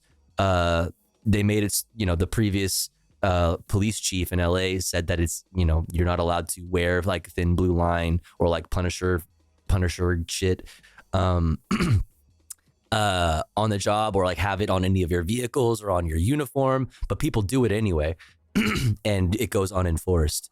But that's super cringe. And like, you're welcome as an American, you know what I mean? Like, you're welcome for that. Like our number one export, like, jeez, dude, y'all need to put sanctions and tariffs. Like, y'all need to be putting tariffs. The rest of the world outside of the United States needs to be putting tariffs on our number one export, our fucking brain rot.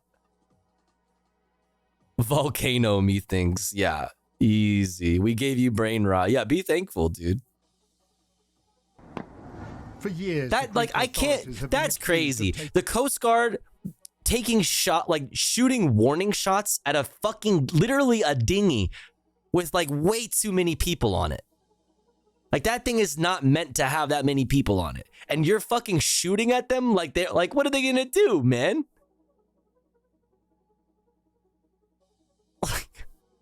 A sometimes uncompromising attitude towards asylum seekers attempting to reach the islands. Holy shit! The BBC has documented some of these episodes and heard stories of other practices which appear to breach international shit!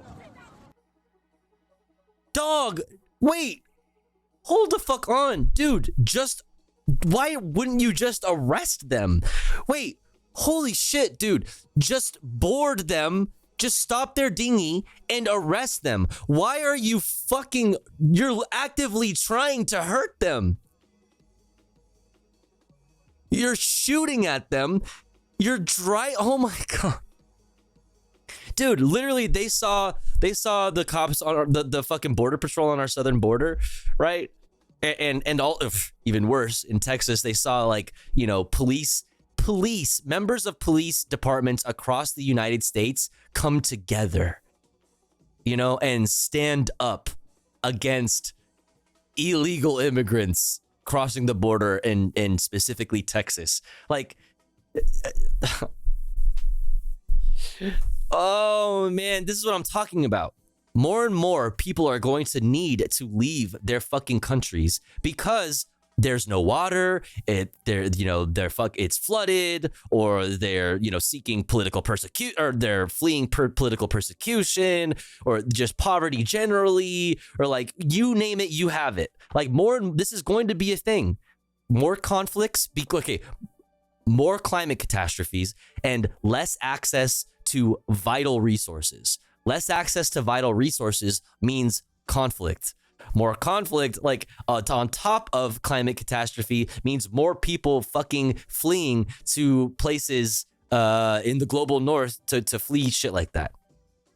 In these places, in the fucking, in the EU, in the United States, or like whatever, in the global north, are gonna have increasing nationalist tendencies. Reactionaries are going to take advantage of everybody's reactionary tendencies and, blame the problems of capitalism on these people.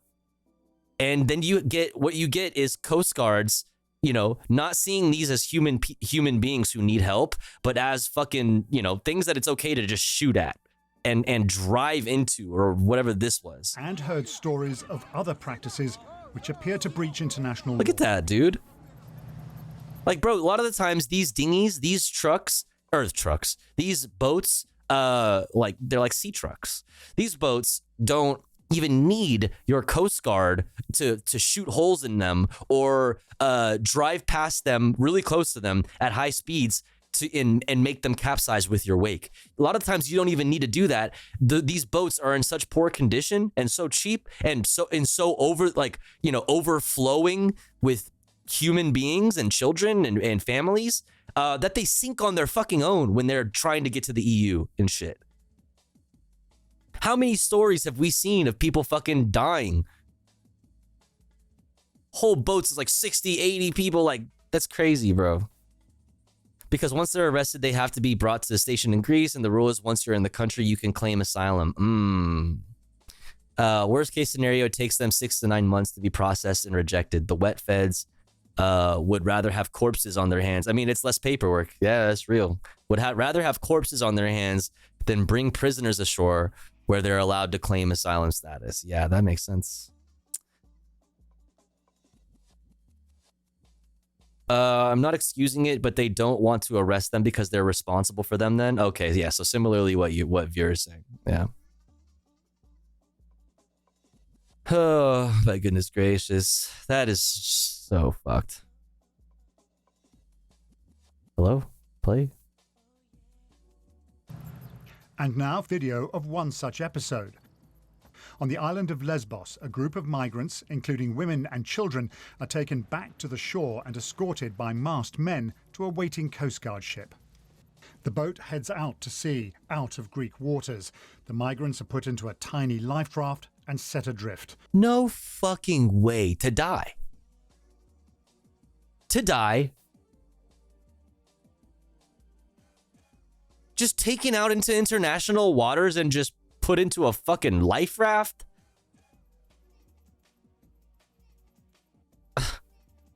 Found later by the Turkish authorities. Greece says it's investigating. Doesn't seem like it's forceful. The footage is shown to the former head of the Coast Guard Special Operations. He says he sees nothing wrong with the video. But during a break... What were they, what were they expected to do at that point? Once you go out into international waters and put them in a dinghy, them and their child, baby, by the way, in a fucking dinghy, not even a dinghy, a life raft. It didn't even look like it was powered, like it just floats. What were they supposed to do then? What was the plan for them then? Like, what do you do then? Okay, I'm in this fucking life raft. What was the next step? We know what the next step was. It's to die. But like, what's the official take on that? What's going on? Europe has one of, if not the most bloody border in the world. Yeah, listen, what we've been seeing in the past year, yeah, man, for sure.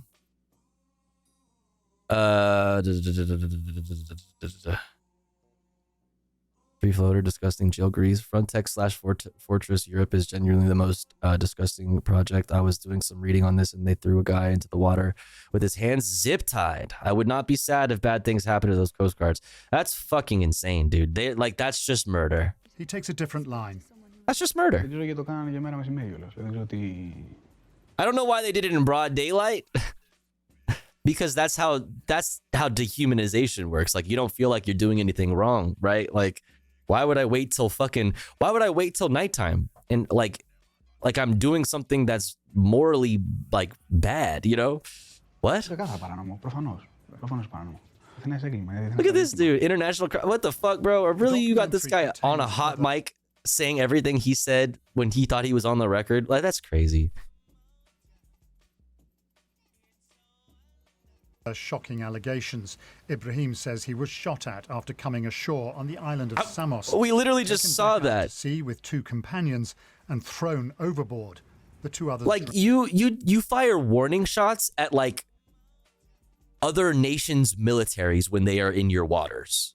Like, that's when warning shots are fired, not when it's a fucking dinghy full of fucking families. You don't need to fire warning shots. What does that do? Like,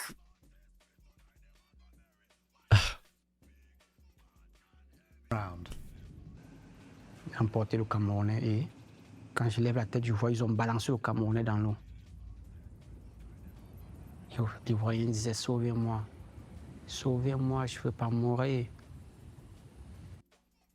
The Greek Coast Guard says that it strongly rejects all accusations of illegal activities and works tirelessly and with the utmost professionalism and a strong sense of responsibility and respect for human life and fundamental rights. Yeah, it's in our business statement, bro. Come on. Adding that they were in full compliance with the country's international obligations. For 9 years, Greece has been on the front line of an issue that resonates right across Europe. In this year of elections, stopping the boats remains as politically charged as it was when the refugee and migrant crisis erupted almost a decade ago. Paul Adams there reporting. Well, Alyssa Pavia is the Associate Director of the North Africa Programme at the Atlantic Council. She's done extensive research on Europe's efforts to stem irregular migration from North Africa. Welcome to the programme. Greece has always denied that these so-called pushbacks are taking place. I want to unplug this so bad. There's nothing plugged into it. Just take this out. Would it surprise you to hear the allegations in this BBC report?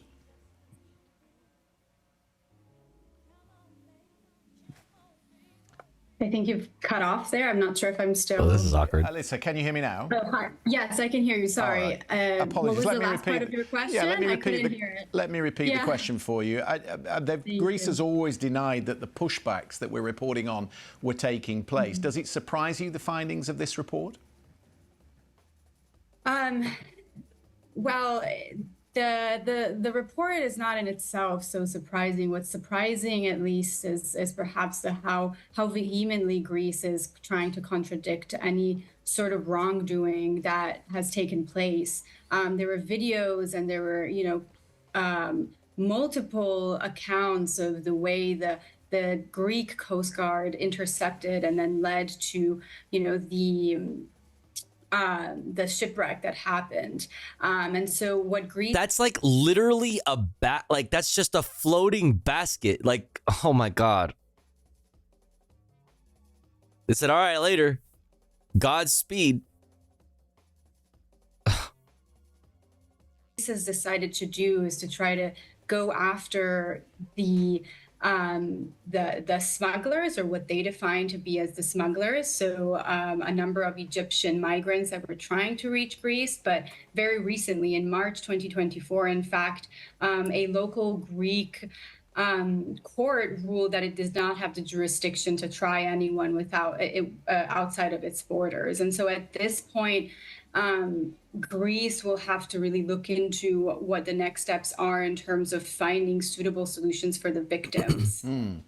It's not the first time we've reported on this kind of behaviour from the Greek Coast Guard. We reported on the Adriana, the vessel that went down. Yeah.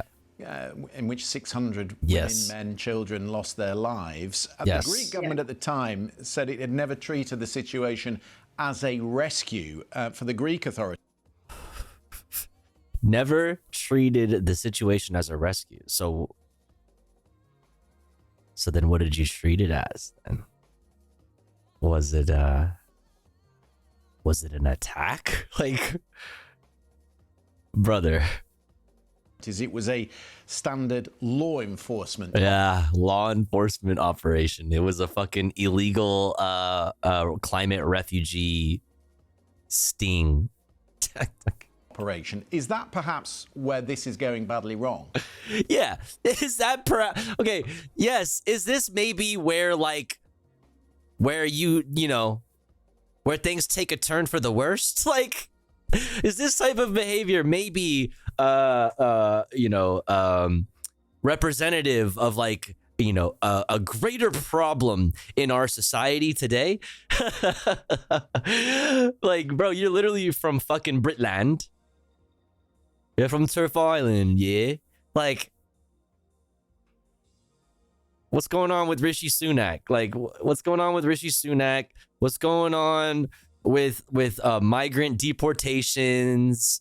Like, what's going on? Let's talk about it.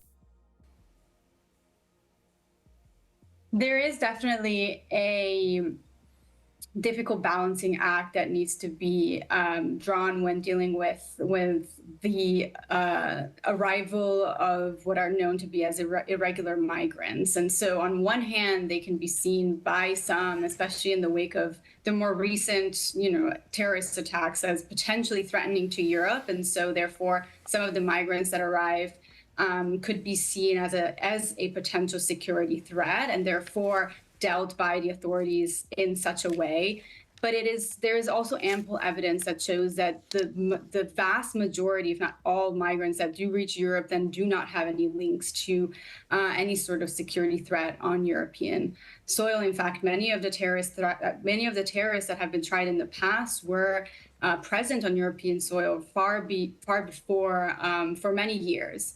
And so it is more of the case of treating this within the realms of a migration issue and something that needs to be accounted for by the entire European Union, which is the direction. And no, like right-wing nationalists want to treat it as like a crime issue, just like a lot of states in the United States want to make it a state crime, like a state crime or like a local crime to be an illegal immigrant. Allowing for things like Operation Lone Star in Texas, and I don't remember. I think it was also in Arizona, where they're trying to pass legislation to make it illegal, like a state crime, like a local state crime to be an illegal immigrant, allowing for the police essentially to just stop anybody that they think could possibly be a migrant. Basically allowing Texas and Arizonan cops, I think it was Arizona, I'm pretty sure, either that or New Mexico, whatever, same shit. Fuck, that cops are just allowed to stop brown people in the streets. Yeah, if you're brown, literally papers, please. Like, that's what that is. And that, that's how the Greek fucking hogs are fucking treating it too. And this is a sentiment that you are seeing more and more of. It's represented recently in the EU Parliament, the rise of the far right in the EU Parliament. Like, you're seeing it even in the global South, where they need to be going in the exact opposite direction, like in fucking Argentina. I could go on and on.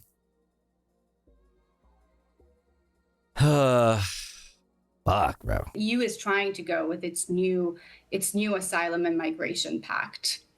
Alyssa, we'll have to leave it there. Thank you very much indeed. Alyssa Pavia. Thank you very much indeed. All right, let's now get into our Israel Pal. How much time do we have? 21 minutes until the ads are upon us. Let's look at this from Associated Press. Hey, Tofu, you are the most awesome congealed block of soy solids with an awesome personality. That's this side of the Pacific. Hey, that's very sweet of you to say, non-binary. I appreciate that. Thank you. Out of all the congealed block of soy solids this side of the Pacific, I appreciate that. Very sweet. Okay, this from AP News. Netanyahu dissolves influential war cabinet after key partner bolted from government. Tel Aviv, Israel. Israeli Prime Minister Benjamin Netanyahu dissolved the influential war cabinet that has overseen the fighting in Gaza, a government spokesperson said Monday, days after a key member of the body bolted from the government over frustration with the Israeli leader's handling of the war, that being Benny Gantz, who the media loves referring to as a centrist, like it's a compliment. The move was widely expected following the departure of Benny Gantz, a centrist, former military chief. Gantz's absence from the government increases Netanyahu's dependence on his ultra-nationalist allies who oppose a ceasefire. That could pose an additional challenge to the already fragile negotiations to end the 8-month war in Gaza.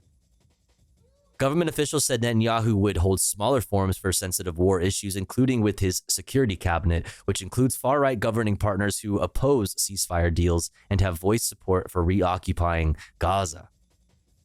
The war cabinet, international crime, just openly activating for international crime and forced ethnic displacement, just openly calling for it. No big deal. No big deal.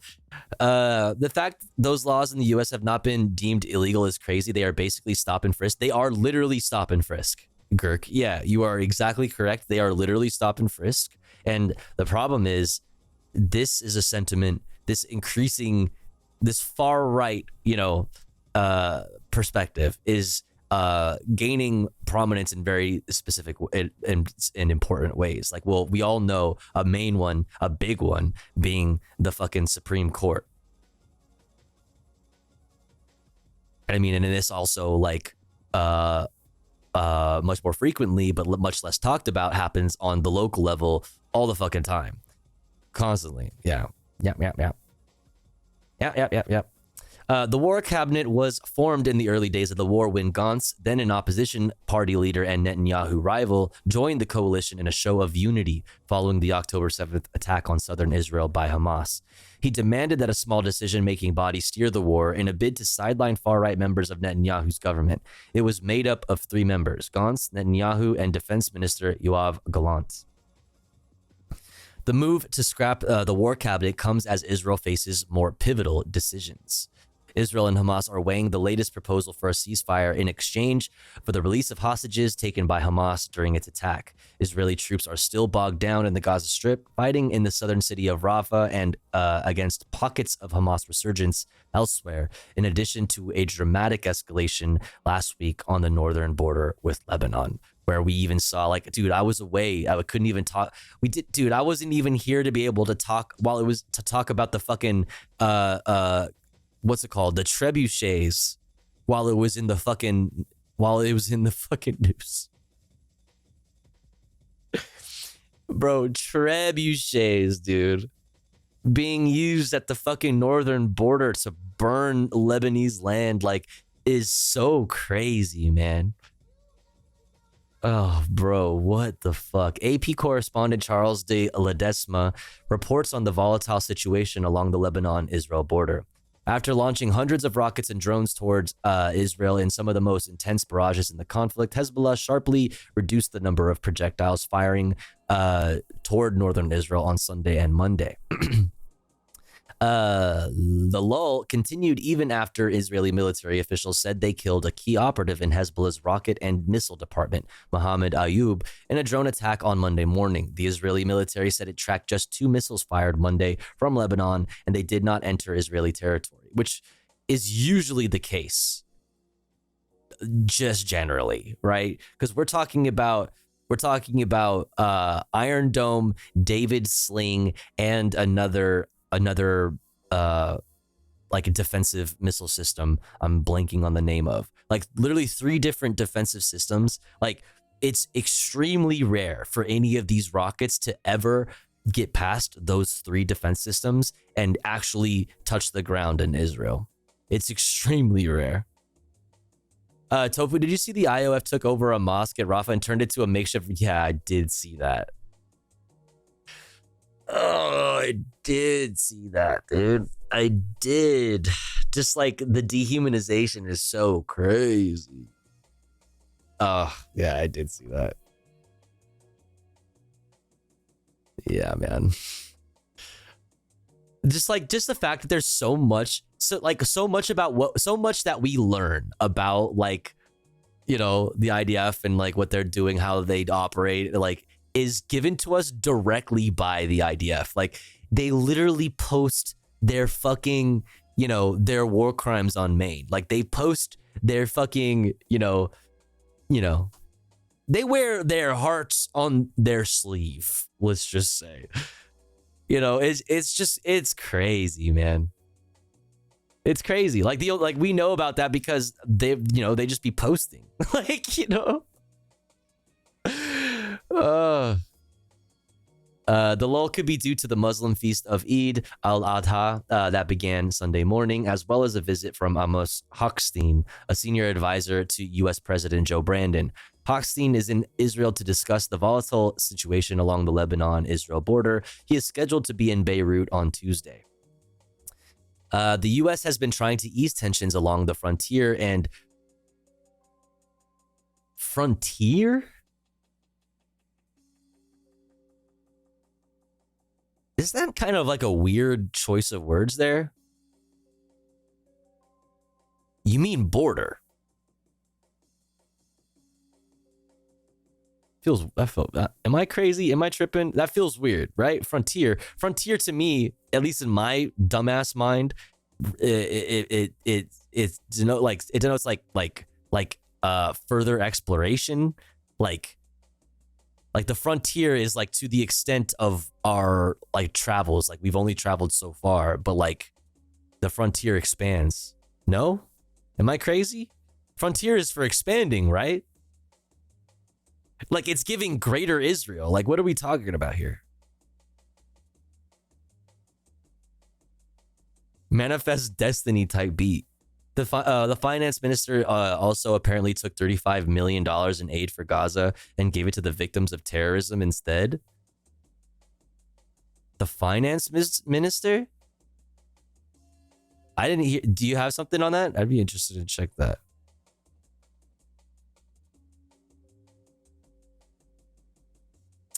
No, you're on point. I don't know. It just feels weird. It's probably just like a nothing. I don't know. It just feels weird. Like, what do you mean frontier? Like frontier, it's a border. The U.S. has been trying to ease tensions along the frontier, and Hochstein made several trips to the region in recent months. Hezbollah began attacking Israel almost immediately after the Israel-Hamas war erupted, and daily exchanges of fire have been commonplace since then. In recent weeks, the exchanges have intensified, with fires breaking out on both sides of the border.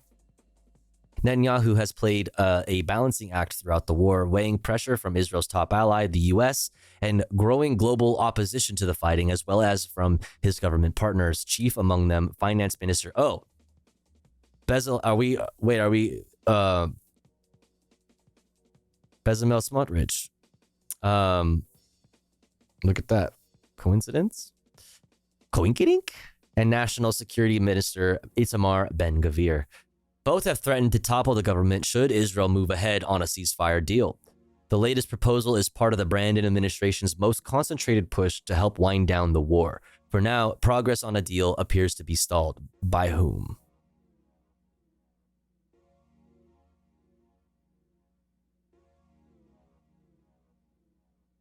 Critics say Netanyahu's wartime decision-making has been influenced by the ultra-nationalists in his government. Look, you're saying this is like saying that Netanyahu is not an ultra-nationalist. Like,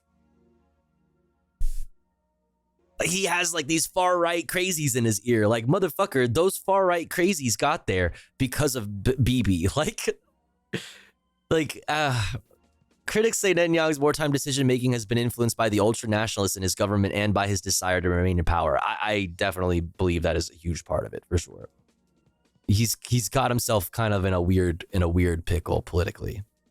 Netanyahu denies the accusations and says he has the country's best interests in mind. Gantz's departure, while not posing, which also the best interests in mind. I also wasn't around for this, or did it come out not that long ago, like over the weekend? It was I think I had it on Twitter. One sec.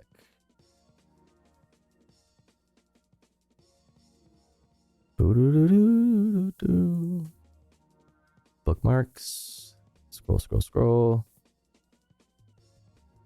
Oh, yeah. Here's this. This is fucking AI shit though. I hate it, but I mean, yeah, there's this.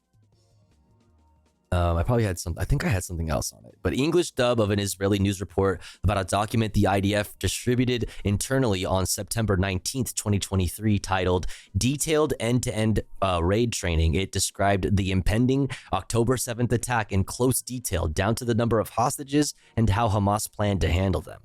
Like, you actively make Israel less safe. Like, and there's tons of evidence for it. The IDF needs to approve of events like the Nova Music Festival, and apparently the IDF forced through the approval of an extension, another day being added onto the Nova Festival. Tofu saw it here first, then looked into it more, and this and this. There's plenty more links I could pull. Saw it here first. Let's see. Oh, good politic guy. This is insane. Israel stole Palestinian tax revenue as for... Oh, we'll see. Israeli finance minister says $35 million of funds collected on behalf of the Oh. What were we talking about? What were we talking about earlier, chat? Towards the beginning of stream in regards to the Palestinian Authority. Fuck. I mean, generally, it was something, it was specific, but like generally concerning the Palestinian Authority's like ineffectiveness, essentially. This is insane. Israel stole Palestinian tax revenue as revenge over the ICC arrest warrants and is now giving the money to Israelis. Terrorism has nothing to do with this. They simply stole civilian tax revenue because they got mad at being accused of war crimes. And I looked into these. It's from Middle East Monitor. Israel to hold $35 million from Palestinian money. Oh, this is the same article.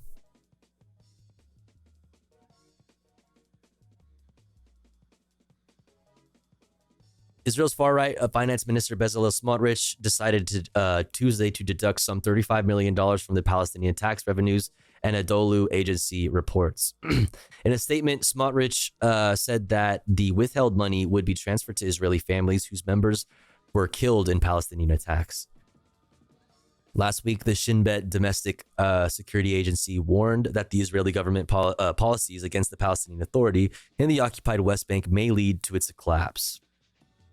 I mean, this is what we were talking about earlier. I can't remember what it was in regards to specifically, as far as like recent news goes around the PA.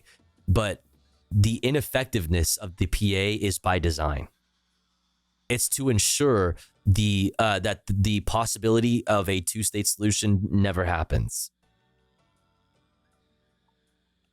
Like this, that has been by design. That has been the case for fucking forever. Okay. Yeah, the PA paid only 50% of salaries to civil servants last month following an Israeli decision to hold tax revenues from the Ramallah-based authority. The tax revenues, known in Palestine and Israel as makasa, are collected by the Israeli government on behalf of the PA on Palestinian imports and exports, and Israel in return earns a commission of 3%. It's just like, it's just it's fucking so fucked up, dude.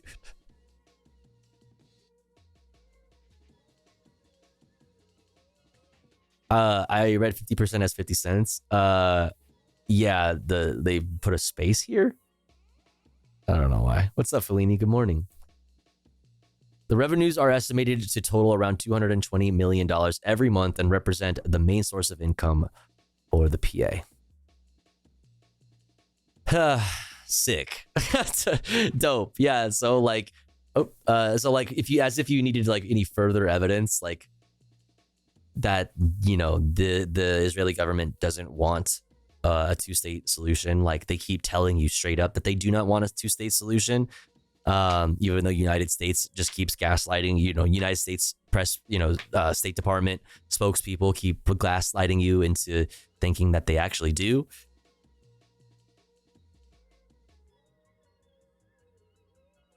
I don't know if it's about the ICC hearing, but I wouldn't be surprised. The idea of holding Palestinian tax money as punishment is even new. I mean, yeah, look at us with the like the money of the Afghan money, Afghanistan's money. Absolutely. Absolutely. In a tangentially related topic, would you be interested in learning about how crazy Benny Gantz centrism is? I mean, I'm pretty aware that like Benny Gantz is like, I see like Bleak saying like centrist, the definition of centrist changes. Yes, but like my point is that these types of war hawks are not, they're like, you are, that is like to be a war hawk like that is to be right wing. Like it may become centrist due to specific political cultures and specific societies. where the Overton window shifts very far in one direction. But like, as we know, like in the United States and in most places, the Overton window is very far to the right. And centrism typically is a conservative ideology wherever you go, typically. But yeah. Excuse me. Gantz did some crazy commercials in the last elections.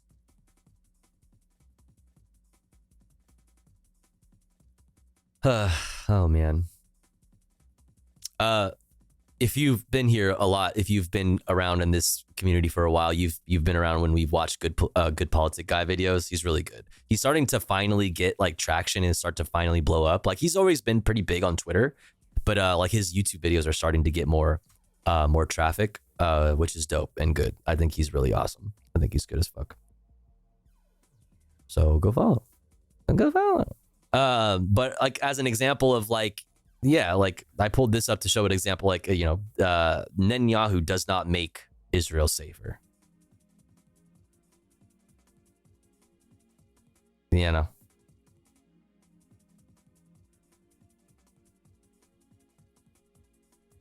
You know the meme about the guy saying that he's always in the perfect center between far right and far left, and if the right goes more right, he'll move with them? I don't know that meme, actually. All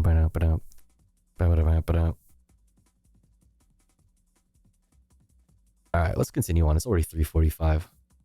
Let's finish this article. Gantz, critics say Netanyahu's wartime decision-making has been influenced by the ultra-nationalists in his government and by his desire to remain in power. Netanyahu denies the accusations and says he has the country's best interests in mind. Gantz's departure, while not posing a direct threat to Netanyahu's rule, rocked Israeli politics at a sensitive time. I mean, what it does is it gives Israeli the society, like it gives the Israeli state, not necessarily like the current Israeli government per se, but it gives Israel like an out. Right, like the places like the United States are going to be very keen to lift up the influence of people like Gantz to be able to help with their the PR disaster that this is,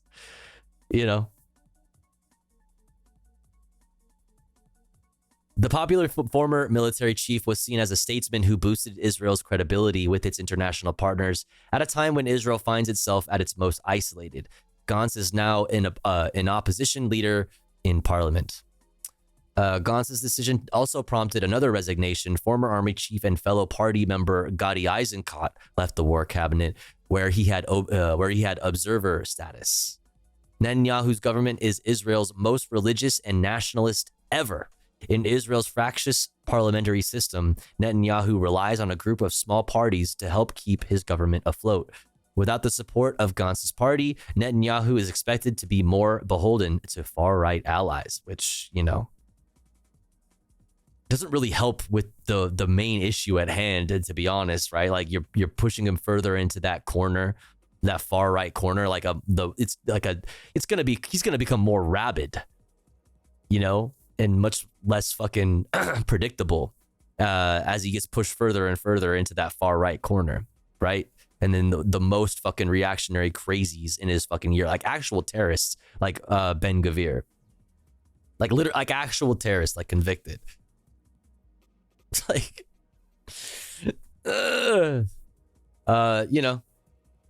yeah. So there's that from AP News. Let's continue on. Let me see here.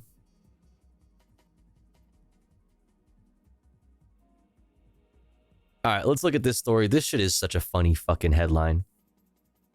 Oh wait, the ads are about to run? Fuck, for real? All right, we'll look at this. And then I think it's time to do fun content. I think we're going to have to skip a couple things and get straight to fun content because it's already almost 4 a.m. and we can't end on fucking not very poggers news conversations. Okay, we got to end on a light note. So let's get this last piece here, and then we'll move on to more fun, lighthearted shit. Look at this story. Okay, that's so goddamn loud. Holy shit, Al Jazeera. France bans Israeli companies from weapons exhibition. This is so funny, dude. Like, imagine getting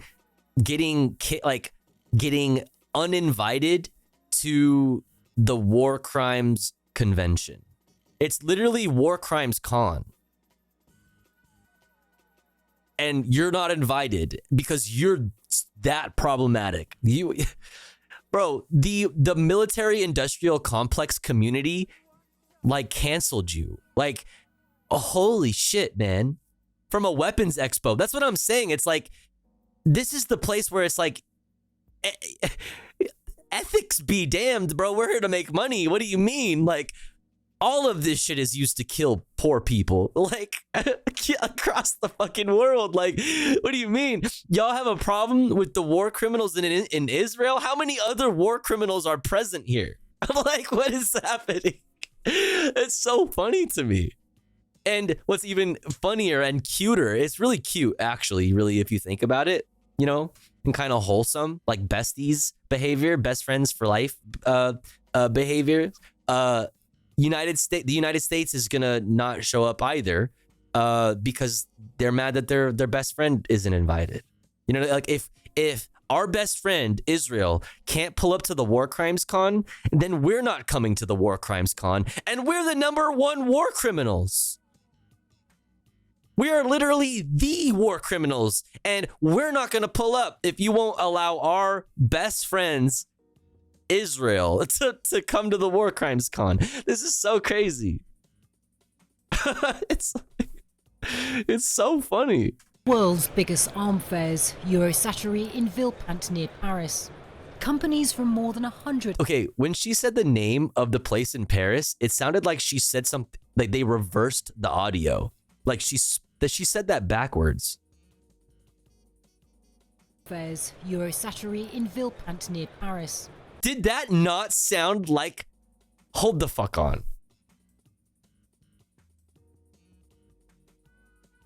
Turn the music down. Did that not sound like it was in reverse? One of the world's biggest arm fairs, Eurosatory in Villepinte near Paris. What the fuck? Some sleeper cell in the chat just got woke up. Oh, fuck. Companies from more than 100 countries exhibiting the latest weapons and defense technology. But missing this year are Israeli companies. No! Banned by the French government. Why does it look like that? It's got like texture on it. Whoa. 2 weeks ago because it opposes Israel's operation in Rafah. Last week, a French court also banned any attendees. Bro, this tank's got LED lights on it. Could be linked to Israeli That's arms sick. firms. The event's organisers explained the ruling in this letter.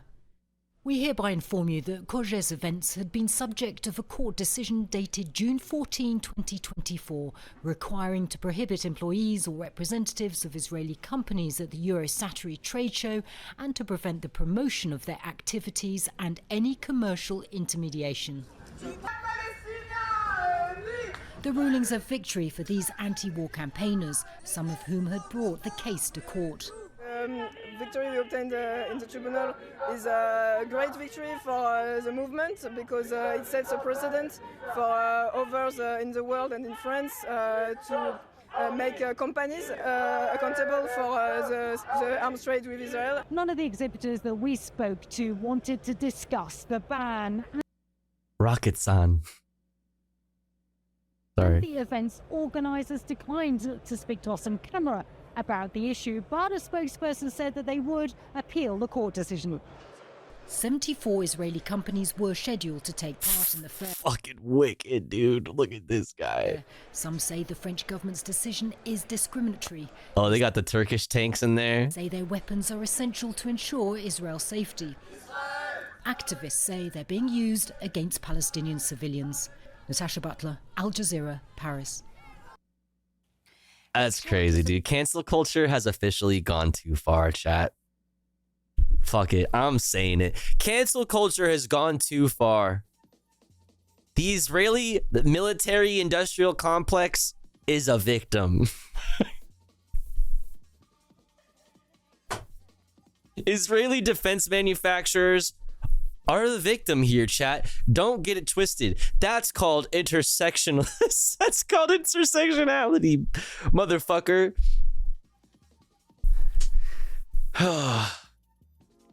Think of all the trans. Think of all the fucking trans, you know, engineers employed and coders, you know, employed at these companies. It's fucked up, dude.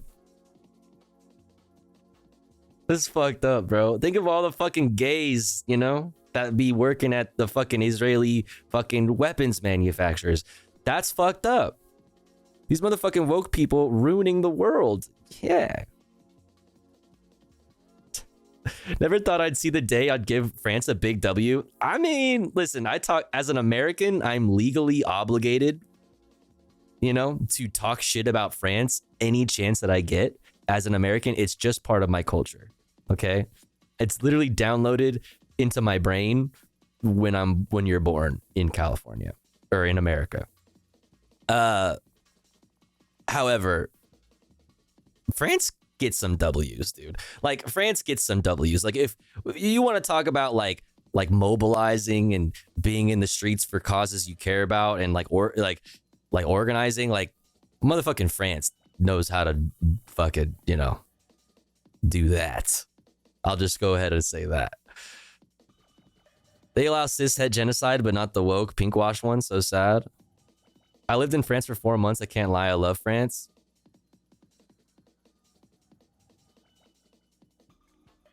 We demand our freedom fries. True. True. That's true.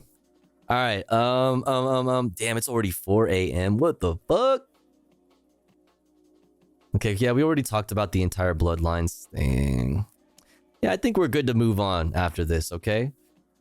We can do some fun shit. All right, we got a lot of fun shit. We got some Fantano. We got this Adam something Tech Bros invented trains and it broke me. We have a new JPEG Mafia music video that came out today. We have fucking like, I don't know, other music content. Like, I don't know. Jaina shared this in the chat. We'll definitely watch this. Let's move this one up. Ship. Ship. Okay, where'd it go? Hello? Ship. Shit. It's so hard to do this. Shit. Oh god. Okay, whatever the fuck. Okay, whatever. Next up, chat, we're gonna get into some fun stuff. Okay, exclamation point watching for a link to this playlist that contains all of the videos that we've watched this evening and possibly will watch for the rest of the evening / morning. But first, before we continue on, we must run an ad break. All right.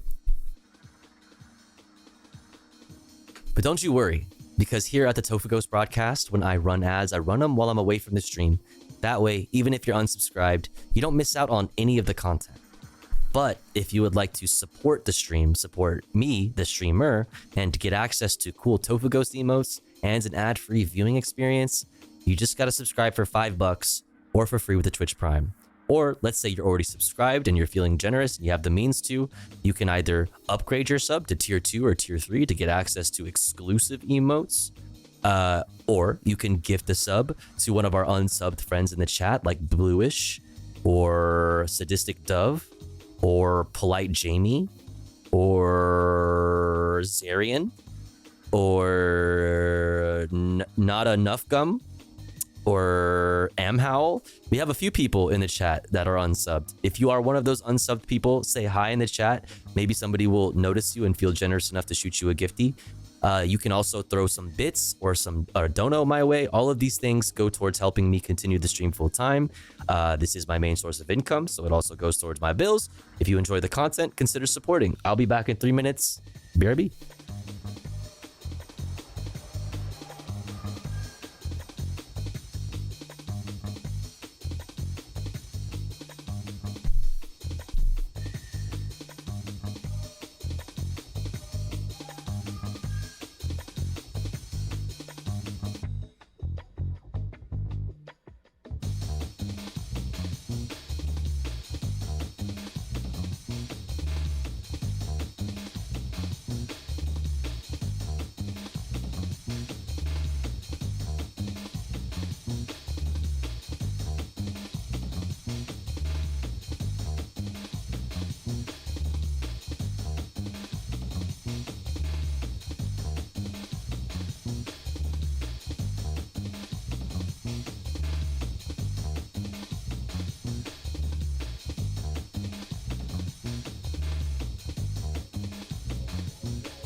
We are back. Thanks for waiting. Thanks for hanging in there. Thanks for sitting through the ads. If you had to sit through the ads, I appreciate you. It's a good way to support the stream, even if you don't have any bones to throw my way. But let's get back into it.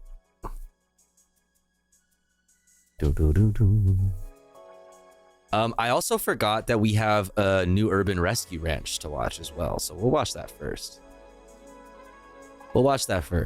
Or actually, new JPEG Mafia music video dropped a few hours, or 16 hours ago. I guess that, a little bit more than a few hours ago.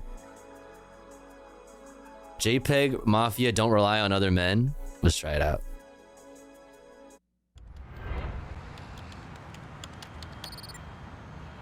I've named this one JPEG. I hear you went down, down, down, down, down. I hear you went down. I hear you went down, down, down, down, down, down. Did you go down? I had to get on my pop shit. I don't want to start shit. These rappers is regular food. I bought my bitch some compartment. She think it ain't common. She can't fuck no regular.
Interesting about a lot of JPEG Mafia music is that like it takes it kind of takes how do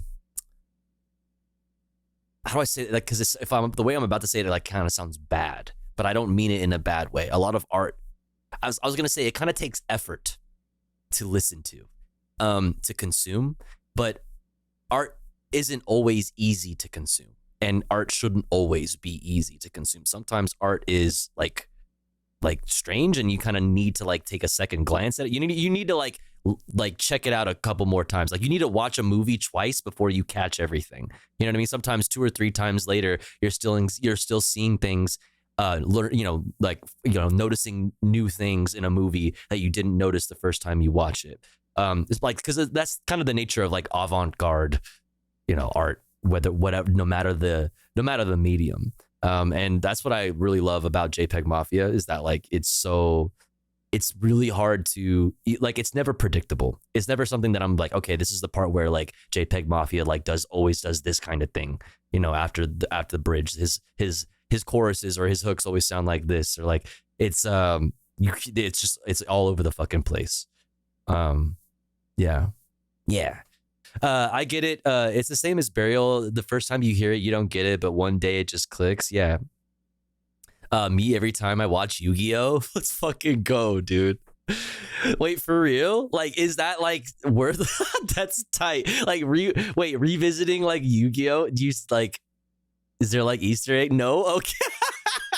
I was like, wait, for real? That's kind of awesome. Wait, that's sick. Oh, that's funny as hell. Bro, it's really worth a watch as an adult. Like, bro, there's so much happening in there. It's like actually so deep. Yu-Gi-Oh really actually says a lot about society, if you really like pay attention. Oh my God. What's up, Evie? Oh, that's funny as hell. Stinky poopy creatures pooping everywhere. All right, Urban Rescue Rants time. First fawn of the season. This one's still evil. That's all there is to it. Oh, these stinky poopy creatures pooping everywhere. But there's a reason why I bought this crack house. I might need to tape his Bro, legs I again. need him to stop mentioning constantly that the place that he is in for his rehabilitation center used to be a quote unquote crack house. Like, stop it. Like I know you love that. And I know you love telling people that, but please. Is that Big Ounce? Good morning, everybody. Welcome back Don't to the Urban eat Rescue little Ranch. ounce. Today we're going to be moving these cringe birds out to the flight pen because they're finally old enough. And honestly, you guys, sorry, but this stuff might have imprinted on me a little bit. What are these little mushrooms in here? But this will be their little enclosure for the time being. What are you doing, you little goober? Let me let you out. Come on. When we got this little fella, he was just a precious little bean, and now he's ready to go back into the... Oh, Scared this me. will be a lovely place for these little creatures to learn how to fly. I'm swapping out this little fella's pee pad in here. Every day I have to use rescue to clean this out. Pretty soon this little guy shouldn't need this incubator at all anymore, and we'll be able to put him with You that made a great mess. horned owl. Silly. This guy obviously does not need me to... My favorite owl mention. Yo, true. Yo. Able to put him with that other great horned owl. And this guy obviously... So what's their take on this food? This is meat cereal, Doodleburb. Is this a staple? His giblets. It's just like assorted giblets. From different meats, and then it's got calcium powder sprinkled all over the top of it, and it's doused in Pedialyte or whatever. It's Pedialyte meat cereal with instead of sugar, it's just pure calcium. Not need me to put anything into his mouth anymore. He can eat it. I mean, listen, all jokes aside, that shit healthy as fuck though, right? Like, these owls are getting their fucking, their vitamins and minerals. Like, goddamn. This little pad here, and I do that so he doesn't eat the towel. I don't want him grabbing and eating little strings from the towel. So he actually makes me put it in his mouth. Not gonna lie, I'd smash some milk giblets.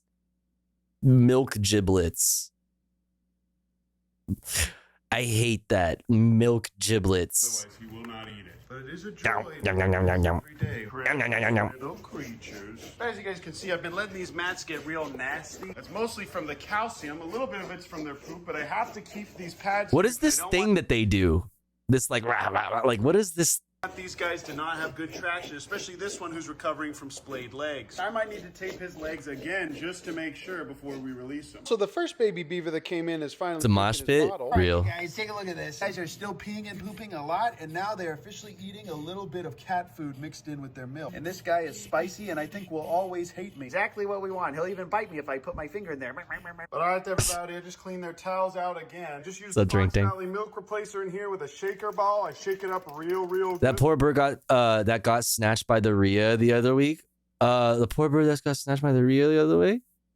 I don't remember that part. I don't remember that. What's up, Forever Into Dust? Welcome in.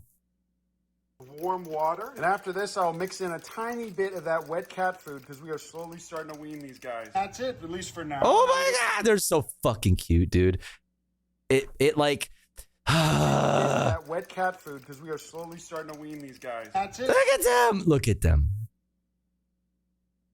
Look at the little paw. Look at the little paw.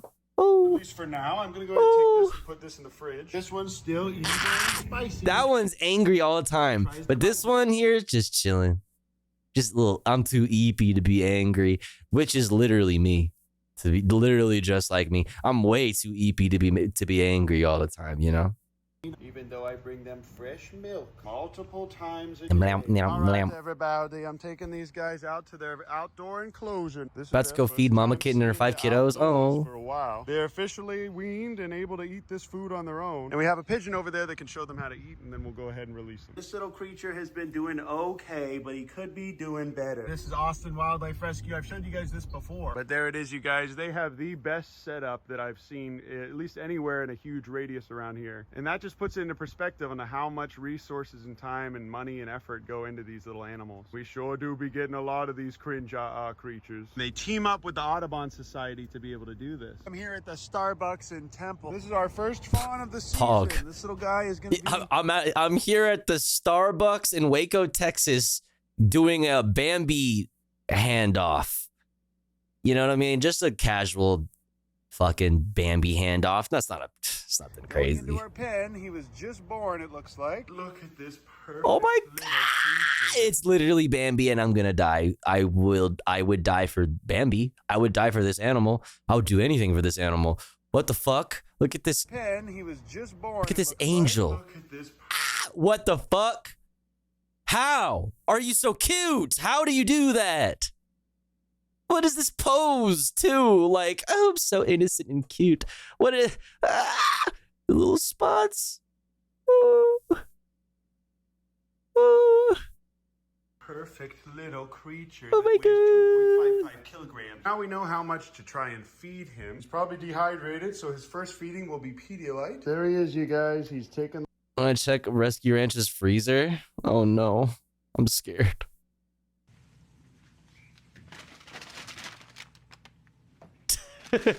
Dead dove, do not eat. No, I don't know what I expected.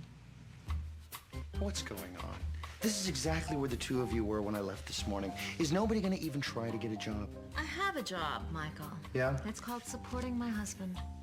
Oh, you certainly haven't been shopping. The only thing I found in the freezer was a dead dove in a bag. You didn't eat that, did you? Because I've only got a couple days left to return it. Died right in the middle of the show. Do you want a cage for that? No, I'm a magician.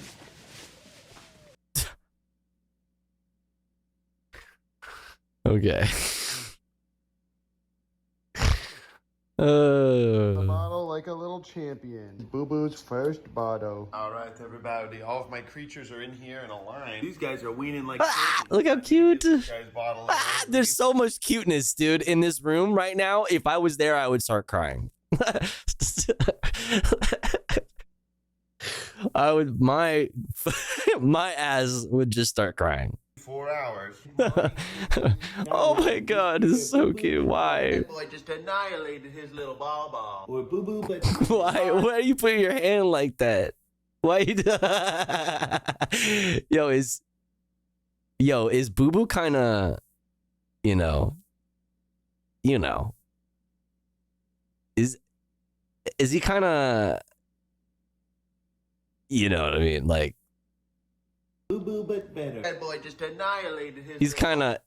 Listen, is he kind of? he's kind of okay. All right. We're boo-boo but native. All right, everybody, I'm taking this room and I know what you are. sanity back, but just so you can all see one more time, look at all the different little creatures we have in here. We have one baby groundhog that is just Oh my god, why are they all so cute? This is crazy. gray foxes that are almost done weaning. They're still drinking water. You got milk all over your face, silly. Boo from the wild. And Ian and Sky have a ton of experience with these guys, so I'm bringing them over to them right now. But he did just annihilate 2 of his bottles, and we give them pure goat's milk. One little gerbingo bop and one cringe bing bong. I just gave the armadillo baby away to Austin Wildlife Rehab because they have a bunch that are the same size, and we don't need one little armadillo. And also, they're pretty tough, man. I had that thing for 2 weeks, and I was tube feeding it 4 times a day. Uncle Ben doesn't have it in him to do all of these creatures, especially if other folks can do a better job. Look at this little fella. But Ian and Sky said they could help me take care of all the raptors in the other house now. But it's been fun rehabbing in my house for the last 2 weeks, and I'm definitely not planning on stopping right now. But there's a reason why I bought this crack house in the first place, and it's for rehabbing animals. I do not need these stinky, poopy creatures pooping everywhere. I also wanted to and still want to show you guys that this is what the majority of wildlife rehabbers in the state of Texas and around the U.S. do. 420, let's go. Don't actually fundraise or make Cheers. money so they can do this. They usually just do it on their own dime. Majority of them don't even do it through an actual organization. And if you guys have a passion for this, you can do it too. With the right training and expertise and know-how, and the correct biosecurity precautions, which the majority of wildlife rehabbers do not adhere to. But the best rehabbers I've ever met, and I mean the best rehabbers I've ever met, be having kitchens with dead mice and rats and chicks lying around. But I think that's based, and those guys are locked in. The only problem is whenever it gets to be too much, it's hard to say. It's easy to get burnt out whenever you have everything right by where you live. And for me, I'd much rather prefer to keep as many things over here as possible. It's not too far of a walk from here, but this is why I built a house so close to our office, because I knew that in the busy season, I'd have to be really close to the animals to take care of them myself. But we got a lot of these Karen and Kevin eggs that went You bad. just woke up from a dab nap. Toby was my ASMR. Let's go. Here, this is our meal prep area. What's up, Ian, Oni? do you mind if I film you? Just kidding, you guys. Good morning. Ian signed the release waiver, which says that I can film him at any time, day or night, on his or my property. 早上好，中国！现在我有冰淇淋。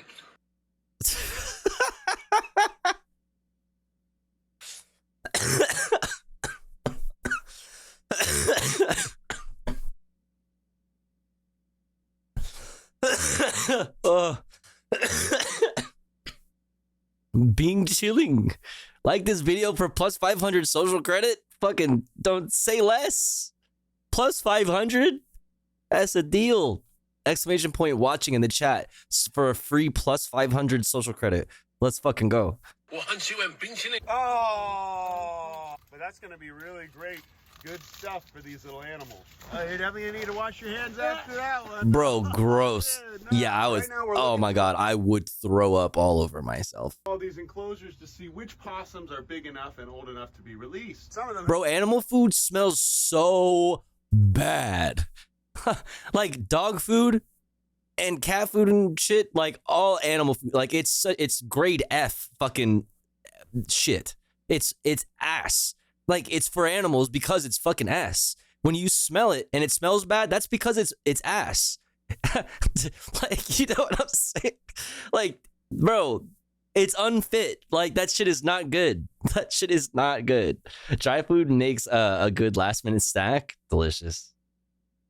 Ass derogatory. Yeah, right. That's true. It is worth it is worth noting this. Not human grade. Yeah, well, yeah.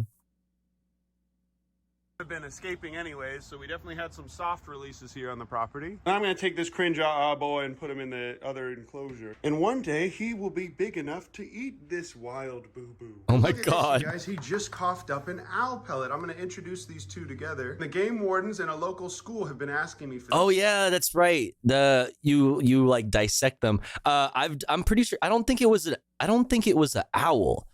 It was something else. That when I was like in elementary school, we like had to like dissect a fucking pellet thingy like this, and there was like maybe it was an owl. Maybe it was an owl, and I just don't remember. But like you dissect it or whatever, and there's like the little bones of like all that little animals that it eats and shit. And you're like, oh look, it's a little fucking arm of a mouse or something. I don't know. Owlets. Moist owlets.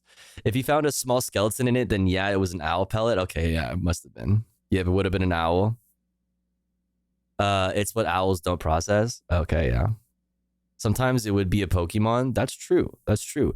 That's true. It could also be a Pokemon. And maybe it was a Poke Pellet. Pellets so that they can teach kids with them. But when they asked me that, I said, bro, we only have one little baby Eastern Screech Owl. Now I'm going to go ahead and try and introduce these together. My rehabber raptor mentor said that it shouldn't be a problem. What's in a Wonder Ball?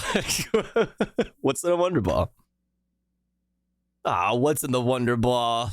Ah, of the same species. What's in the Wonder Ball? Even if they're a bit of a different size. This should ultimately help them and keep them from imprisonment. Chat, we need to start a language where we just chat. We just like click our teeth at each other. We need a community. We're going to start a community secret language. And it's just going to be tapping our teeth and staring like this at each other. At each other.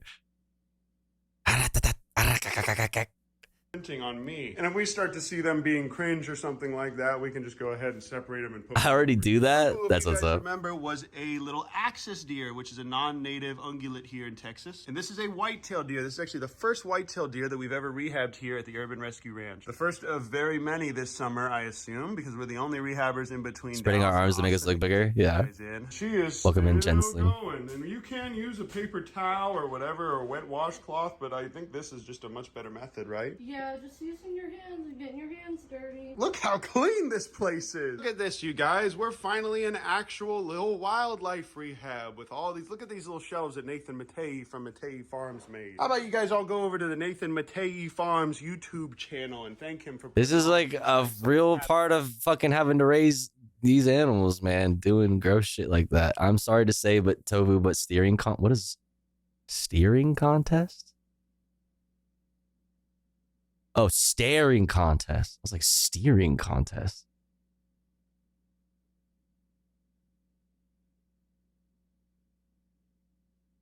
Well, here we are. We're all set. It's a capacity crowd, and we're ready for the World Championship stare-out final. Joining me in the commentary box is David Joyce.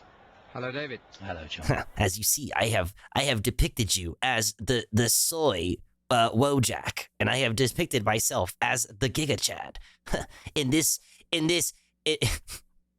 In my essay, I will.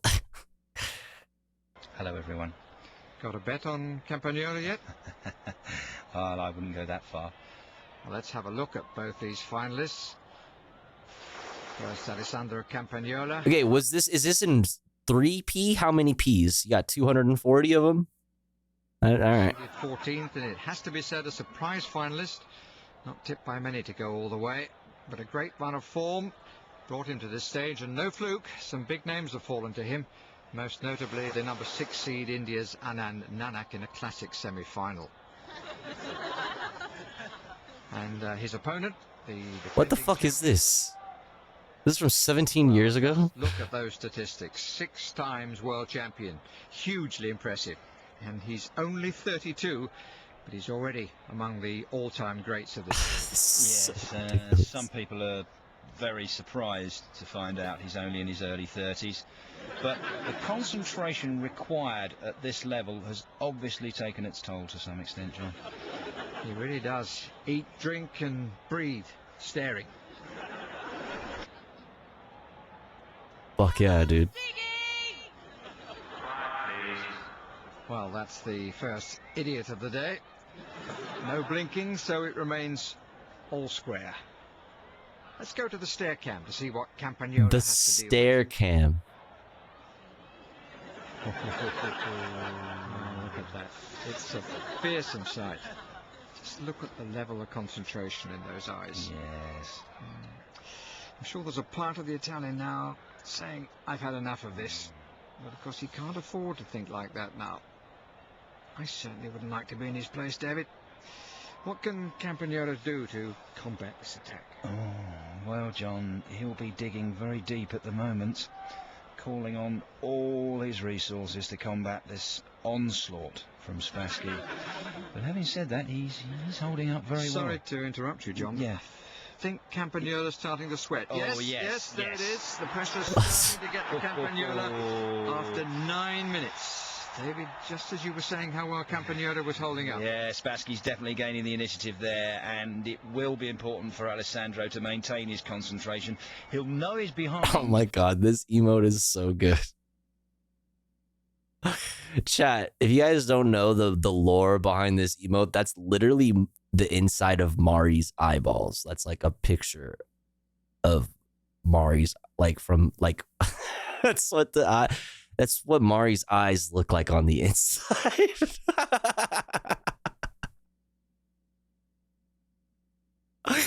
It's so good, dude.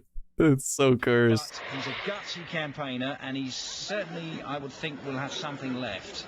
Yes, there it is. Yes, incredible, David. Spassky's produced an attack from nowhere when we least expected it. Great example for any young player. Well, it's not over yet, John. It'll be interesting to see how Campagnola responds. Keep your ophthalmological records to yourself. No. Some of the way to curb this worrying problem of drugs in the game, and I would guess that a lot of David, I must stop you there. Oh, he just moved. Developments in the match. Yes. Yes, some head movements from Campagnola. Signs that his challenge is beginning to weaken. He's in trouble. Oh. And Campagnola has started to sweat again. Yes. And I think he'll know he's down. The pressure really now. Still, when I read this, I thought it said, when I first read it, I thought it said, I used to be an optical assailant years ago. And I was like, damn, that's crazy. And Spassky just pummeling Campagnola into submission. David, is there any way back for Campagnola? He's certainly in trouble, John. He's cracking under the pressure now. Definite head movements, and I really can't see him pulling out of this. He's weakening fast now. He's all over the place. Spassky pummeling the Italian into submission. Unrelenting, ruthless aggression from Spassky. He's tearing Campagnola's tattered defenses apart. What's happening? He's about to die. He's about to pass away. No mercy. What's happening? How much longer can this last? Wait, is this like a thing? Why? He looks now. He's falling apart piece by piece. You've got to have some sympathy for the man. Credit, of course, must go to Spassky. It's been a real honour to witness such a spectacular match as this. And a real master in Spassky. Such true quality. Will this man ever be beaten? Look at him now. Look at him. He's going down. Oh, he's about to fucking... It's over, dude. No! It's so over, bro. Oh, God, dude. Oh. Shame. You have brought shame to your family. That's right. That's right. Shame upon your house. This little guy came in. I'll show you a little picture. He was just a little white fluff ball. Now he's a big. Oh my God. That scared me. And the time has come to finally move these little creatures into here, because I don't need all of these animals in my house anymore, especially now that we know these guys are eating twice a day on their own. Now we're meal prepping for all the raptors, the other creatures out there. Look, you guys, it's my dog Boo Boo. I was wondering why the gate isn't closing, and there's this snail that's just sitting on the gate opener, keeping it. That's his home. Nasty little fella. All right, everybody, time for this cringe baby deer to eat for the 5th time today. Bro just evicted that fucking squirrel. That fucking snail. Why did I say squirrel, dude? What? He's eating like a champ. If you're latrining these guys, you have to make sure they're getting all their poop and pee out. And if you're feeding them, you have to latrine them at the same time. I bring the guy out there to pee and poop because it's a little bit less nasty than doing it inside. But it's not that hard to raise a baby deer. We've raised dozens on the channel. Even though this is the first white-tailed deer, you just use a paper towel. Dude, okay. I know that this is like I did just a second ago. That's all there it's is. like because a lot of people like are inspired by his videos and want to become rehabbers, and like that's why he started to show like all the gross parts, and he said that many times in his videos. But like, bro, I'm not trying to be a rehabber. I just want to see your wholesome videos with a bunch of cute animals. Okay, I don't want to see that. Guys, it's not that hard to feed a baby deer. You can use Unimilk or the raw goat's milk. I found that the raw goat's milk works a little bit better. Now this little goober is a lot less emaciated, and I can feel that his tummy is full. Precious little creature. I'm gonna go ahead and feed him again in 4 or 5 hours. Him trying to come up the stairs. Oh, help him! For the time being, help him! Like 3 or 4 days old. It's okay. okay if we cuddle him and be nice? This is what his mama would be doing. She would be licking on him and going, oh, it's so cute. These guys just hang out in the woods under a nice shady tree all day anyway. Especially when they're this tiny and young. What was that noise? Oh my god. No. I'm gonna cry. In the woods under a nice shady tree all day anyway. Especially when they're this tiny. Bro really said meow. I'm gonna cry. Bro really fucking said meow. Young. The first of many white-tailed deer that we'll be getting this year. And I really hope this little fella makes it for the long haul till we can release him. But regardless, I can't get Oh my god, bro. because So unlike cute. Boo Boo, this little fella. How do you not? You know what I mean? Like, this is, I would do anything for this animal. I would die for this animal. Like, what? It does have to go back to the wild. The beautiful thing about being a wildlife rehabber is that we get to enjoy these. Yeah, they gotta go. They got. Oh, that's so true. But look how cute. It's so true. But look. And nurture them when they need it. We also have to have the ability to stop nurturing them and loving on them when they don't. Which will probably be in a few weeks. You guys, look at this. He just went and sat under this tree. This is what they do at this age, you guys. That's why if you see one hanging out under a tree on your property, it probably doesn't need help. Unless it's crying or emaciated, you shouldn't take it into a wildlife rehabber. Good night, boo-boo number 1. All right, everybody, I'm here, and it's time for the nighttime feedings. It's 10 p.m. Mini moose noise. In this cringe dog kennel. Isn't this funny? I definitely have a way better setup that I could make, but I think it's just so cute to put him in here. Come on out, Blue Boo. It's a lovely evening here at the Urban Rescue Branch. Ah, there's the noise again. Oh my god. Everything is as it should be here on the farm. I'm gonna go ahead and just give this boy his Bobo. He sure does love that Bobo, don't you, new better Boo Boo? I have to say that quietly because other Boo Boo is over there right behind that vehicle. And the other Boo Boo is always listening. Oh, I'm getting bit by a mosquito. He has no idea that I've completely replaced him with this newer, better female version that's native. These guys are a lot more reasonable, and now they finally have a That's nest mate mean. again. Even though this guy is a lot bigger than this other one. Hawkerton does not like me at all whatsoever. In fact, he won't even eat this from my hand if I hold it up to his face. Look at this. As you can see, he's clearly not imprinted on me at all. I just leave this on a plate for him. All right, everybody. As a part of the weaning process for these creatures, I am now feeding them more cat food than I am milk. I also don't want these guys to be drinking any more of my precious milk replacer because that stuff is expensive. And look at this boo-boo. Why he knew. Oh my god. All these guys are officially at the point where they're a little too big to be in these cute little things, although they can sleep in them for tonight. But if I grab this one and go and then move him away, this one can eat as much as he wants.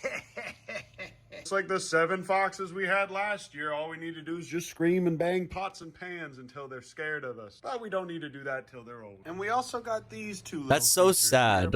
Like you know, you gotta like take care of them, which means even like be nice and cuddle them and like and pet them and whatever when they're little babies, because that's what they need, or whatever. But then they get old enough, you literally have to be mean to them. You want them to hate you and be scared of you.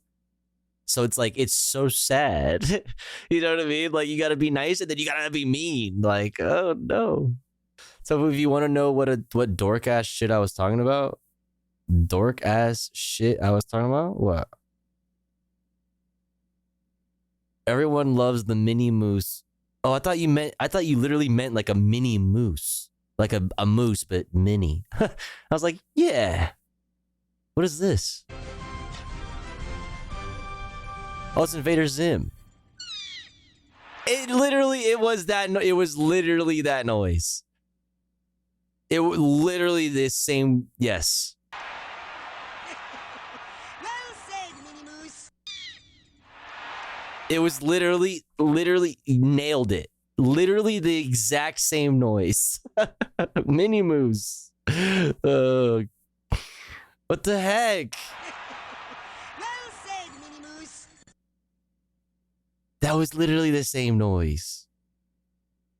too small for me to take care of right now. Tomorrow they're going to be going to All What's up, Things Allie? Wild, because All Things Good morning, Wild has a Grimlow. lot more awesome based mother-pilled people, and they can take care of these little creatures a lot better than I can, especially when I have all these things I'm taking care of by myself most of the time. And even late at night, Garbanzo Beans is just trying to get in here so he can touch me. But that's it He for just now. wants to fucking violate you constantly, dude. He's just like ready for violence. It's Guys, crazy. and this is my first time ever editing on a computer. And it sucked. I am never doing this again, but I love you guys. I appreciate you. Boo Boo's doing This well. dude gets fucking 420K nice in 2 days. Dude, this dude easily gets fucking 500,000 fucking views on his videos, and it's literally like he literally just like imports his camera roll of like the past week into iMovie in his phone, you know, and uploads it to fucking YouTube and just does insane numbers. Fucking crazy. And I'll see you guys in the next video. Ooh, almost forgot to tell you. Oh my god, it happened. It finally. Oh my god, it happened. Tech Bros fucking discovered trains. Should we watch Tech Bros discovered trains? Or should we watch Fantano? Or should we watch, what was that one that Jaina suggested earlier? Oh, it was this one. Buying this synthesizer got me on a watch list for watching that. So out of gratitude to all of you for helping me hit 100,000 subs, I figured I'd give a little bit more of an explanation on what the hell this thing that you occasionally see in the background of the videos is, why I have it, you know, what I use it for, etc. You see, this is a NIM bin, aka Nuclear Instrumentation Modular. It's a rack of analog lab equipment designed for use. Oh, Heinbach. Yeah. Heinbach does this shit. Yeah. It's test equipment. It's scientific test equipment. It generates a signal, and it's essentially the exact same thing as a synthesizer. It just creates a signal. You know, it's like sine waves or like a square wave or a fucking triangle wave, or fucking, you know, whatever. Sawtooth, like yeah. And then you send that. It's literally exactly like a fucking exactly like a modular synth setup for like musicians. Like you're literally just patching it with other fucking test equipment that do other things. Like there's like, it would be like modulators that'll do like a gate effect or stuff like that, which is like for modulating like the transfer of signals for science shit. But literally it's the same exact thing as making electronic music with electronic tones. It's literally the same thing. In nuclear physics experiments. And so it looks like a giant, scary modular synthesizer because it is a giant, scary modular synthesizer. So what do I use it for? Well, two things primarily. So one, as a synthesizer. These Like, do you hear these in this song right now that's playing? The boom, boom, boom, boom, boom, boom. Like that's a tone that you could easily generate with equipment like this.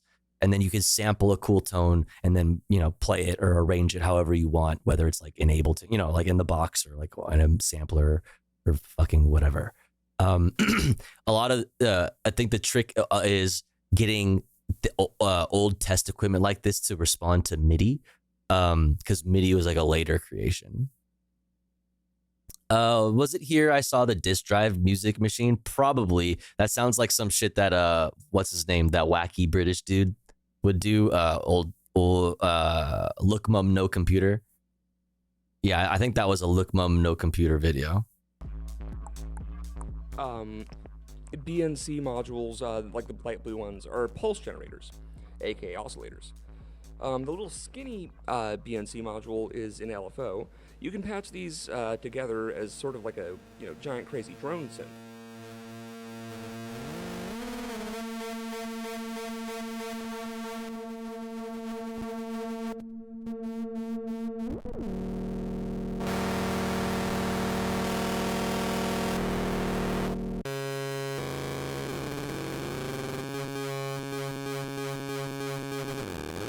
Okay, I hate you for fucking leaving it mono, aka all the way only in the left headphone. Like, I hate you for doing that. Please edit that shit and fucking make it mono. Oh my god. Or you can actually send an external clock signal into these to play melodies. A fun fact, the synth bass that you hear in the outro music for the channel is actually being played on this thing. Now, the other use is... Oh, the Tommy Wright the third fucking remix. That shit was hard. That sounded sick. So if we look at the brown Ortec modules, there are 2 amplifiers and a mixer, one of which includes an additional... Also, this is the guy that told us, this is the guy who had a TikTok who told us about how there's like a special key that people can buy, and he advised against it, right? That there's a special key that you can buy that like unlocks all like Crown Vic vehicles, like taxis and maybe other kinds of vehicles too. Like, and he totally advised against using that information for fucking like, you know, illegal things, because that would be bad and we would never do that. But this is the same guy who did that. Pass filter. I've modified these with 1/4 inch jacks for convenience. Now, how does it sound? Heavy, distorted. That is an awesome tone. It's all the way in my left ear, so I'm annoyed. But like, that sounds sick. Let me run that back. There's a mixer, one of which includes an additional high and low pass filter. I've modified these with 1/4 inch jacks for convenience. Now, how does it sound? Heavy, distorted. This is a clean strat going into the Ortec 4660 directly out into the audio interface.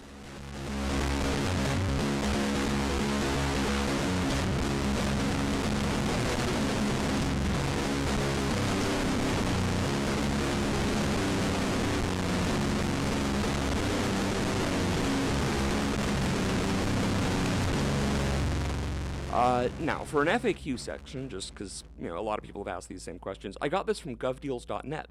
I paid about $25 govdeals.net for it. It wasn't completely full of modules. I had to add about half of them separately. I had to go drive and pick it up, and yes, I did get a call from a 3-letter agency after buying it, which I have recreated here to the best of my abilities. Government bidding site, I forgot those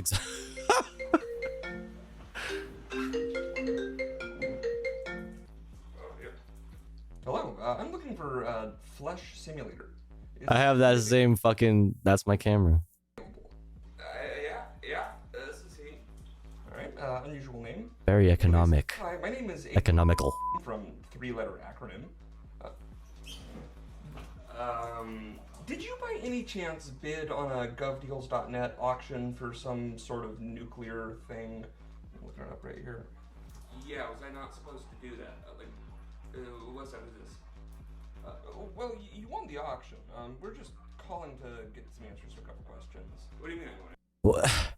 So wait, they're like, we'll sell it, but like, if you want to buy this shit, you're sus. So you're also on a list. Like, you can buy it, but also you're gonna be on a list, and we're gonna call you and harass you. I like what? I bid like $25 on it. Yep, I guess nobody else bid. Anyways, are you acting as a straw bidder for a foreign country? What are you talking about? Well, yeah, okay, so see, like, this purchase got flagged in the system. Let me pull that up right here. Because you don't... A straw purchaser for another company or country couldn't... Dude. That would be the funniest way for a rival government, right? Like, to come into possession of, like, technology that you didn't want them to have. The funniest way for them to get a hold of that would be for them to buy it directly from you on a bidding website. Like, what do you mean? If you didn't want anybody to get a hold of it, then why are you selling it? Like, that would be the funniest way for like a rival government to get their hands on this technology, bro. That would be so funny. To be affiliated with any sort of like nuclear physics department or laboratory or institution or anything. I mean, I'm not. So why did you buy this? Like, because I'm a fucking international fucking terrorist. Like, what do you want? What? Like, what the fuck? Because I, a private citizen, have nukes in my backyard. Like, you know, like, what the fuck? You're sure you're not like just gonna collect this for a friend and then ship it to them? You promise you're not gonna give it to China? Promise. Okay, we're gonna pull up and I'm gonna make you pinky promise in person. Okay, like, we have your address here on file. Like promise. No, I want to use it as a synthesizer. Oh, so you're an F-slur fucking art nerd. Got it. With like a bunch of knobs on it and stuff. I am familiar with the concept of a synthesizer.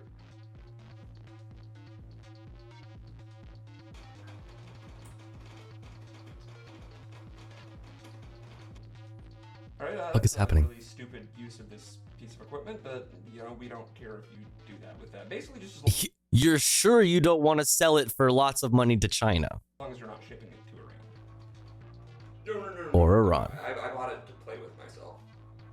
Promise you're not going to ship it to Iran. I promise not to ship it to Iran. We will know if you do. That is fine. I did not intend to do that. All right. Thank you very much. Thank you for your time. No problem. I love you.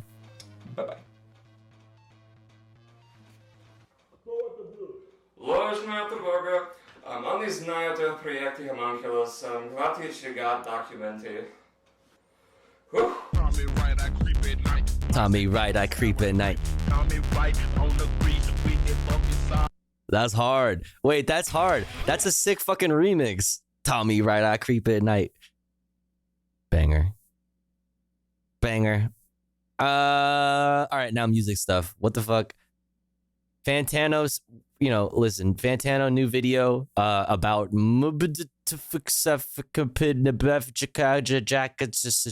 Hey everyone, Anthony Fantano here, the internet's busiest music nerd. I hope. Oh wait, sorry. There's more. Should have forgot Scuba say sure Fubinus and Gyro Scuband Hchakas just fit petites by Brit Pritz caught kicked katsa. Well, album titles. They can get pretty long and dicey sometimes, making it difficult to have easy and efficient conversations about them on the internet. Because I'm just like trying to recommend this record, and all of a sudden I gotta type out this 50-word. Oh fuck! I did forget. Oh, it's two. Okay. Like, what the hell? I get it, though. There are only so many albums you can name, like one word or a couple words or something like that. So some artists are going to get creative and quite lengthy with their album titles. That's where album title acronyms come in. But have you ever been, like, observing? I recognize a couple album titles. Oh, wait.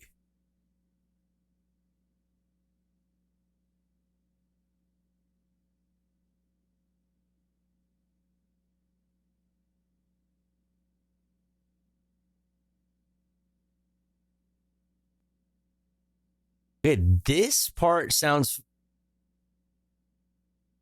Maybe I was thinking of Millions of Dead Cops. Goob, My Beautiful. Oh yeah, My Beautiful Dark Twisted Fantasy. Oh shit. Okay, so it's all the okay. Wait, is there a fat D in there? If he didn't put fat D in this, I'm gonna be very disappointed. No fat D, dude. That's crazy. Drake is punching the fucking air right now. Music Convo online, and all these acronyms are getting rattled off, and you have no clue what the fuck anybody is talking about. That's my life every day. And it's truly something I have to fix and deal with. And I figured what an opportunity this presents to do a piece of content where Austin essentially challenges me to recognize a bunch of album title acronyms, which I'm going to be honest, my hopes for getting all of these is not high, because in the wake of giving Brat by Charlie XCX a 10, I saw a bunch of people Which, by the way, I have that on the lineup. Maybe we'll watch it. I mean, it seems like it's like people are really split on this shit. I haven't listened to the whole thing yet. I've only heard a few songs that we played during Tofu Radio. I remember one of the songs we heard being pretty tight, but I haven't listened to the whole album. But like, people are very split. He gave it a 10 out of 10. Talking about other records that I've given 10s, abbreviating all of the titles. I was like, wait, which one is which? What the fuck? But you know what? I have about 12 album title acronyms here. Let's see how good I do. Seems Austin is kicking things off kind of easy here, like really easing me into this whole thing. We have TKOL, which is very obviously the king of limbs. Very weak, but very recognizable Radiohead album title, acronym-wise, that's for sure. I think we're also kind of keeping it pretty easy, at least for me, on number 2 over here, SFTB, which, being a Swans addict, I'm pretty sure off the bat is soundtracks for the blind. Yeah, I've tried to get into. I have like all. I mean, not like physical copies, but like I've listened to so much. It's so hard. It's like it's really tough. I really don't even know like how to even approach getting into Swans, because I a lot of it is very abrasive. One word. Which, like, I love a lot of really abrasive music, but for some reason Swans, I haven't. It's like I always expect it to be like one of those things where you listen. It's one of those bands where like you need to be, or like artists that you need to be in a certain place at a certain time, and it also depends on what song and what album, because it's all different eras and different vibes and like whatever. Like you really need to be in the right place at the right time, and the right song needs to come on to like really appreciate something. And I feel like that just has not come for me. So that's soundtracks for the blind. Okay, so feeling good. 2 down, 10 more to go. Number 3, WWA. FAWDWG. What the fuck album title is this? When what would this even be? When we something? When what? When we what where? When we ask for. I find select tracks of theirs, my whole albums, I don't have the appetite for. Power and Sacrifice is the track that sold me on Swans. Yeah, sometimes you have to see it live to feel it. If you want some calm, smooth, and quiet music, I'd recommend Blackwater Sniper. Okay, Blackwater Sniper is a great like band name. That's great. That's fucking awesome. Swans are the darkest music ever. Yeah, for sure. Definitely a lot of really dark shit. Which is not the problem for me. Like that's not where I have a problem. I don't know. I just like it. Just I haven't heard the right song. I guess I don't know. I feel like it's me, because there's a lot of people, you know, whose music taste like I really like and respect, or not. I don't know, respect is the right word, but like whose music taste I think is good or I like or whatever. Like are huge fans of Swans, and it's like I don't know. Like people who like Swans, like, you know, there's like they love Swans. Having 2 hours to listen to an album is also asking a lot. Yeah, for the average person, for sure, yeah. All white dogs when going. God, I've probably heard this album a million times too. What the fuck? I don't fucking know. I have no idea. Anybody?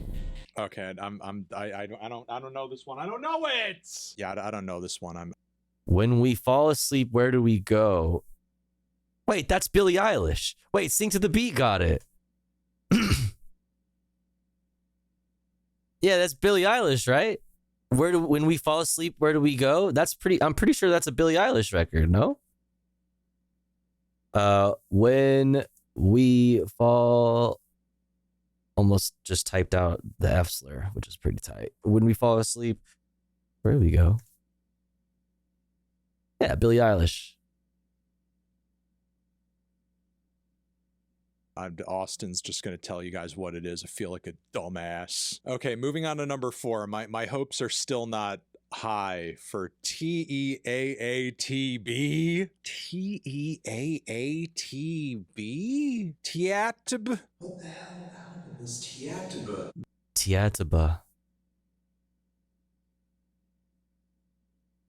Tiatba? The end. I don't fucking know. Vibe check. Hydrate. Drink some water. Vibe check. Everything. Tell everyone all ways. Air the breath. That's it. Nailed it. God, you couldn't make. Dude, that's my new album, bro. How did you know, easier. Bro? What is wrong with you? Tiatba. I bet I have listened to all of these. I own all of these, or I've reviewed them.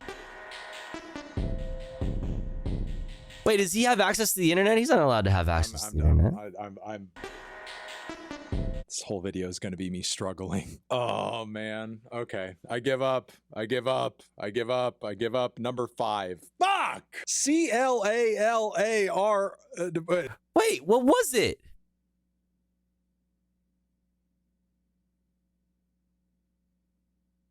Give up. Number 5. Fuck! CL. Bro, you can't do that. LALAR CAL. I'm too dyslexic for this shit. True, he's on hard mode. CALARVOB. What is that? Call alive. Love. Always live. Always ride. God. I should have told Austin there's a letter limit for these. There's a letter limit. No more than 5 letters. Yeah, like I don't think anybody actually like when people are talking about albums that have names that are this long, they don't refer to them in their acronym form. Like nobody does this. It's like My Beautiful Dark Twisted Fantasy is like as long as it gets for that type of thing. Nobody does this. Yeah, these are all album titles. I haven't the faintest idea. I really do not have the faintest idea. Fuck! Ugh! Why is this so hard? Okay, number 6, ATMP. There existed an wait, is that really it?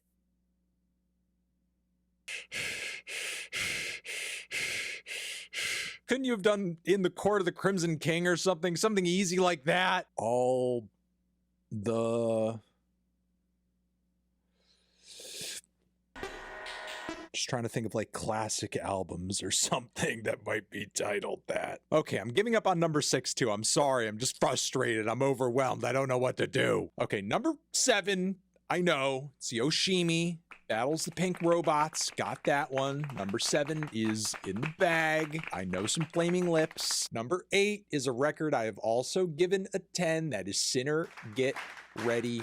Bam. Another 1 up on the board for your guy. So I have 4 and 1, 2, 3, 4. Okay, so I'm 4 for 4. I'm half and half now, which That's literally an F.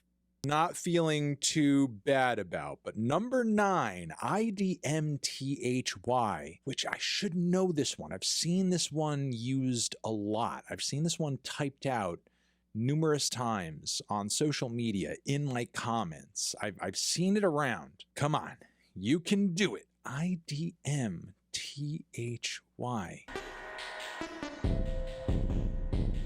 IDMTHY. I didn't mean to hate you. The year. No. Oh, I don't think I'm getting this one either. And I've seen it. I've seen it so many times. Now, in this list, Austin threw a little trick, a little left hook, a little switcheroo, and said that one of the acronyms is in fact not an album title, but a band name. And it might be Maudlin of the Well. Maybe. That's kind of my guess. Maybe I'm wrong. Maybe Austin can flame me in the post-edit. But I know Austin messes with some Toby Driver, so that may in fact be what that is. 11, ACLAM. ACLAM. I feel like I know this one too. Yeah. I've seen this one around quite often, actually. Yeah, I feel like I've seen this too. All case. All cease, all clean, all cringe liars are money. A case. True. A cream, a crack leg, all Mondays. A crank leaves. Okay. A mouse. A cat leaves a mouse. A calm. A calm. A clam. A care. A cat. I wish I could phone a friend, but I have no friends. And number 12. I love how like his editor and him like just like communicate through the edits. TGSTV. God, I've seen this one too. I should know this. Swear to That's God. That's what when it burns when you pee, right? Swear to Vishnu. Final answer. Yeah, I'm just Googling all of these now for my own sanity. Wait, which one is this one? Oh, clipping. Wait, who said this? Somebody said it in the chat. Who fucking nailed this? Paul Wall nailed it, dude. Oh, you just Googled it. Nah. There existed an addiction to blood. I should know that. Obviously. Not to say that it isn't or hasn't been acronymed. It most certainly has. Who the hell wants to type that whole thing out? But I haven't seen it enough times for it to like register probably. CALALARVOB. Okay, common is light and love are red valleys of blood. Got it. Damn, dude, I haven't thought about Sun Kill Moon in a long time. Sun Kill Moon is crazy. Really fucking crazy storytelling. Like, yeah, it's crazy. I mean, damn. All right. I did like that one quite a bit. And yeah, who the hell wants to type out that entire title? ATMP, all things must pass. Okay, valid, fair. George Harrison, makes sense. No, we got Yoshimi. Okay, this one's actually going to be devastating. IDMTHY, because again, it even says IMDT. I've never seen this guy, but he looks like if BB No Money shaved his head. You know who BB No Money is? You don't know this guy? You don't know Melon Man? He's a melon. He's literally a melon. That's the Melon Man. That's Melanthony Melantano. Yeah, that's the guy. That's the internet's busiest music nerd. Why vinyl? God, what is this? I didn't mean to haunt you. Oh, Quedeca. I should know that. Mott W. Is that? It's Tony Maloney. I'm just gonna presume I'm right on that one. Okay, Acclam. What is Acclam? What is Acclam supposed to be? I can't quite find it. Maybe I'm an idiot. That's actually Caillou as an adult. All right, that's good. That's canon to me now. No, this is Caillou now. Feel old yet? Damn. Reddit. Let's maybe look up. Let's talk about albums. A crow looked at me. Oh my God. A crow looked at me. Okay, last one. I don't know. Wait, a crow look. Is that Bon Iver? A crow looked at me?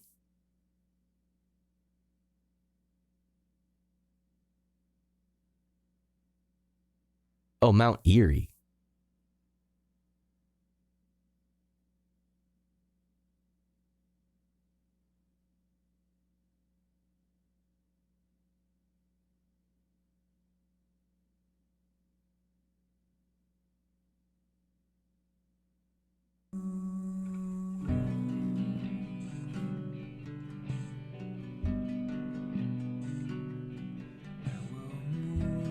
With our daughter, we will ride over water. Itself, I don't want it though.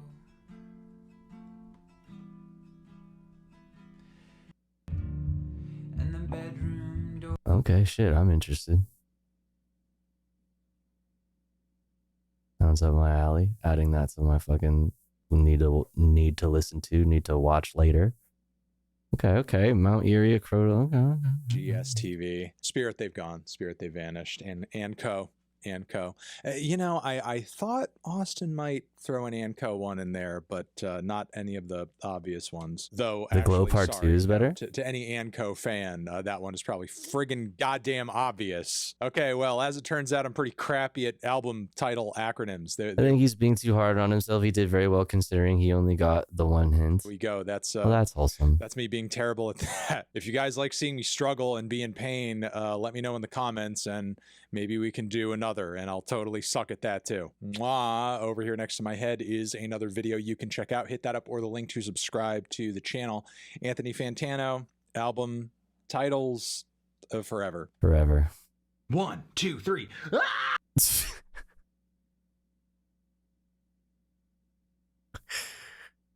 Shit, do we watch this one? 1, 2, 3. Ah!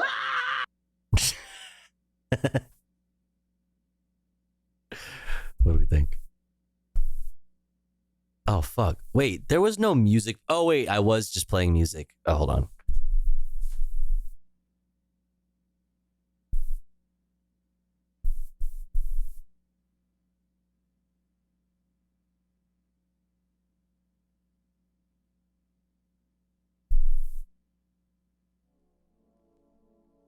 Need to get a separate YouTube account.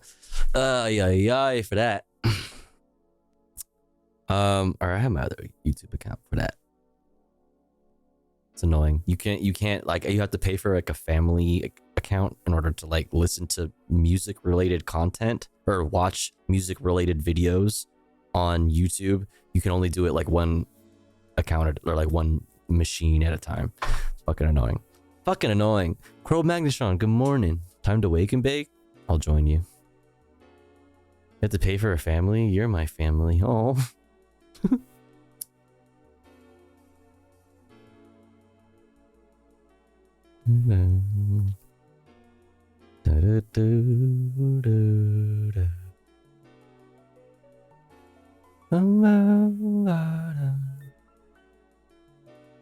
All right, let's see.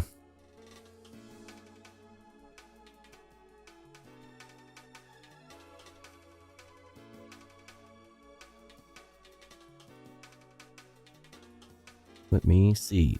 Let me see. Let me see. Let me see. How we feeling? Let me see.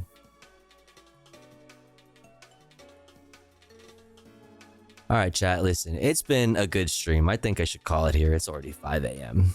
5:09 a.m. Been a good stream. Been a good stream. Good first news regular stream of the week. I hope to see you again tomorrow or aka later today for another stream, news, politics, comfy reacts, maybe gaming if we have time. Huge copium on that one. But either way, hope to see you again later today for another stream. Let's see, where should we go? In the meantime, while I'm figuring out where we're gonna send this party, join or go subscribe or follow, hit fucking whatever the fuck, all my socials right there. Also, go join the Discord to get notifications for when I go live, and to yo Gremlo, thank you so much for gifting to Dynamic Watcher. Thank you so much. Thank you. Very sweet. What was I saying? Join the Discord to get notifications for when I go live, and to also keep up with the community outside of stream. Who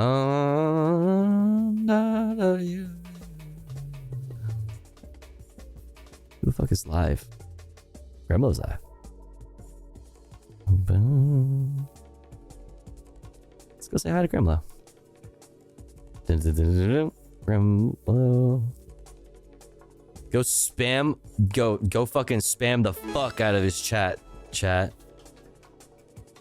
Yo, Crow Magnetron, thank you for gifting to Shove a Corn 420. Thank you so much. Thank you for the last minute gifties. I appreciate it. Thank you.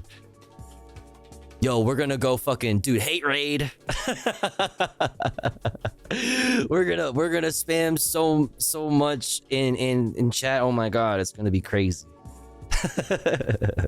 Let's go say hi to Graham. Much love, everybody. Thanks for hanging out. Drink some water, stay hydrated, take your meds, take care of yourselves, okay? Be kind to yourselves. Here, let's do this one that we haven't done. Be kind to yourselves. Be kind to others. Don't be a dick. But also, don't be a pussy. Night, everyone. Much love. Let's go send some good vibes over to Graham. Bye, everyone. Bye, bye, bye. 未来のことも思っちゃダメ。大丈夫かな？不安になってくるでしょ。ならば一生懸命一つのところに命をかける。そうだ。今ここを生きていけばみんな生き生きするぞ。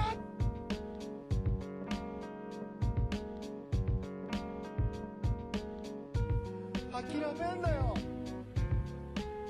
諦めんなお前。どうしてそこでやめるんだ。そこでもう少し頑張ってみろよ。ダメ諦めたら周りのこと思えよ。応援してる人たちのこと思ってみろって。あともうちょっとのところなんだから。俺だってこのマイナス10度のところしじみが取れるって頑張ってんだよ。絶対やってみろ。必ず目標達成できる。だからこそネバーギブアップ。